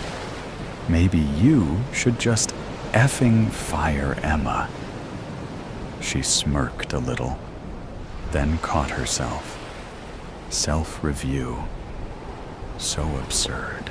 She'd lost the thread of the meeting, but knew it wouldn't matter. She heard Suzanne say something about sweets?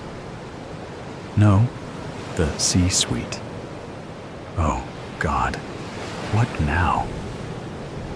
So, John wants everyone to take an extra training on the core values this quarter.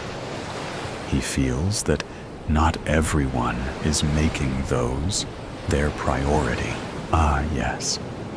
The core values. What were they again? They all started with the letter I. Integrity, ideas, and what was the last one? Idiocy? She stifled a laugh. Suzanne was running through them now. Remember the 3 I's. Integrity, innovation, involvement. Oh yeah, involvement. Ha. The 3 I's. There are 3 I's in the word inimitable, and indignity, and invisible. If only she was invisible.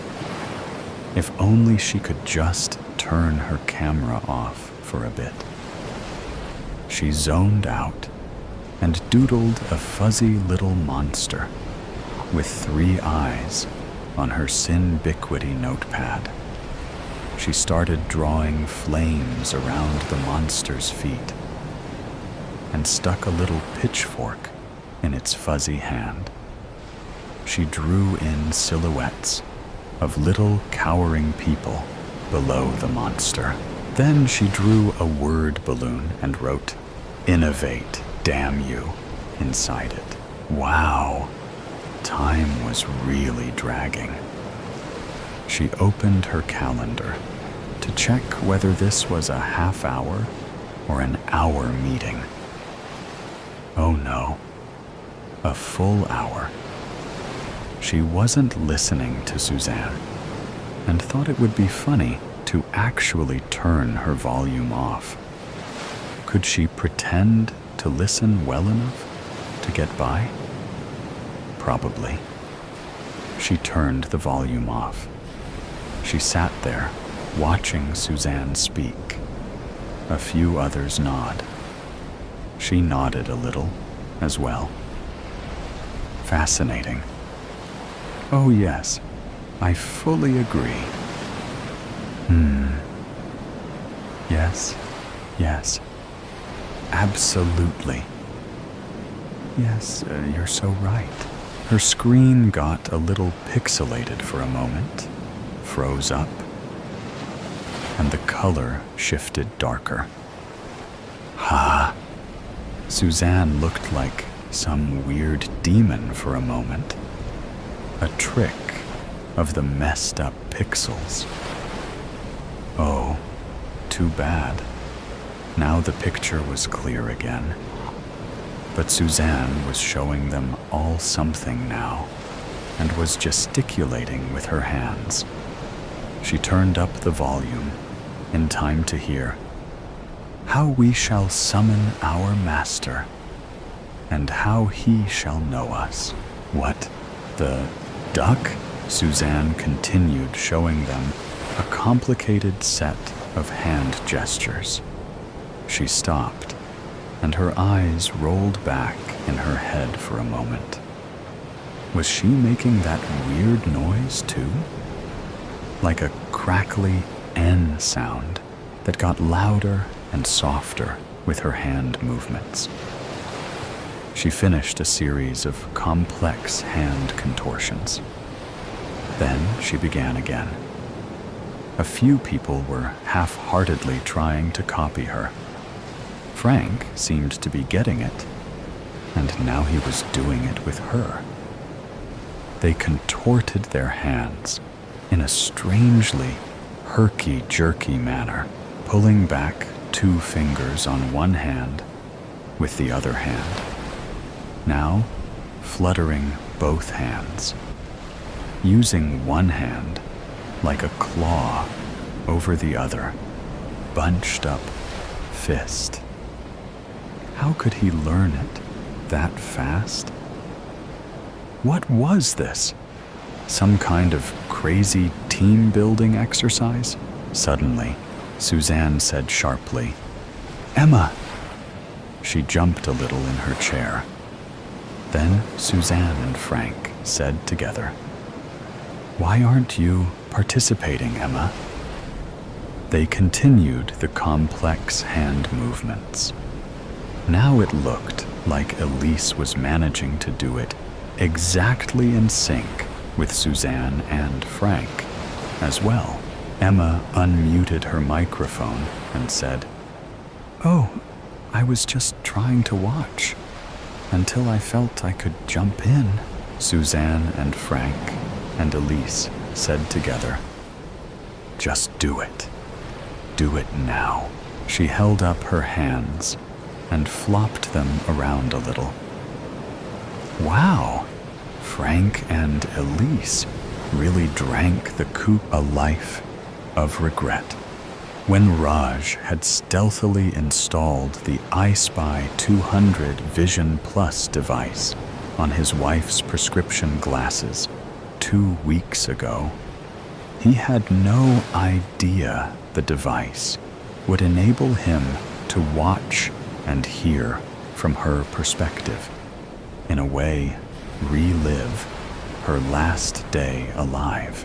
It was this morning Raj had received the Blue Dart courier with the pen drive containing the recording of the last day of Mira's life, her first and only day of wearing her glasses with the iSpy installed, just before the horrific car accident in which her car had been hit on the rear by another fast-moving vehicle. The police believed it to be a truck or a bus. Mira's Ford Endeavor had spiraled out of control and plunged into the river beside the road where she had drowned before she could be rescued.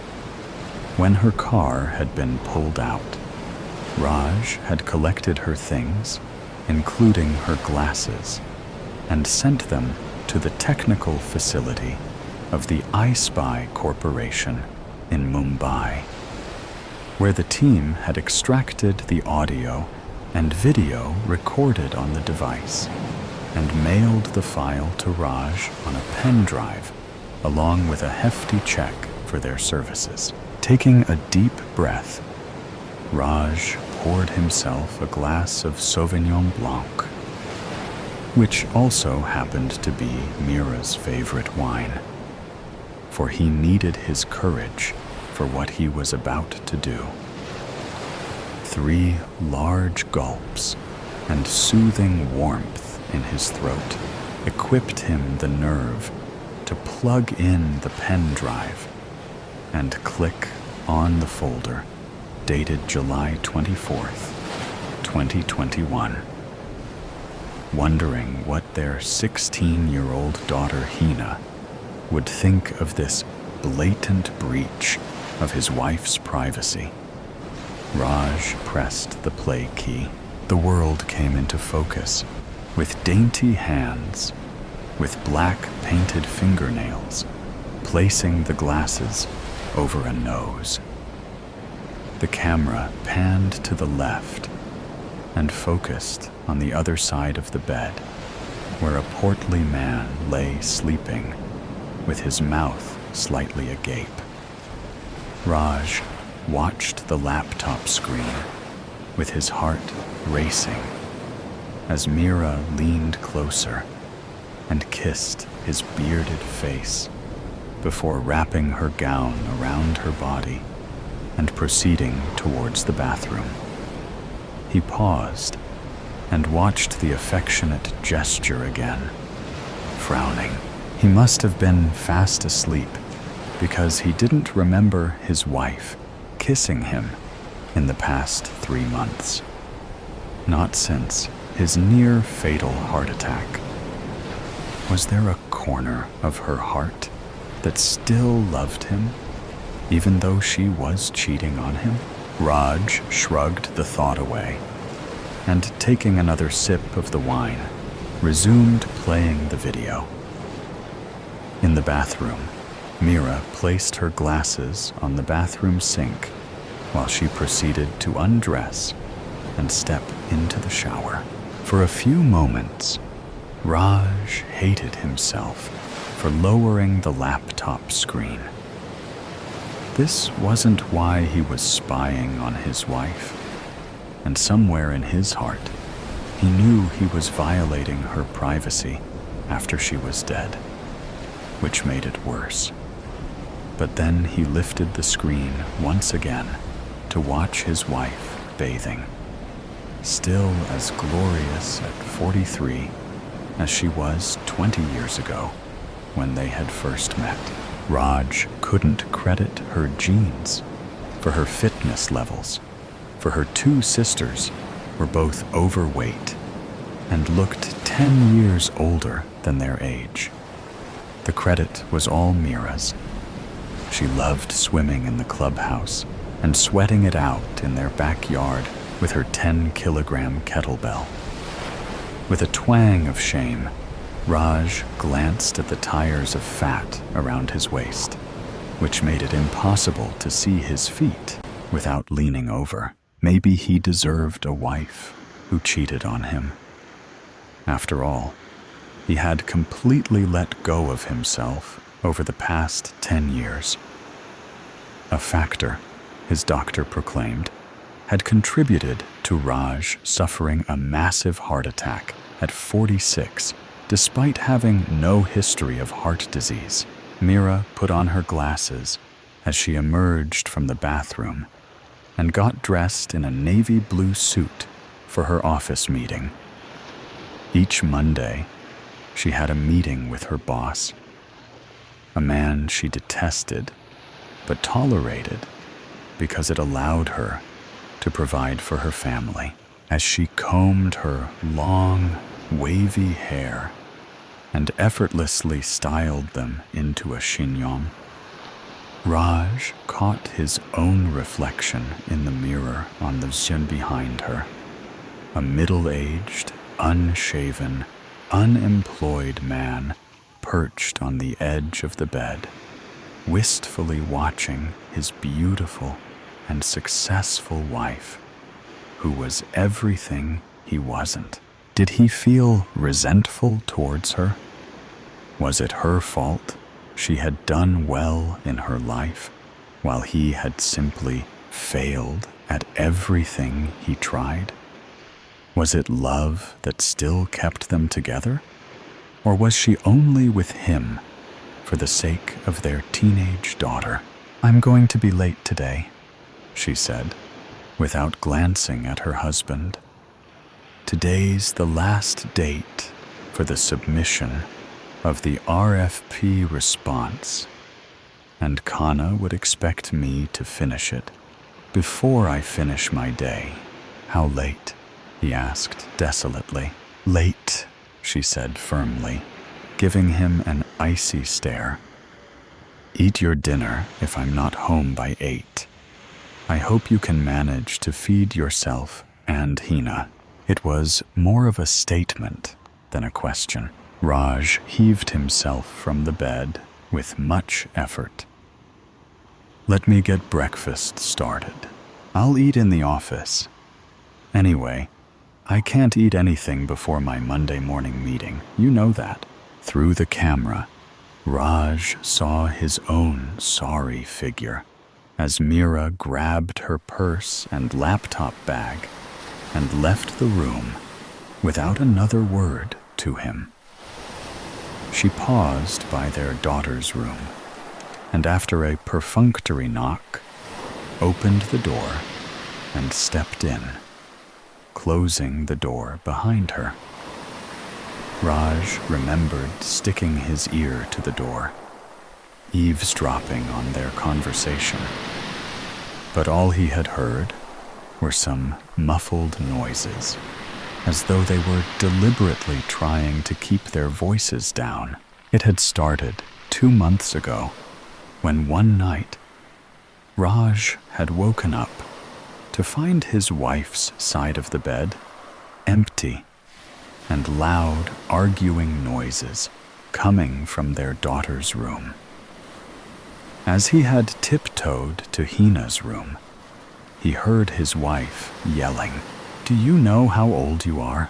I'm 16. I'm not a child anymore." "You're just 16. You're still a child. You cannot do this." "I can and I will," the daughter had argued back. "I forbid you." And on the argument had fired back and forth between mother and daughter, until Raj had stepped into the room and both had frozen, and then sputtered an apology for waking him up. Docilely, Hina had apologized to her mother, and Mira had embraced her daughter. But Raj had sensed that it was just a temporary ceasefire owing to his heart condition, and the real issue between mother and daughter was not yet resolved. When he had probed about the subject of the argument, both had dilly-dallied without giving him the truth. While he appreciated their concern for his health, Raj wanted to be part of important discussions affecting their daughter, and wasn't happy with being left out.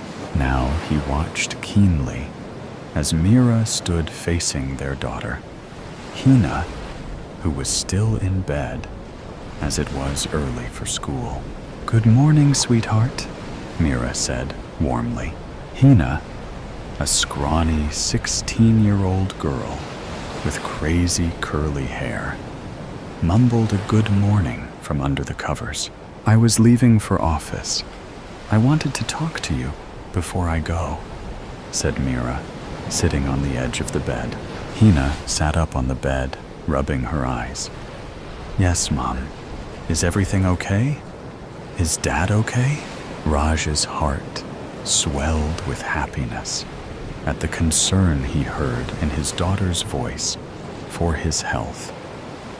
While not the most affectionate or expressive person in the room, Hina did show her love Occasionally, through her gestures, Mira sighed deeply.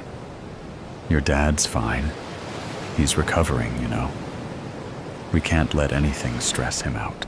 Raj thought Hina looked away guiltily at her mother's words. You know what I'm talking about, right? Mira pressed on. Yes, Mom. Have you met him again? Outside classes? No. Are you sure? Of course I'm sure, Mom. Mira's gaze dropped to the bed cover, and her delicate fingers smoothed out the covers. I know you went to his house on Friday. Hina's expression was that of a deer caught in the headlights. I went to his house to say goodbye, she stammered. Mira's sigh was deep and audible. I want to believe you. Really, I do. But I can't. You've broken my trust, Hina. Hina was now almost in tears. I'm so sorry, Mom. But really, I had gone to his house for the last goodbye. I'll never see him again.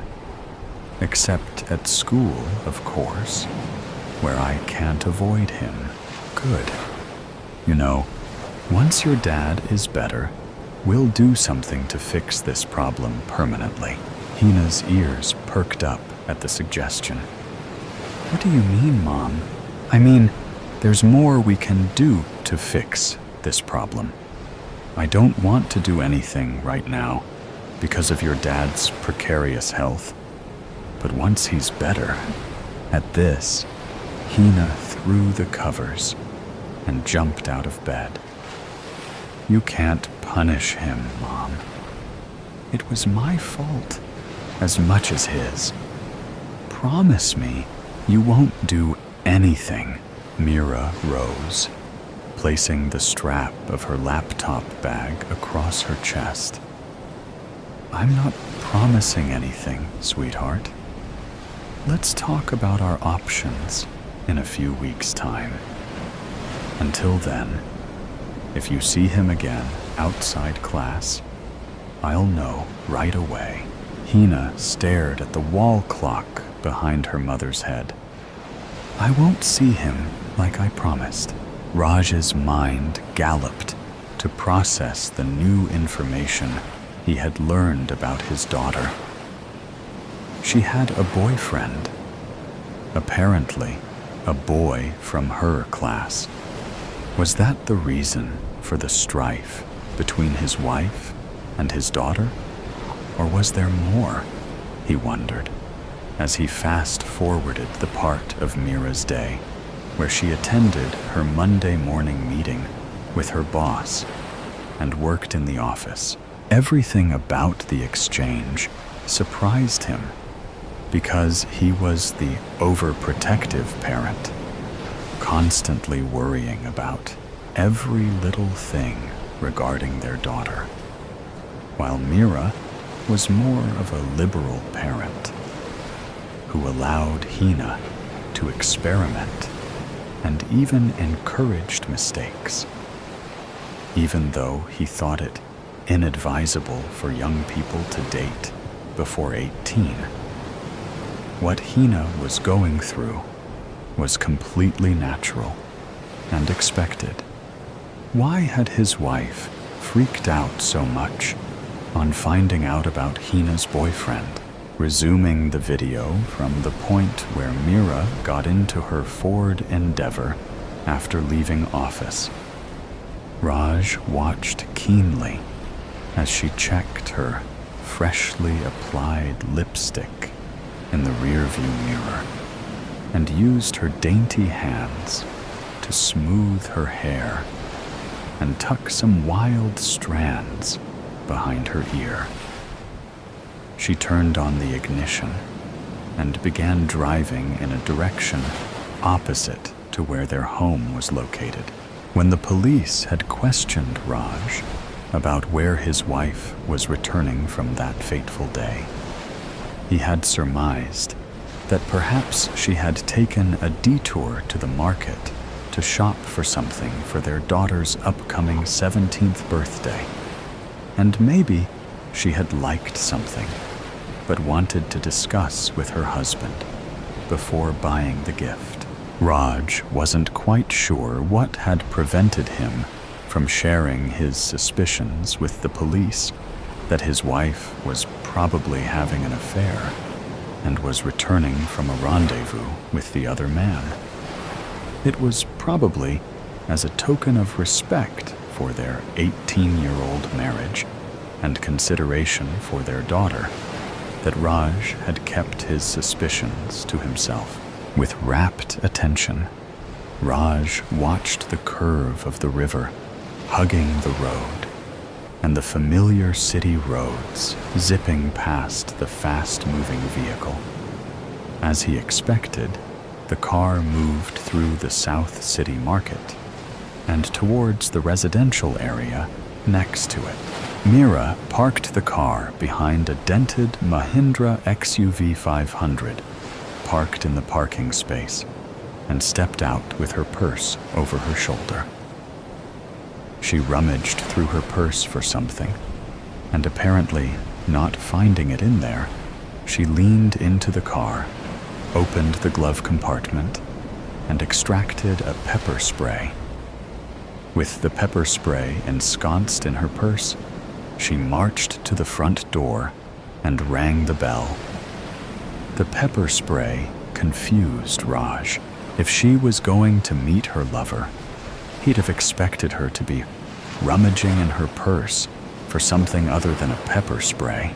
The heavy brown door was opened by a balding man with horn-rimmed glasses on his nose. Mr. Sehgal? Hina's physics teacher? Was Meera having an affair with him? She detested the man and had even argued with him over some marks after the first term examination results. Nothing made sense. The man's face deflated on seeing the visitor. Raj thought Sehgal looked shocked to the point of being afraid on seeing Meera. Surprised? Said Meera. Why? Were you expecting my daughter? I don't know what you're talking about, the man stammered. I know you've been having a romantic relationship with my underage daughter. The man inhaled deeply. I have no idea what you're talking about. I have proof. Those letters you wrote to her. I found them, and I immediately knew they weren't written by a boy, but by a grown-up man. How could you do this? You're at least 50 years old. You disgust me.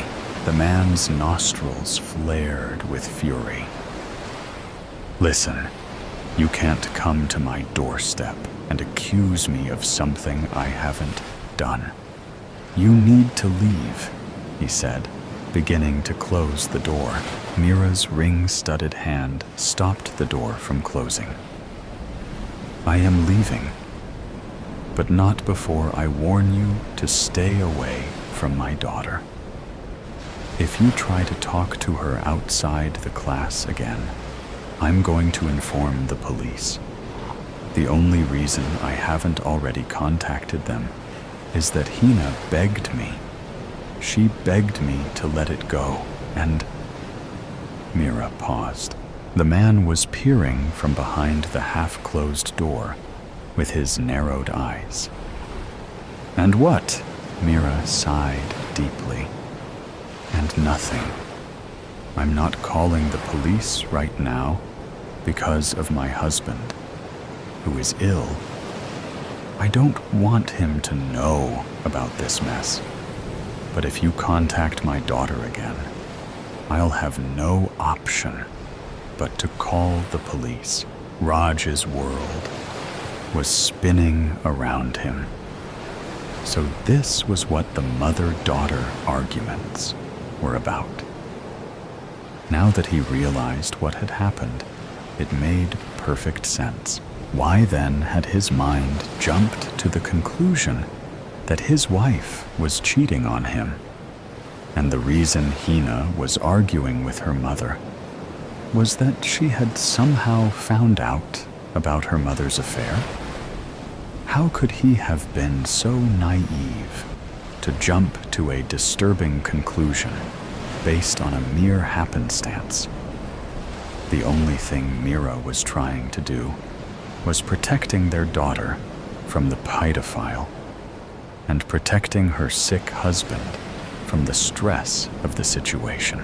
The sudden onset of guilt at suspecting his innocent wife of cheating on him and violating her privacy made Raj sick in his stomach.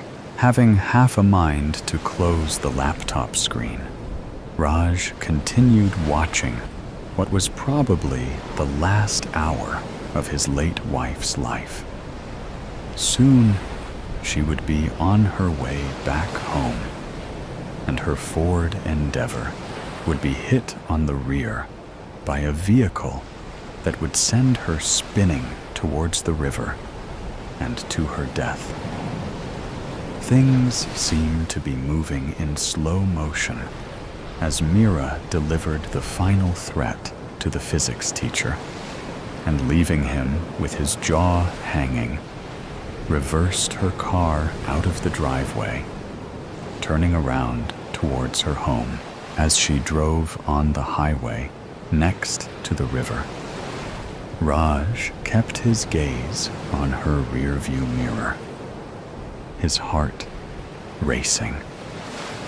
If he was lucky, he'd be able to view the plate number of the vehicle that had hit his wife's car and hand over the evidence to the police.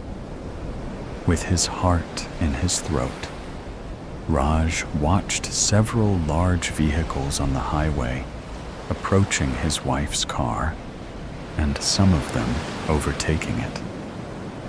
Resisting an urge to tightly shut his eyes, Raj continued watching the last few minutes of his wife's life.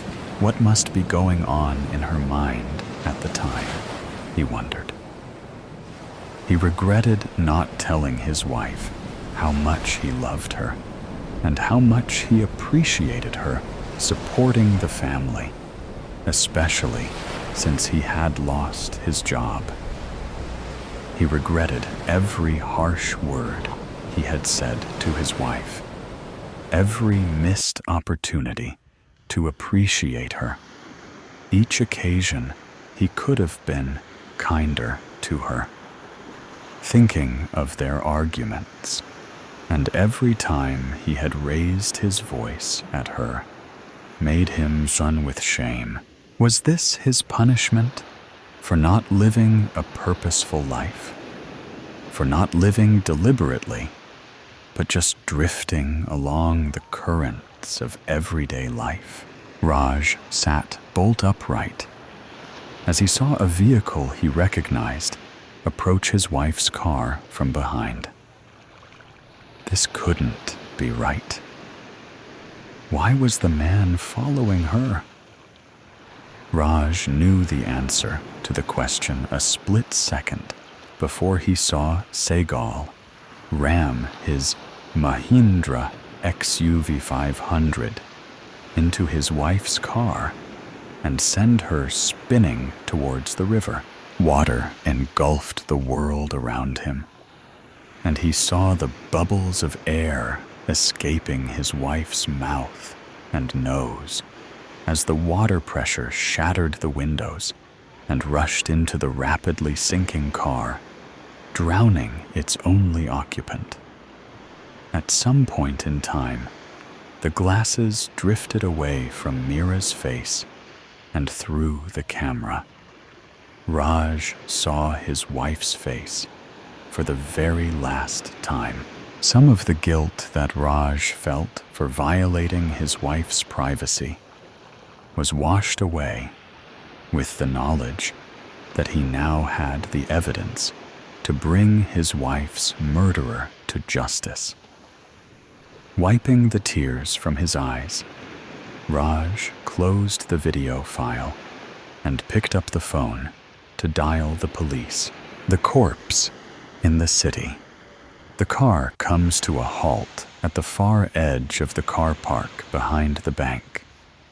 Tom sits quietly for a moment, as if in a trance, eyes forward. Only his left arm moves as he pulls on the handbrake. His eyes drop, focusing on his finger, pressing the button to release the boot lid. Slowly, he turns his head and glares. "Are you going to help me or not?" Jim lets out a puff of breath, leans his elbow on the car door, and stands up. His shoes crunch on the dark gravel. The car park is deserted. With wide eyes scanning the area, he moves to the rear of the car and begins wrestling with the wheelchair. This thing's worse than a deck chair. Jim whacks the wheelchair onto the ground and rubs his hands across the seat as he finally gets it unraveled and stable. Tom opens the rear passenger side door and unclips the seat belt that is holding his Uncle Charlie upright. There is now an urgency in his manner. His breath comes in short, sharp bursts as he scurries round the back of the car, slams the boot shut, and then crawls along the back seat toward Uncle Charlie. "Line the chair up, Jim. You pull and I'll shove." Tom places one palm on Uncle Charlie's shoulder, one on his hip, groans and pushes. Jim tugs on a resistant arm and leg. Eventually, Uncle Charlie lands with a flop on the seat of the wheelchair. Jim tugs at the black overcoat to straighten him up, tucks in his arms, and lifts his feet onto the footrest. The sound of 4 doors and the boot closing echoes around the vacant car park and surrounding tall buildings. Yellow lights flash, showing the car is now securely locked. Standing back, Tom inspects his Uncle Charlie. "What does he look like?" "Dead," says Jim. "Pull his hat down over his face a bit more." Jim grabs the rim of the dark brown trilby and forces it over Charlie's head, then tilts it forward, covering Charlie's eyes. Tom takes another look and nods his approval. Gathering the strap from the back of the footrest, he buckles in his uncle's legs and then wraps a green tartan blanket tightly around them. He places a second blanket across his uncle's lap, covering his uncle's hands, and tucks that securely in down the sides. He straightens his back and breathes out a satisfactory sigh. "That'll do. I'm not happy doing this," says Jim. Tom's head spins round. "What? I'm not happy." "Well, you're a bit late telling me that. If you want some of the money, then you'd better start feeling happy right now." Jim mumbles under his breath, snatches the handles of the wheelchair, and begins pushing it across the loose tarmac of the car park toward the exit. His breathing becomes labored as the wheels spin in every direction. Charlie's head bobs up and down, loosening the trilby. Tom reaches over to straighten it out as Jim marches onwards toward the smooth pavement and the bank entrance. "I'll do all the talking. You just agree with me if they say anything to you." The blood drains from Jim's face. He says nothing. The two men push the wheelchair into the bank and join the queue. Jim hums to himself. Tom prods him. Jim stops humming. Tom fiddles with his Uncle Charlie's hat and the buttons of his overcoat. Are you all right there, Charlie? Won't be long now, and we can get you home for a nice cuppa. Jim stares at Tom in disbelief. Tom kicks Jim in the shins. Ouch. Next. The cashier's voice booms across the interior of the bank. Can we withdraw some money for my Uncle Charlie, please? Tom points to Uncle Charlie in the wheelchair as he hands over the slip of paper. Is he all right? Says the cashier. He's had a stroke. Sorry to hear that. It's a lot of money. We don't normally deal in such vast sums. He's going into a home tomorrow, and he needs the money to buy bits and pieces. You know what it's like. The care homes take all your dosh. I do indeed. The cashier smiles. If you'd care to wait, I'll sort this out for you. I see your uncle has already signed the slip. Well done, Uncle Charlie. Tom bends over the wheelchair and pats the knees covered by the blanket. Charlie does not move. The cashier returns, stamps 3 sheets of paper, smiles, and hands over a large envelope full of notes through the slit underneath the protective glass. Next. Come on, Jim. Let's get out of here. Tom grabs the handles of the wheelchair, spins it round, and heads for the exit. Jim scuttles along behind as Tom races along the pavement back toward the car park. Tom turns the wheelchair round, tips it up onto the 2 back wheels, and drags it across the undulating ground. We did it, Jim. We did it. Tom lets out a muffled laugh as he squeezes Jim's biceps. Now, let's get the bastard back in the car. Tom checks the car park for pedestrians, then grabs the shoulders of his uncle. Jim unbuckles the legs and takes hold of the ankles. Between them, the 2 men heave the motionless mass into the car and slide it along the back seat. Jim spreads the 2 blankets on top and throws the wheelchair into the boot, then sinks into the passenger seat. The engine revs as Tom's white knuckles grip the steering wheel. The car speeds out the exit as the spinning tires kick up black tarmac. What are you going to do with Uncle Charlie? Says Jim. We've got to put him where they can't find him. There's a skip over there. Jim pointed. Don't be daft. What about one of those giant green bins? There's one outside the Dog and Badger. Are you mad? We can't just dump him anywhere. The police will find him. It's got to be somewhere. No one knows. We're going back to my place now, and we'll get rid of the knobhead later tonight. We've got to do it soon, before he turns black and smells. Tom stops the car in front of the garage, while Jim jumps out and opens the doors. The car shunts forward. Tom switches off the engine and gets out. He helps Jim secure the garage doors, and then they both go into the house. Jim sinks into the nearest armchair and immediately falls asleep. Tom races upstairs and jumps in the shower. He looks at the clock.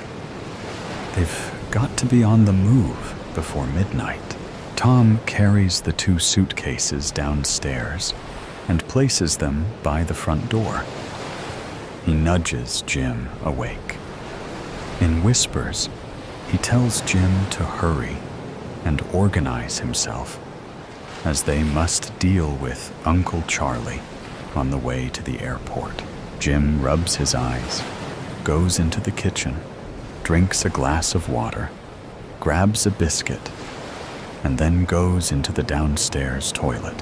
When he comes out, Tom tells him to take the 2 suitcases and put them in the back of the car, and not to forget the coil of rope that is hanging on a hook just inside the garage door. Jim puts the 2 suitcases and the coil of rope in the car. Tom starts the engine and backs out. He stops the car in the driveway, gets out, and checks the front door and closes the garage doors. Where are we going, Tom? To that new industrial estate they're building on the outskirts of the city. It's on the way to the airport. They arrive at the new industrial estate, and Tom parks in a mud-filled lay-by near some railings at the end of the no-through road. Get the rope and tie it tight round that shithead's chest. Make sure you go under his arms with it. Jim takes hold of the rope, pushes it under Charlie's back, and ties it in a tight knot over his chest. Tom takes a jemmy from the boot of the car and lifts a manhole cover and drags it to one side, close to the railings. Tom grabs the rope and lugs Charlie out of the car. Charlie hits the ground with a loud thud. Tom and Jim take an in-breath and look around. Silence. Tom continues dragging Charlie across the mud to the waiting hole. Now you help me lower him in. Slowly, they eke out the rope and lower Charlie into the hole. Then secure the end of the rope onto a girder near the top and replace the cover. Will he be all right? Says Jim. What do you think? Says Tom. What'll I do with the blankets and the wheelchair? Says Jim. Tom points to some bushes behind the car. Throw them over there. Jim takes the blankets and slings them over the bushes, and then heaves the wheelchair in the same direction. Come on, Jim. We've got an hour's drive to the airport yet. Tom sits back in the seat on the airplane and sips his red wine. Jim's head falls forward, and loud snoring pours forth from it.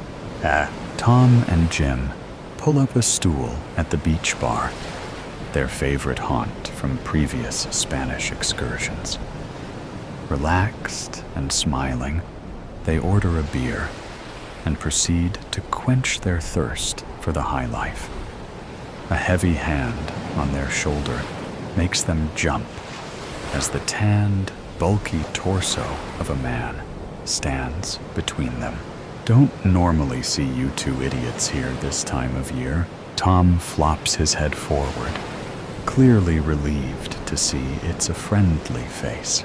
Hi, Jack. No, you're right. Just visiting for a bit. And where's Charlie? The old bugger hasn't snuffed it, has he? Tom coughs. Jim swallows hard. No, he's fine. Didn't want to come. We've left him hanging around back home. From the catacombs, I open my bloodshot eyes and watch the shadows dance from the flickering torches hanging on the cold, dripping bricks. My legs and buttocks are numb, but I can't deny the annoying sensation coming from my right hallux. I see a pair of tiny red eyes looking up at me. My mind screams in silent terror as a piece of flesh is torn from just below my curved toenail. The rats are unrelenting in their quest for flesh. My long tenure in this malicious prison has eroded the cobblestone floor. Thick iron chains keep me anchored to the ground. And in this madness of delirium, not one soul can hear my screams. The moisture seeps into my skin, and words from my captors echo through my disillusioned conscience. You will beg for death in the end. For the past 2 years, my body has been rotting away, or at least, I think it's been that long. One tends to lose track of time when your freedom has been shackled. It's hard to discern reality from illusion. The mind creates walls to shield itself from unnecessary damage, but only after your psyche is shredded and hanging by a thread. Oh, the irony. I rub my lanky fingers down the ridges of my shirtless sternum until I reach the white, tattered rags tied around my bony hips. There, I find my salvation. A forgotten photograph the wretches missed during their extensive searches upon my arrival here. Seeing the brittle paper in the roaming light makes my lips curl upward. Ah, my beautiful Reina. Her exquisite cocoa eyes pierce my soul, and her soft red lips ignite a fire in my heart. Those tender sparks of love have kept my lungs expanding. I extend my trembling index finger and stroke her long black hair. Her skin, a sparkling diamond in the darkness. I remember the first time I laid eyes on my beautiful Reina. She sat beside me in English literature when I attended the University of Boston. I dropped my pencil, and she graciously dipped down to grab it for me. When our eyes met, I knew she was the one. The peace I felt told my soul there was no other woman for me. It was like coming home to a warm hearth. My universe exploded into a trillion shining stars, and the best part, she felt it too. Our wedding was filled with family, friends, and happiness. We said our personal vows and cried a river of tears. When it rained at the reception, we couldn't wait to dance in the deluge. As the cool droplets soaked our clothes and flowed down our bodies, we were reborn as one. Alas, the conflicts of a raging war in the Middle East pulled me away from Reina when I was drafted by the military. We had our hopes set on having a baby, but those plans had to be postponed. Of course, Reina supported me all the way, but I didn't want to leave her side. The training I had to endure was difficult, but I found solace in Reina's love letters. I would receive one every week, and I, in turn, would send my love through the wire. We longed for the chaos to be over so we could resume our lives. It was midwinter when the letters stopped through no fault of our own. I was placed on a secret mission with a group of 12 soldiers to infiltrate the enemy stronghold to seize top-secret files on a nuclear weapon. Everything was going smoothly until Captain Ziggy tripped an alarm on our way out of the complex. And needless to say, we were captured. I can imagine the pain and worry my dearest Raina had to deal with, because I felt it too. How many oceans has she cried? Sergeant Radagon tortured us for days and wanted to know why we were there and who we were working for. I wouldn't say a word, not even when they threatened to cut my tongue out. Thank goodness it didn't come to that, but I fear my time is running out. One by one, the cries of my fellow comrades grew silent until I was the last man standing. A second pair of elongated teeth biting my peripheral nerve remind me of the horrific reality I find myself in. I shuffle my feet and watch the mangy rodents scatter. I hear the weary sound of boots stomping toward me and take a deep, shuddering breath. A robust man with great authority steps into my view, holding a brown bowl and a lit torch. It's Sergeant Radagon. My dinner has arrived. Hungry Godwin, you'll need your strength to endure the pain to come, because I'm not finished with you yet. My questions will be answered. With that, the sweaty man tosses the bowl at me. The smell of molded oatmeal tickles my nostrils and makes my nose hairs retreat in defeat. My skin crawls like 1,000 insects searching for a new home. As Radagon leaves with a deep chuckle, I cup my hands and scoop what I can. The taste is horrible, but it will give me the energy to do what I must. I wait for darkness to come and know this from the stampede above my head. The guards are more active during the day. At night, they're all but absent. I glance at Raina's picture and remember the first time we kissed. We were walking at the Pittsburgh Zoo when Raina stumbled on a stray rock. I caught her before she hit the ground, and as our eyes met, we pressed our lips together. The planet's axis spun loose and found a new home in us.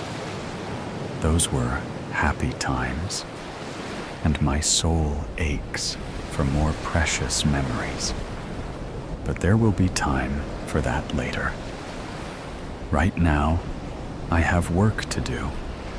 I put her picture back into the rags they call my clothes, and wait. A sudden tickle disturbs my sleeping toes. The rats are back. I watch tiny red eyes and long whiskers flicker around my feet. When I feel teeth stab my skin, I lean forward and snatch the intruder with my bare hands. I hold the rat to the flickering light and wince at the terrified squeals. Well, my little friend, I'm sorry about this, but there is no other way. Crack! I snap the rat's neck and let the blood paint the shackles around my wrists. I've grown quite skinny, so all I needed was a little lubrication. After tossing the rodent to the side, I work my hands back and forth until I'm free from the bonds. I gently lay the links on the floor and stand. My joints pop like snapping twigs. But I ignore the pain. My muscles forgot what it was like to stand. The chains kept me anchored to the floor with little slack where I had to sleep in my own filth. The pain feels great. It reminds me I'm alive. In the corner of my eye, I see a rumbling mound growing in the dark corner. I reach to the wall and grab a torch. Casting a glow, I see 100 rats eating their fallen friend. They don't appreciate the light and hiss at me. "You nasty fiends!" I use the uneven bricks in the wall as a crutch until I reach a narrow corner. I realize now, more than ever, that this catacomb is a maze. The light reveals a horde of rats in every direction. How can there be so many? The smell of rotting flesh mixed with rancid sewage makes me vomit. I have my answer. The rodents are quick to clean up the mess, and I use the opportunity to move further into the abyss. About halfway down the corridor, the jugular veins in my neck throb in protest. The confined space spins to mock me, and my heart drops like a bowling ball. I close my eyes and reach for Raina's photo.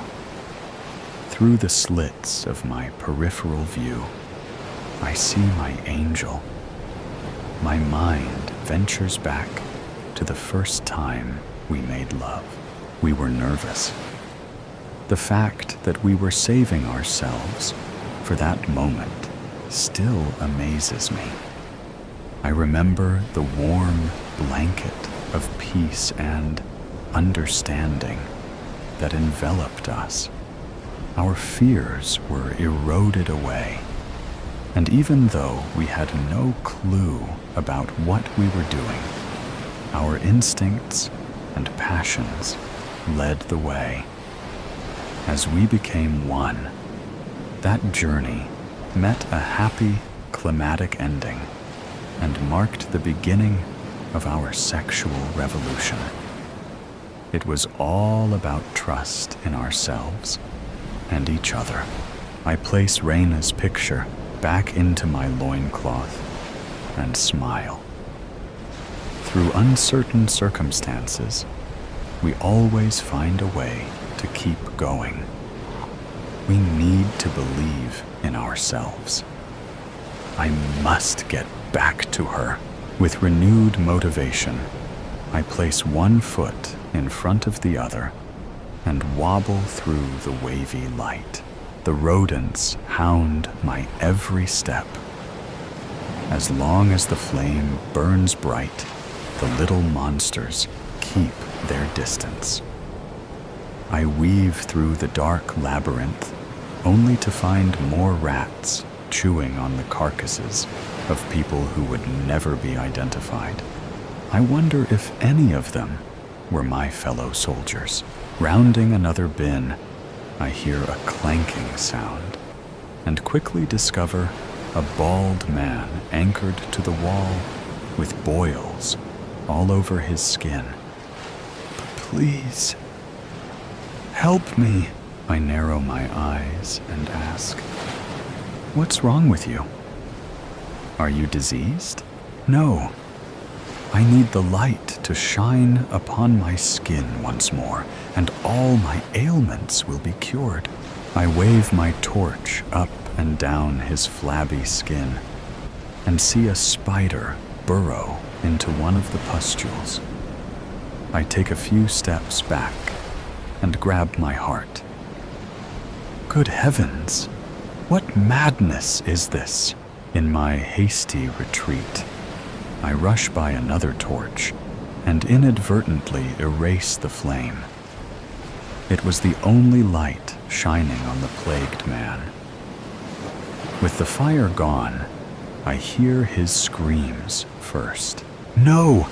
Get them off me! Help!"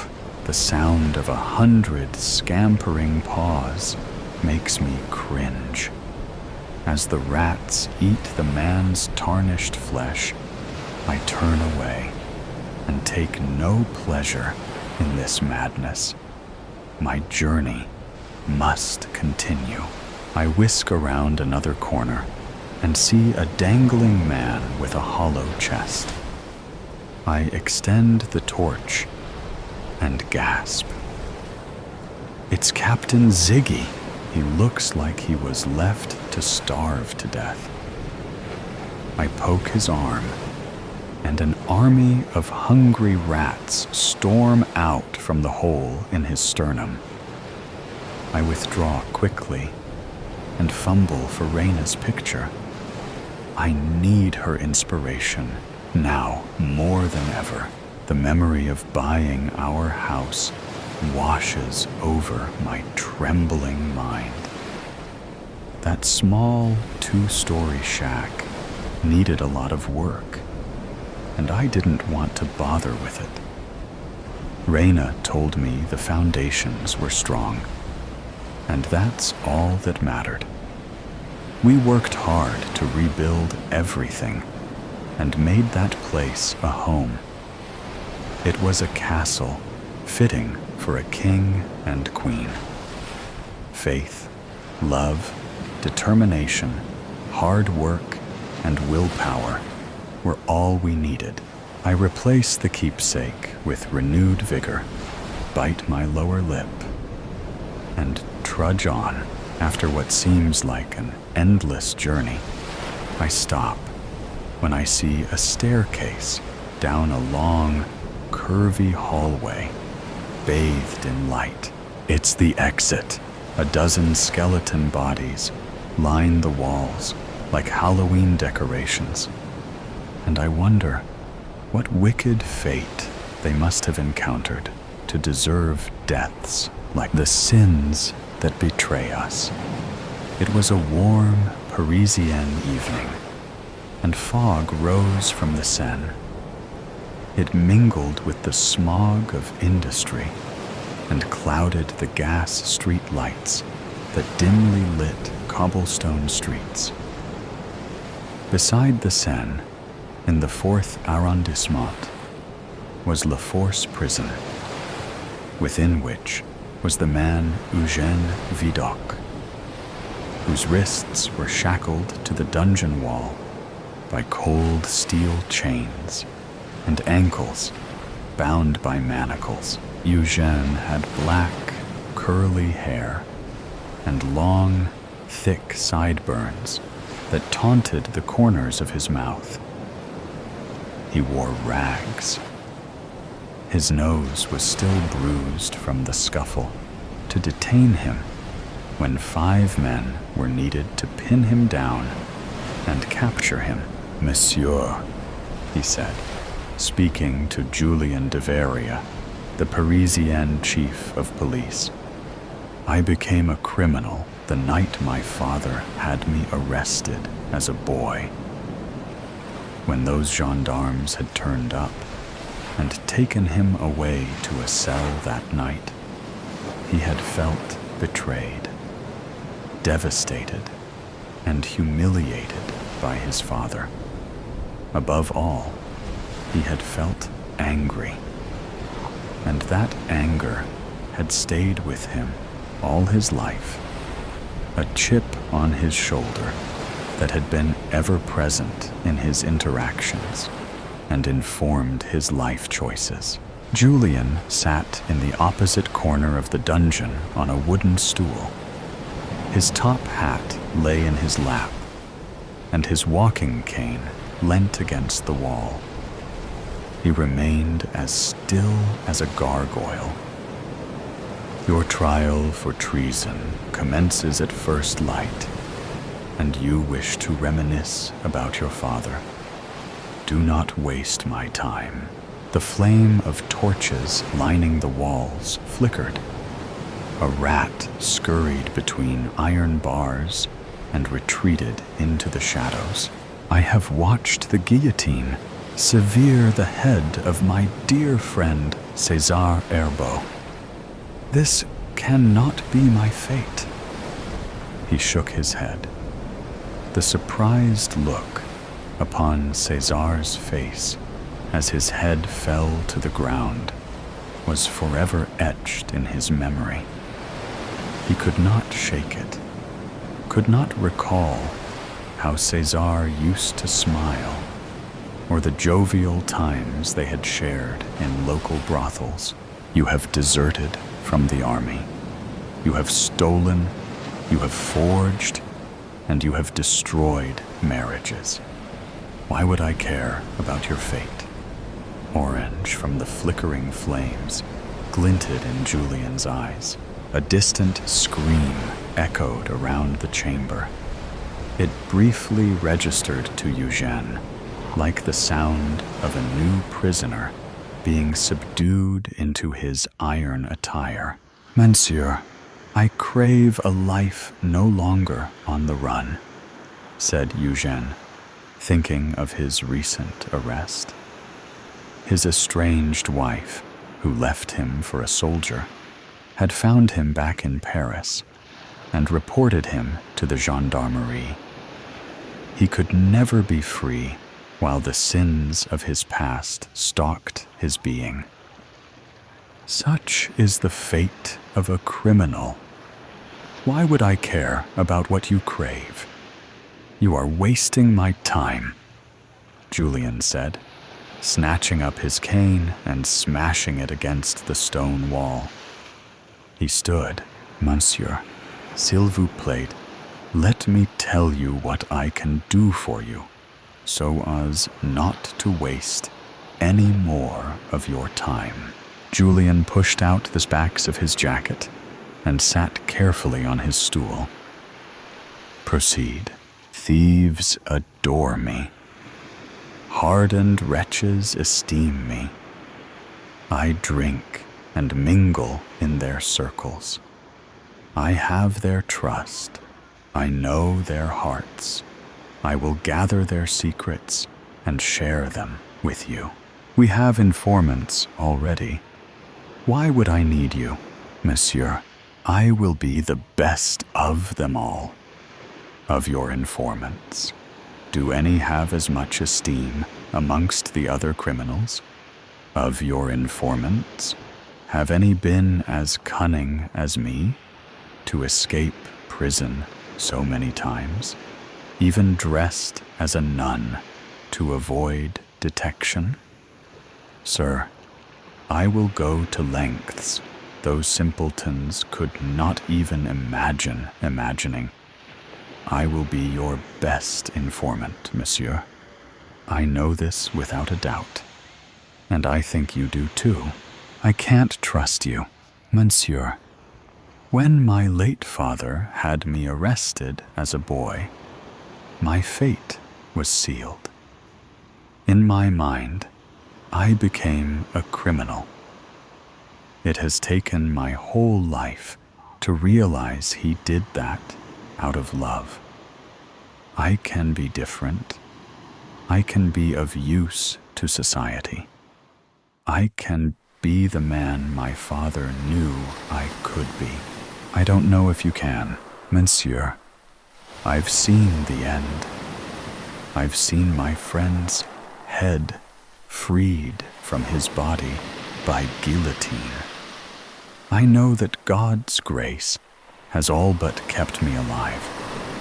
I will be as devious as I was in crime, but use those skills to catch the criminals and make Paris safer.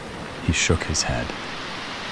Just as the rats carry the plague, I fear you spread a vile truth. Monsieur, s'il vous plaît, just give me one last chance.